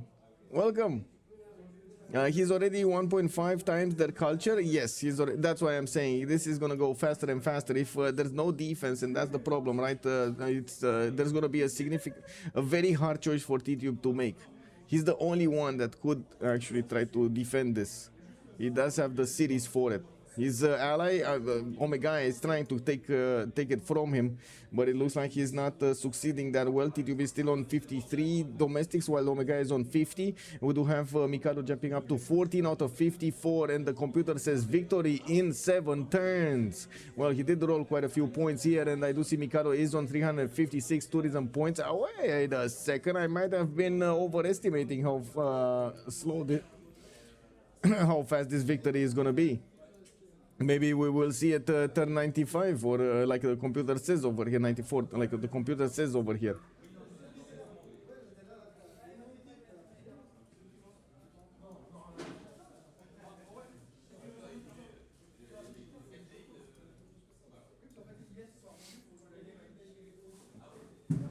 Okay, got some entertainment complexes, some more gold per turn here. Looks like T-Tube 243 science and 93 culture. He's doing his best to get back on track. We do have Hazagi on 132 also. In the tech side, the Heimerdinger and Mikado are both going to get steel next turn, and Civil Engineering is going to finish on Vietnam also. He's getting back his frigates to upgrade them. We'll see how quickly he's going to manage to get that going. I don't see the upgrade button yet, so it doesn't look like he has refining. I don't see. He does have the coal though, so he does have industrialization, and of course that's what he needs.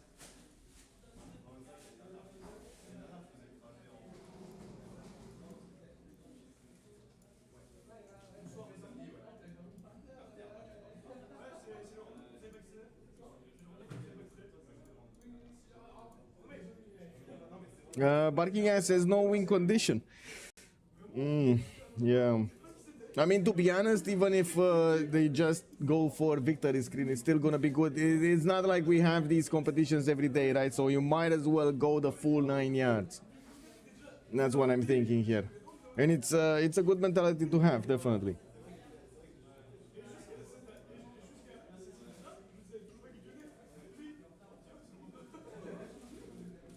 Okay, Willy Mapu started to get some bombards here, but let's actually take a look over here what's going on, because there was quite a bit of fighting next to the cities of Aztec. We do have Tenochtitlan getting the support help of Victor, and he's trying his best to fend off attackers here. And I do have to point out, if you didn't sub to OnSpotTV on YouTube, I need 2 more subs for 3,800. Let's go. Who's gonna be the 3,800s? Woohoo! Getting there, amazing. Thank you, thank you. We do see field cannons also getting back from Pompey. He's not gonna want to push anymore. Persia did get calf cores over here, and he does have enough strength to push to punch his next door neighbor back. We do have a spy here from Persia also deployed in the cities of Rome, while the moment Pompey is not interested in actually taking on Xifi anymore. It looks like he did enough damage over there, forcing them to spend some gold and forcing Persia to deploy quite a few units to the southwest, as well as defending his northeast. Looks like also Aztec did manage to get Xochicalco down, and I'm pretty sure they do see this city. This is a city that they can definitely see. Oh, 99. We're on 799, guys. 799. Let's see. 3,800. Let's see who's gonna do it. Oh man, I don't know exactly how to check who subbed last. Man, if you sub on YouTube, please let me know so I can shout you out, the 3,800th.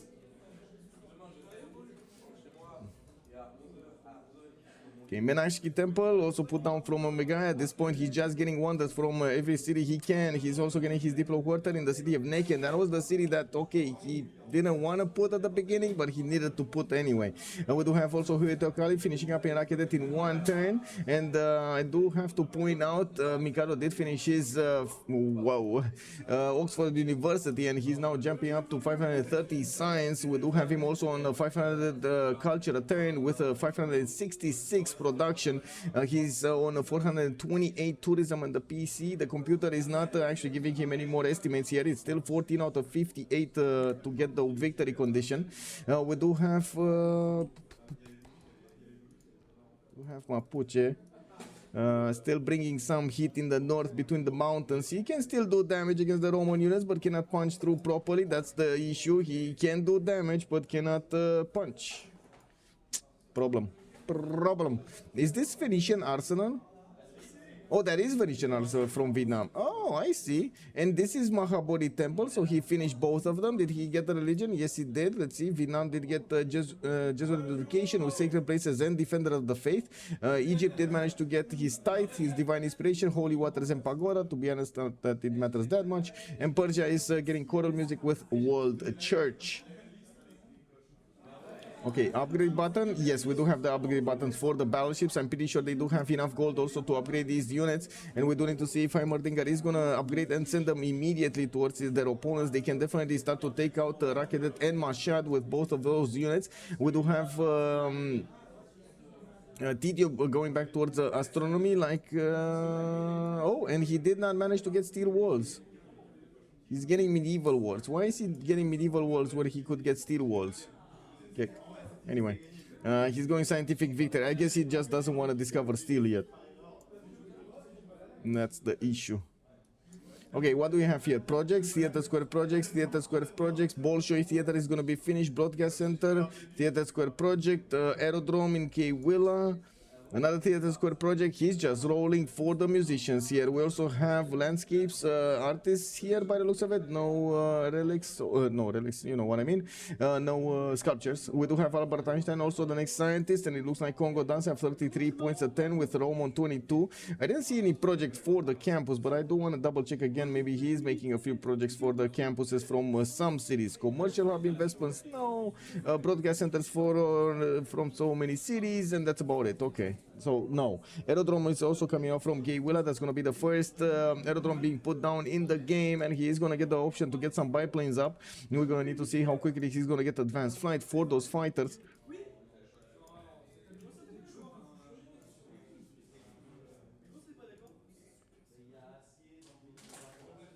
How did Congo get so much culture? Hello there, Willow. Well, what can I say? He had basically a free sim. He got Colosseum relatively early. He got his Theater Squares also relatively early. Nobody else started getting writer points, so he did manage to get a lot of the writers at the beginning of the game. He has also more slots to use because of his capital benefiting from more slots for those great works, and because of that he just started accumulating while his allies were fighting over here on the right side and on the bottom side. He was kept safe by his allies, so he could just keep on simming and get the stats, work on his sim, not on his military. And in the meantime, he did very well. Look at that. He did very, very well.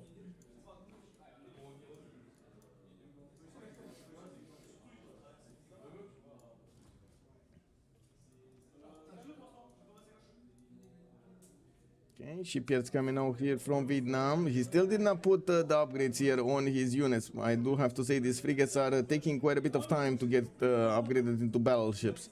Like I said, I don't think the pressure is there anymore, especially since they do know Mikado is going to get slowly but surely this culture victory. 19 out of 62 to defend. It looks like there were a few more defenders gathered, but so is more tourism acquired by Mikado per turn. 569 points. He is soon going to get also... Wait, did he get computers or no? I don't think he got computers, because he should have been more if he would have gotten computers, wouldn't he? He's getting ideology. If he did get ideology, he's going to get suffrage, actually, democracy next turn. While he did manage to recruit another one of these artists, I do want to see how fast he's going to get Yatsunaki Kengyo. Looks like it's going to take a while. It's 270 points. That shouldn't be that much, especially since Congo does have a lot of production for him. He's working 549 points of production. That's pretty good. You need computers and environmentalism. Is that actually ecologism on in French? On the French version, you actually say ecologism. Because in English, I know it's environmentalism. So basically, to show you what he's talking about, it's this. this civic environmentalism that gives you 50% tourism across empire, but he didn't get it yet. He's still going there. This is after he's gonna get democracy. And in the research tree, this is the one computers that gives you the tourism, the 50% tourism across your empire. It's very expensive though. And I don't remember him finishing. I know he went to it for electricity, but I don't remember him finishing electricity. So I'm a bit obviously I'm a bit confused over here if he got it or not. I don't think so. Like I would have expected a lot more tourism after computers than 587. Oh, ecologism. Oh, I see. So it is another word. Interesting.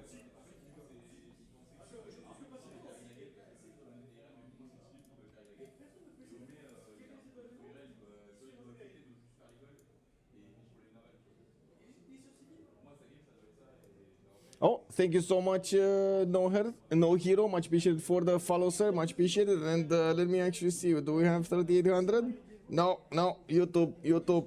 3,800. Come on, let's go. 37.99 now. Let's go for 3,800. We do have Vinam fleeting up his boats and still keeps tabs on the Egyptian capital. We still don't have the battleships upgraded here in the city of Saigon. While I do notice T-Tube did deploy his cuirassiers to the north. He still didn't upgrade his bombards into artilleries. He does have the upgrade button. He just didn't do it. We do see him going for scientific theory in 1, Scorch 13 2, while Mikado is going for nukes, nuclear fission coming up in 2 turns for the big Mikado. Well, I guess, you know, with a nuke dropping, I think, I mean, that would be a pretty good finish. I must say. That's a pretty good finish.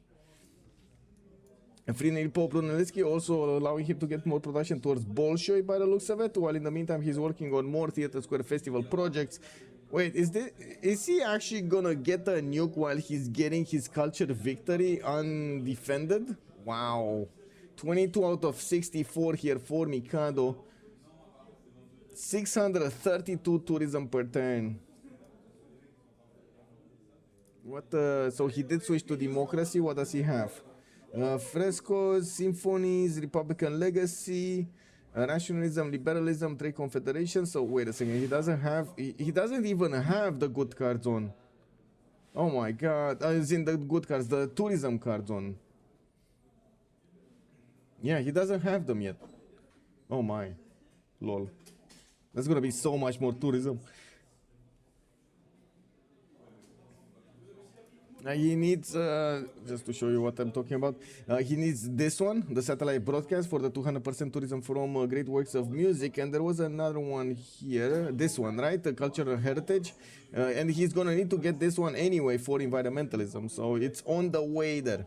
But first he wants to get Cold War, and we do need to see if he has, no, wait, he does have a decent amount of faith generated, 74 faith a turn, oh my god, man, he might actually finish with a rock band. Looks like you hit. I did. Woohoo! Wait a second. I did. Let me watch my phone. It's on. Yeah. Oh, I did. It's 3,801. Let's go. Getting the community bigger. Thank you so much. Much appreciated. We got it. I vote Team Cyclist and you. Peo Pai Pai. I think. Yeah. I can only say. Yeah. There were quite a few votes at the beginning for Barking Gang, but it looks like slowly the opinion has changed. The votes have stayed though. That is what it is. You can't take them back after the prediction is finished. We do have to take a look over here how many of these tourists Mikado is getting. 22 out of 67 at the moment. It's still not fast enough. We do need to switch the vision towards the right side to see if there are any battleships coming around. No. We do have Vietnam still deploying these frigates, just running around over there. They're sending them to their vacation spots while he's building up his Theater Square Festival projects and getting some more shipyards for the production. He's definitely feeding Congo. You can see he's feeding Congo everything, every book, every artist, every music that he's getting, he's feeding Congo, which of course is allowing Congo to get a lot more. Bolshoi Theater is also going to be quite good over here, giving him more slots for those music works, while he definitely needs a lot more points to recruit the musicians. We're going to need to see how many of these he's going to get. He does have next turn another one of these musicians, so that's going to be Yatsuhashi Kengyo, while Vietnam over here is going to try to get the next one. We do have the fighters also getting out of Keiwila pretty soon, and he's getting his Natural History Museum from his capital in 2 turns. That will allow him to put another 4 works of music in that one city. Moksha and Pirishori did also get the double for him. With the second, this one, the curator, the 100% tourism from the great works of art, music, and writing in that city center. You can imagine that is extremely valuable, especially in the case of Congo, where he does have a lot more slots than any other nation. He didn't misclick Royal Society. Yes, Migman, he didn't misclick. Halemaka, good evening, sir, and welcome. This was a 3 versus 4 because we did have a player taken down quite quickly. Ilark, unfortunately, couldn't withstand the concentrated power of 3 nations coming against him, and Mapuche, with the help of Cyrus, did tore apart his empire, took the cities away from him. The 3 cities, Seoul, Gyeongju, and Gwangju.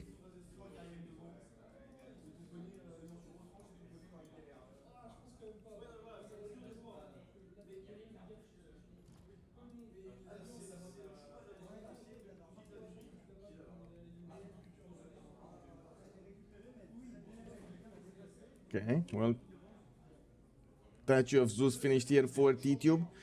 He's getting a few more settlers, but having a hard time to actually get spots to settle. We do have Memphis getting Menashki Temple next turn, switching to oil power plants and taking a look at the culture victory here. It's 706 for Mikado per turn. That's tourism. Combustion coming up in 4 turns for Omega. We do have Mikado going for rocketry, so I would imagine he already has computers, because otherwise he wouldn't have had this. He would have gone for computers if he didn't have them. Rocketry coming up in 2, rapid deploying in the 4. He's probably going to want missile silos to drop those nukes, and we do need to see if he's going to start working on his Manhattan project. He's probably going to put it in a secondary city, not in the capital. We do have him, of course, still specializing to get as many of these projects out as possible, and new fighters going around.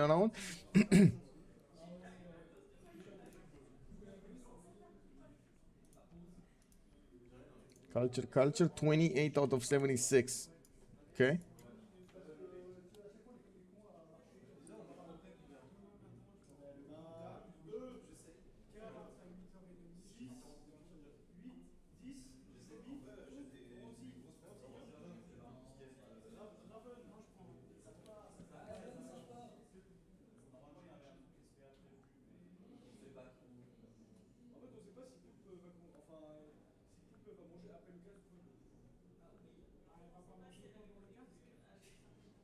Okay, tanks coming in from Congo.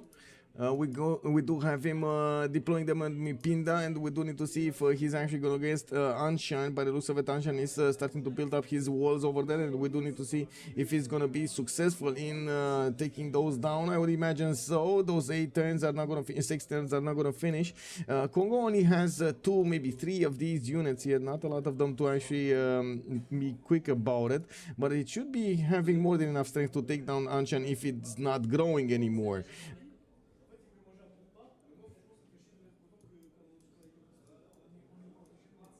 Okay, battleships also upgraded in Persia. Now this Persian city is not takeable.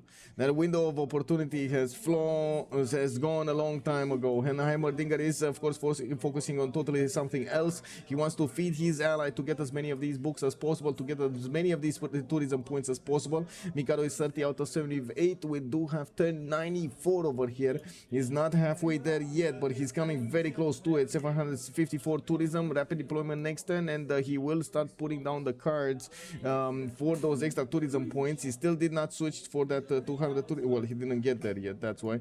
Yeah, we do have him also starting to buy some rock bands. I do see one bought in with Panzas and Sundi, and yes, this is a bit funny actually, having Congo buying rock bands, but it is what it is.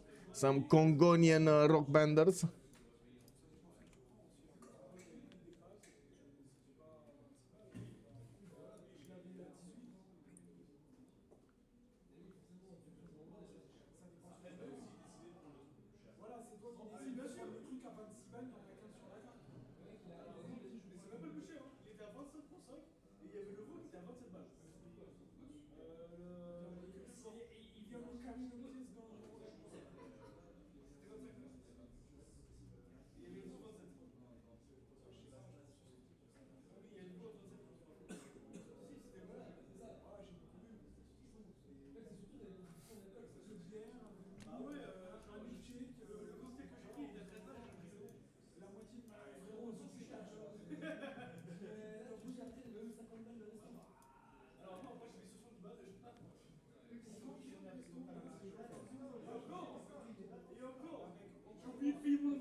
One second, what's going on over here? Just waiting to see if there's any movement, but I would imagine we still need to wait for that culture victory to happen.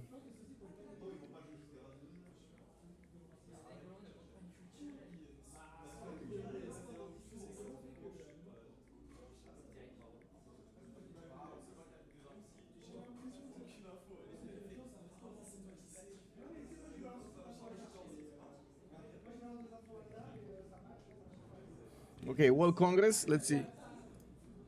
Wildcard policy slot, I will go for autocracy. Probably nobody's in autocracy anymore. Culture, city state, there's no culture city state, so no problem about it. Autocracy count, okay.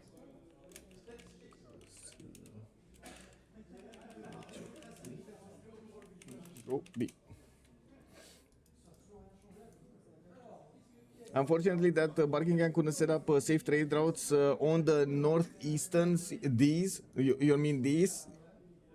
Oh, not this. Sorry, on this. You mean this one, right? Oh, okay. I'm saying yes. Okay. Yeah, yeah. Unfortunate. Very unfortunate that they couldn't set this up. Very unfortunate. No, but I would say it's very unfortunate that they didn't get the fleet up, because if these two nations, if Persia would have switched to building a navy after he dealt the attack on Sejong and won, and also would have had Egypt dedicating a lot more production to have the boats at the correct moment in time, he could have had it. Like, they could have had this. That was the only mistake, not building boats. And yes, I know they had a few boats. You know what I mean? Not building sufficiently numerous boats, I should say. Or they're not taking the threat seriously. Also, that's a problem. But it is what it is. I mean, they had an impression of how the game is going. They definitely had the need of trying to adjust their empire after the war against Sejong. They wanted, I'm pretty sure Persia wanted and did know that he's going to need quite a bit of time to recover. And this was the result.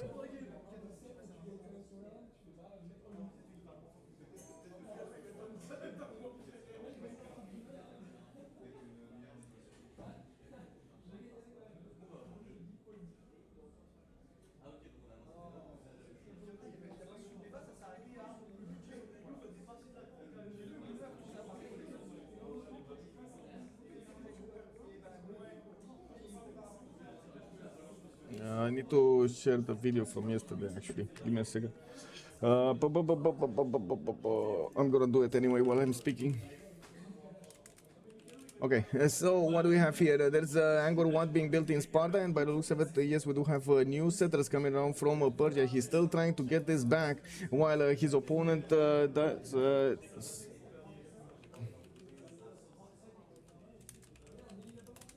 while his opponents are still going through the choices in the resolutions of the World Congress, we do have democracy being taken. And wait, is this going to be a pause? Is this another pause after the Congress?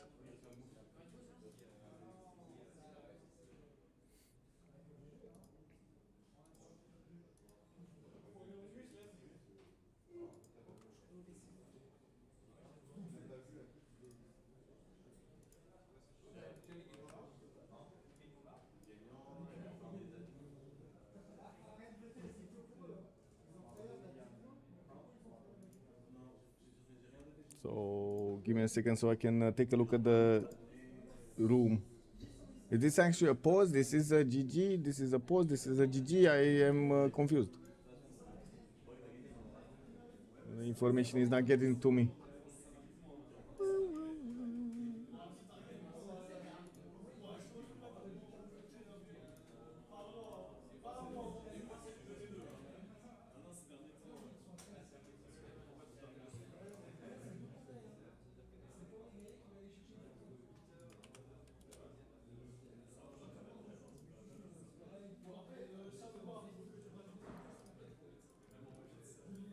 Uh, 5 minutes for the okay. Okay. So I guess 5 minutes is a pause. Okay. Okay. Let's put back the music and see what's going on.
Drop that shit.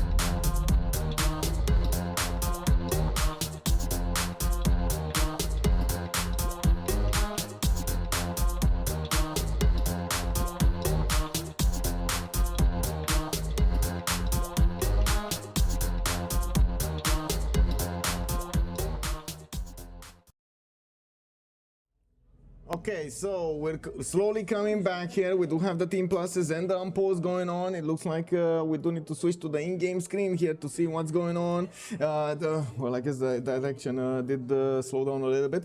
We do have to see how this cultural victory is going to take shape here. I'm pretty sure we're going to have it revealed to us in just a few moments. We do have quite a few tourism points getting out from Congo, and he is recruiting more of these musicians. He just got Johann Sebastian Bach, and by the looks of it in the musician screen, we do have Yatsusashio Kengyo, Antonio Vivaldi, and Johann Sebastian Bach. Three of them just picked up in the last few turns here. Isun Sin also for Vietnam for that early free ironclad.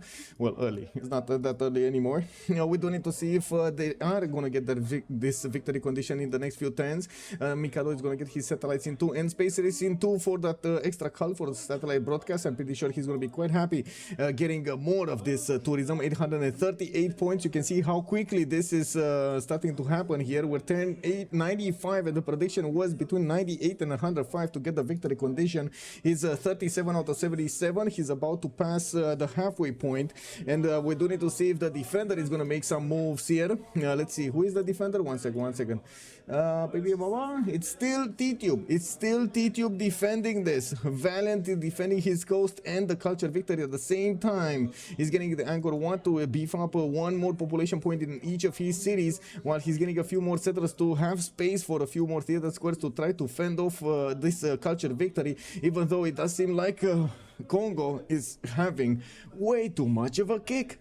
We do need to see if Rome is also going to start pushing. It doesn't look like after he did upgrade quite a few of his field cannons and calves and cuirassiers, he's not moving forward. The tanks of Congo, he did get to core up here next to Mapinda, and they will stop any kind of Mapuche push. Mapuche was coming next to Anshan's borders, trying to get into Congo's territory, where we do have a Mapuche level 1 spy deployed in the commercial center. Multiple broadcast centers are also finishing up in the lands of Congo, giving him more slots to put those works of music in, while he's deploying fighters all over the place. We're going to need to see him find a target for these fighters. I would say these calves are probably going to be the first meals for the fighters. Michael looks straight Romanian G without hat, no cap. Yeah. Oh my god. Anyway, it is what it is.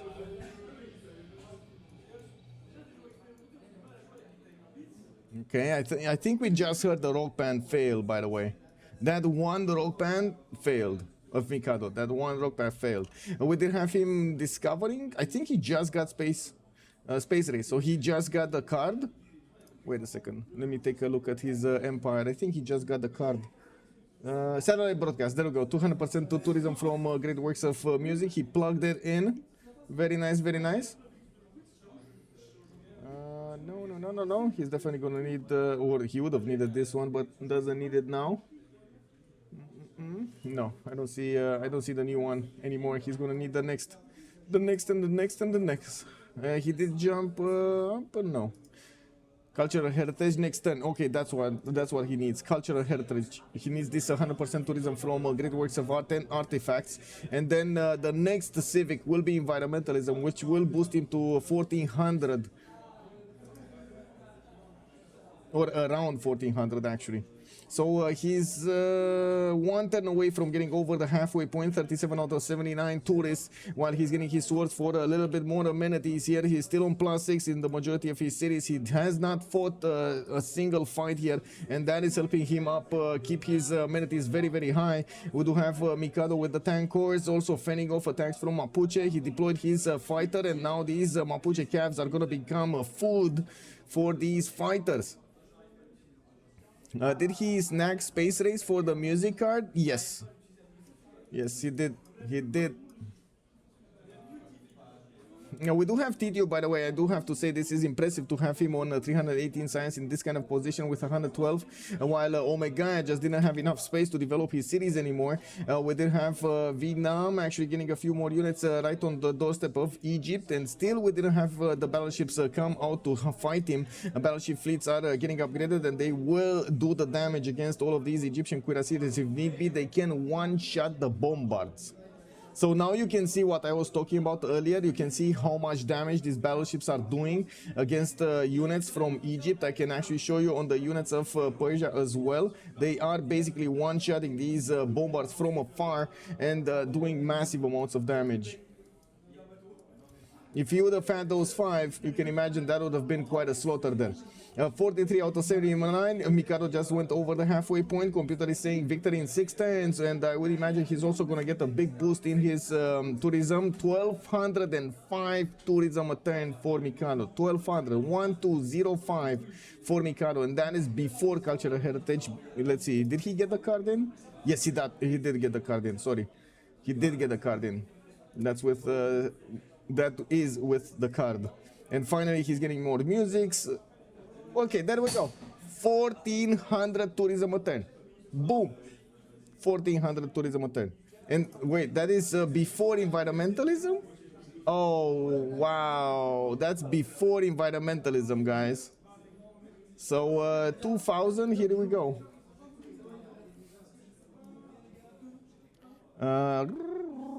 A lot of Congo cities were periodically unpowered. Yeah. Yeah. What's his coal count? Oh, he doesn't have any more coal. But Heimerdinger has a lot of coal. They should just give him, like, feed him coal every turn. I guess they don't care that much anymore. They're getting it anyway. That's why probably Mikado is not screaming. Yeah. Yeah.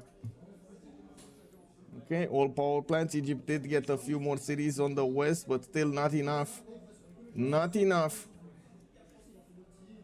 Mikado did get to 918 culture, 611 production. We do have him getting quite a few more projects of Theater Square festivals, and I do see him on the way to recruiting Antonio Carlos Gomez. It looks like also Albert Einstein is available for him, and he's gonna get it soon in just 2 turns if he keeps these points.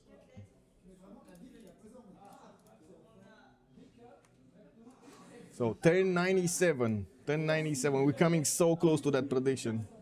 So close. 3 versus 1 spawn. Yeah, Sejong dead.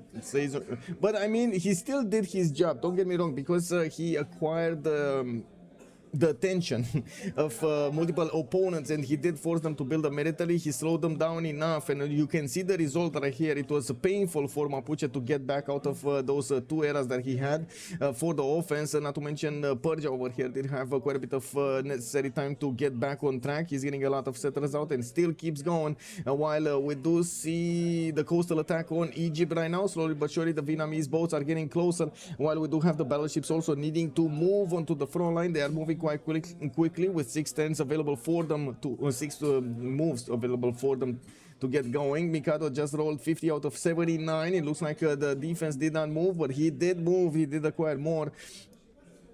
In the culture victory screen, we do have Mikado on 1457 tourism, and again that is before environmentalism, which is going to be discovered next turn. That's another 50%.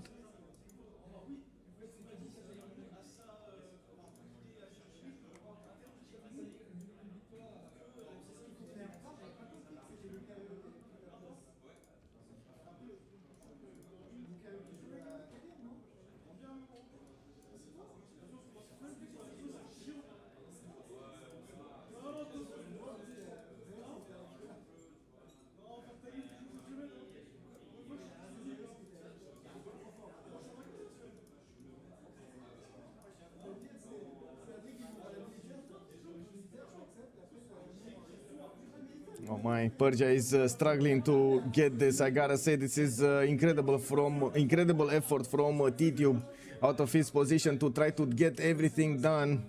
We still didn't have Manhattan Project. Mikado did make it available for him. He did, of course, boost it for everybody else, but he never actually did get Manhattan Project to get those nukes. He's more concentrated on getting the culture victory, which is good, but to be honest, I was looking forward when I heard the idea of, you know, just dropping a nuke here and there.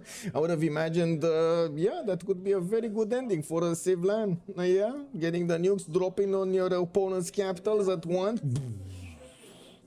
Yeah, I would call that finishing a LAN with a splash, you know.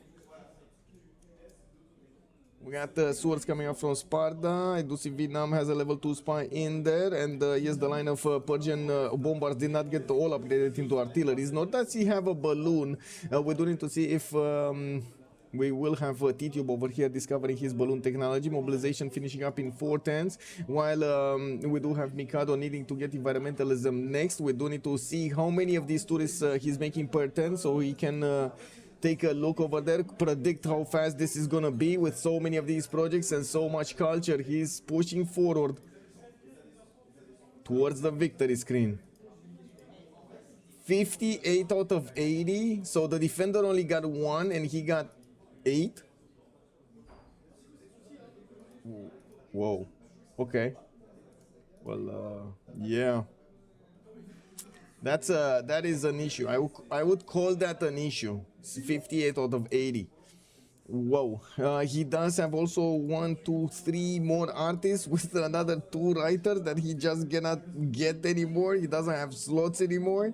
Wow. Okay. Very nice. Very nice. Looking at the point screen here, he's about to also recruit Antonio Carlos Gomez next turn, probably with so many points gathered. He's also going to get next turn Albert Einstein for a lot more science. He already has the research lab, so you can imagine another 4 science points out of each of those is going to be extremely important. We do have him also setting up his builders and keeps going on his Theater Square festivals. Battleships, they did appear next to the Egyptian borders and they're gonna start hitting all of those units. The artilleries are gonna need to be 3-shot here, but I guess 2-shot with a frigate, with another frigate. Yeah, I guess 1, 2, and then boom. It's fine. They're getting it. They're getting it.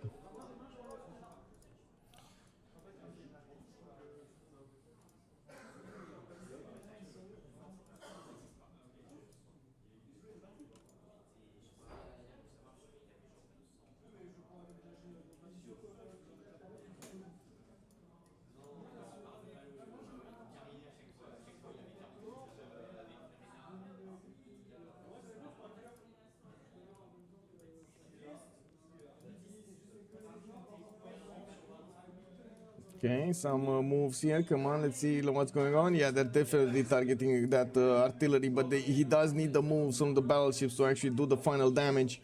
And we're probably going to see some fast moves here from Heimerdinger to save his fleets or boats from being destroyed by that artillery. It's a very powerful unit, by the way, against boats. Unfortunately, he doesn't have enough of them to defend himself. Artillery armies can one-shot battleships.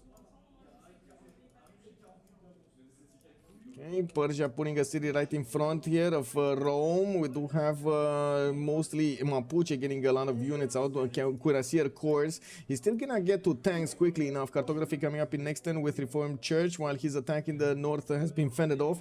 We do have him sending his units all over the place. Anshan is still alive, by the way, even though Congo could definitely have taken it on. 72 out of 82 points. Mikado is 2 turns away from getting the victory, and he started playing some more of these rock bands over here. We do need to see if he's actually gonna get more of this. Let's see, did he get more of this? He's no, still 72. But anyway, with this amount of like he got what, 14 tourists in 1 turn, he might actually just get a win next turn. It is only 10 points, 10 tourists is separating him from getting this victory. We do have him also getting that extra tourism per turn, and I do see him on 2,992. 1992, I mean. 1992 tourism per turn. While he's putting a few more of these ski resorts, he's definitely going to get more tourism. I just saw 2 of them being put down. He has quite a few more of them to go for. 1, 2, 3, 4, 5, 6... Yeah, 6 more, 7, 8. 8 more of these ski resorts can be placed down.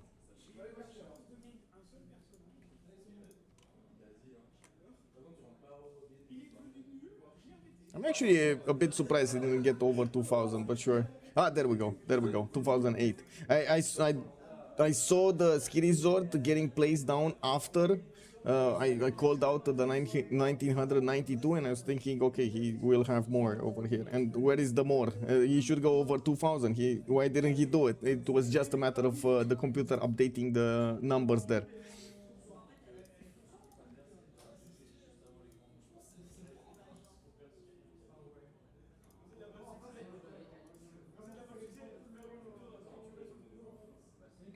God, I remained out of, I got out of RAM again. Cheap fights and hotels in Congo for 2 turns.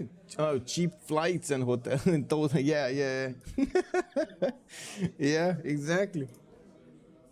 Very nice, eh?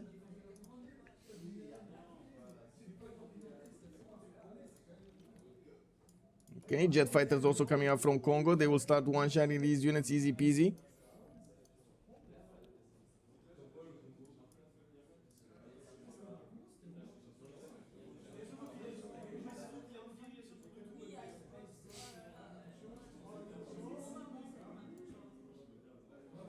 Okay, is this gonna be the turn?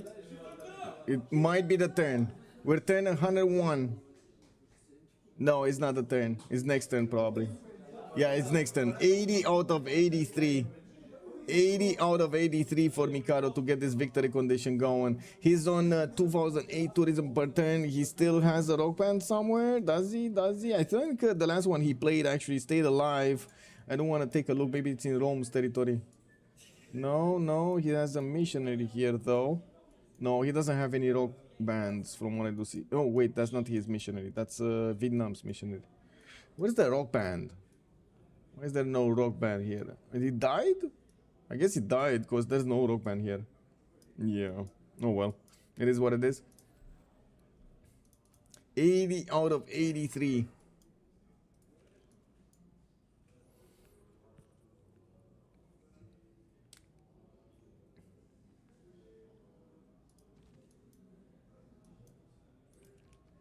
While Tedium is still trying to expand, trying to get as many cities as possible to try to fend off this culture victory, it is too late. Too late. Mikado with the biggest brain. He did manage to get this going. A 3 versus 4 situation. Nobody could hold him down with the culture. Nobody. I see also Vietnam is getting very close up and personal with the city of Rakedet, with the capital city of Egypt. And yes, we do have only 2 battleships available to attack. Now, as you can see, Egypt did manage to get steel walls, so these battleships are not as effective. But artillery disappeared over here, and all of the other units disappeared from here. They were so quick to be taken down by these battleships. Victory screen, let's go. Domzi, hello there, sir. Who's winning? It is actually cyclists are winning. Congo is winning. He got fed by his teammates to get as many of those great works as possible for the tourism, and now look at him go. He's 1 turn away from getting the victory condition. 80 out of 83 domestics, and he's rolling at least 10 per turn. He had even like 14 a turn.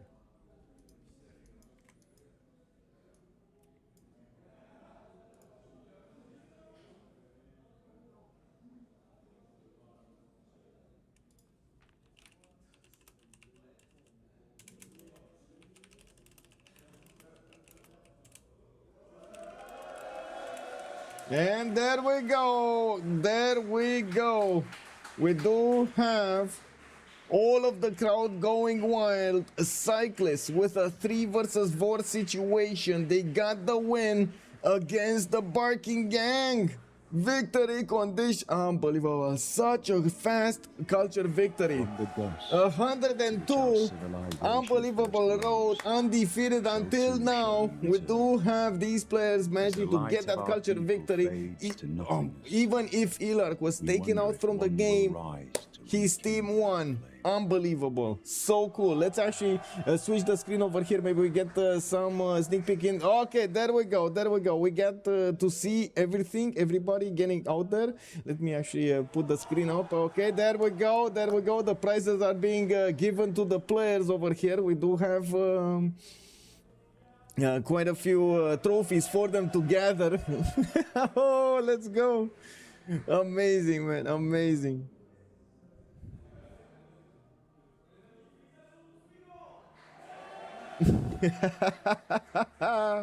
Let me see if I can turn on the music a little bit. Can I? Sa victoire. Ébloui par sa... Oh, that's only the music. I'm sorry. That's again, I don't know about it. Anyway, okay.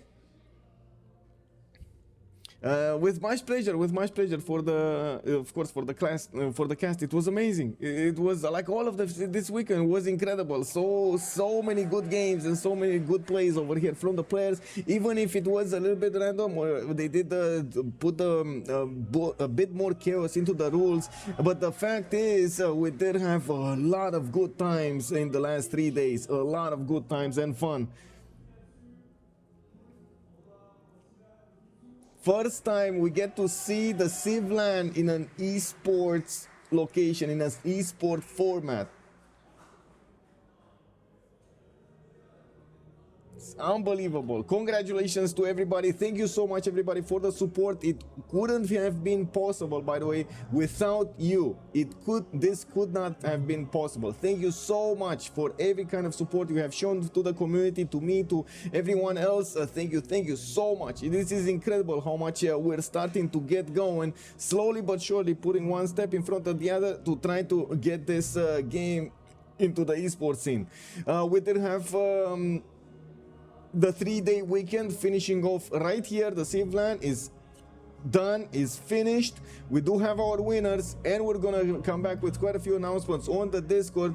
Please follow the CVFR channels, and of course follow us on CPL for the international scene if it's easier for you over there. I do want to say also thank you so much for everything, for the bits, for the subscriptions, for the support, for everything that you have shown over here on the stream. Thank you so much. I'm gonna go talk with the players and see what's going on. I'm gonna also need to start cleaning up over here my desk and get my things together for the hotel. Thank you again, and we'll see each other when I get back to Bucharest. It's probably gonna be Thursday, I would imagine, because on Tuesday I get back. Wednesday I'm probably gonna need to work on YouTube. I'm gonna get you those votes over there on YouTube from all of the games that we've casted separately, so you have all of the details and all of the chapters set for them. Thank you so much. See you later. Bye.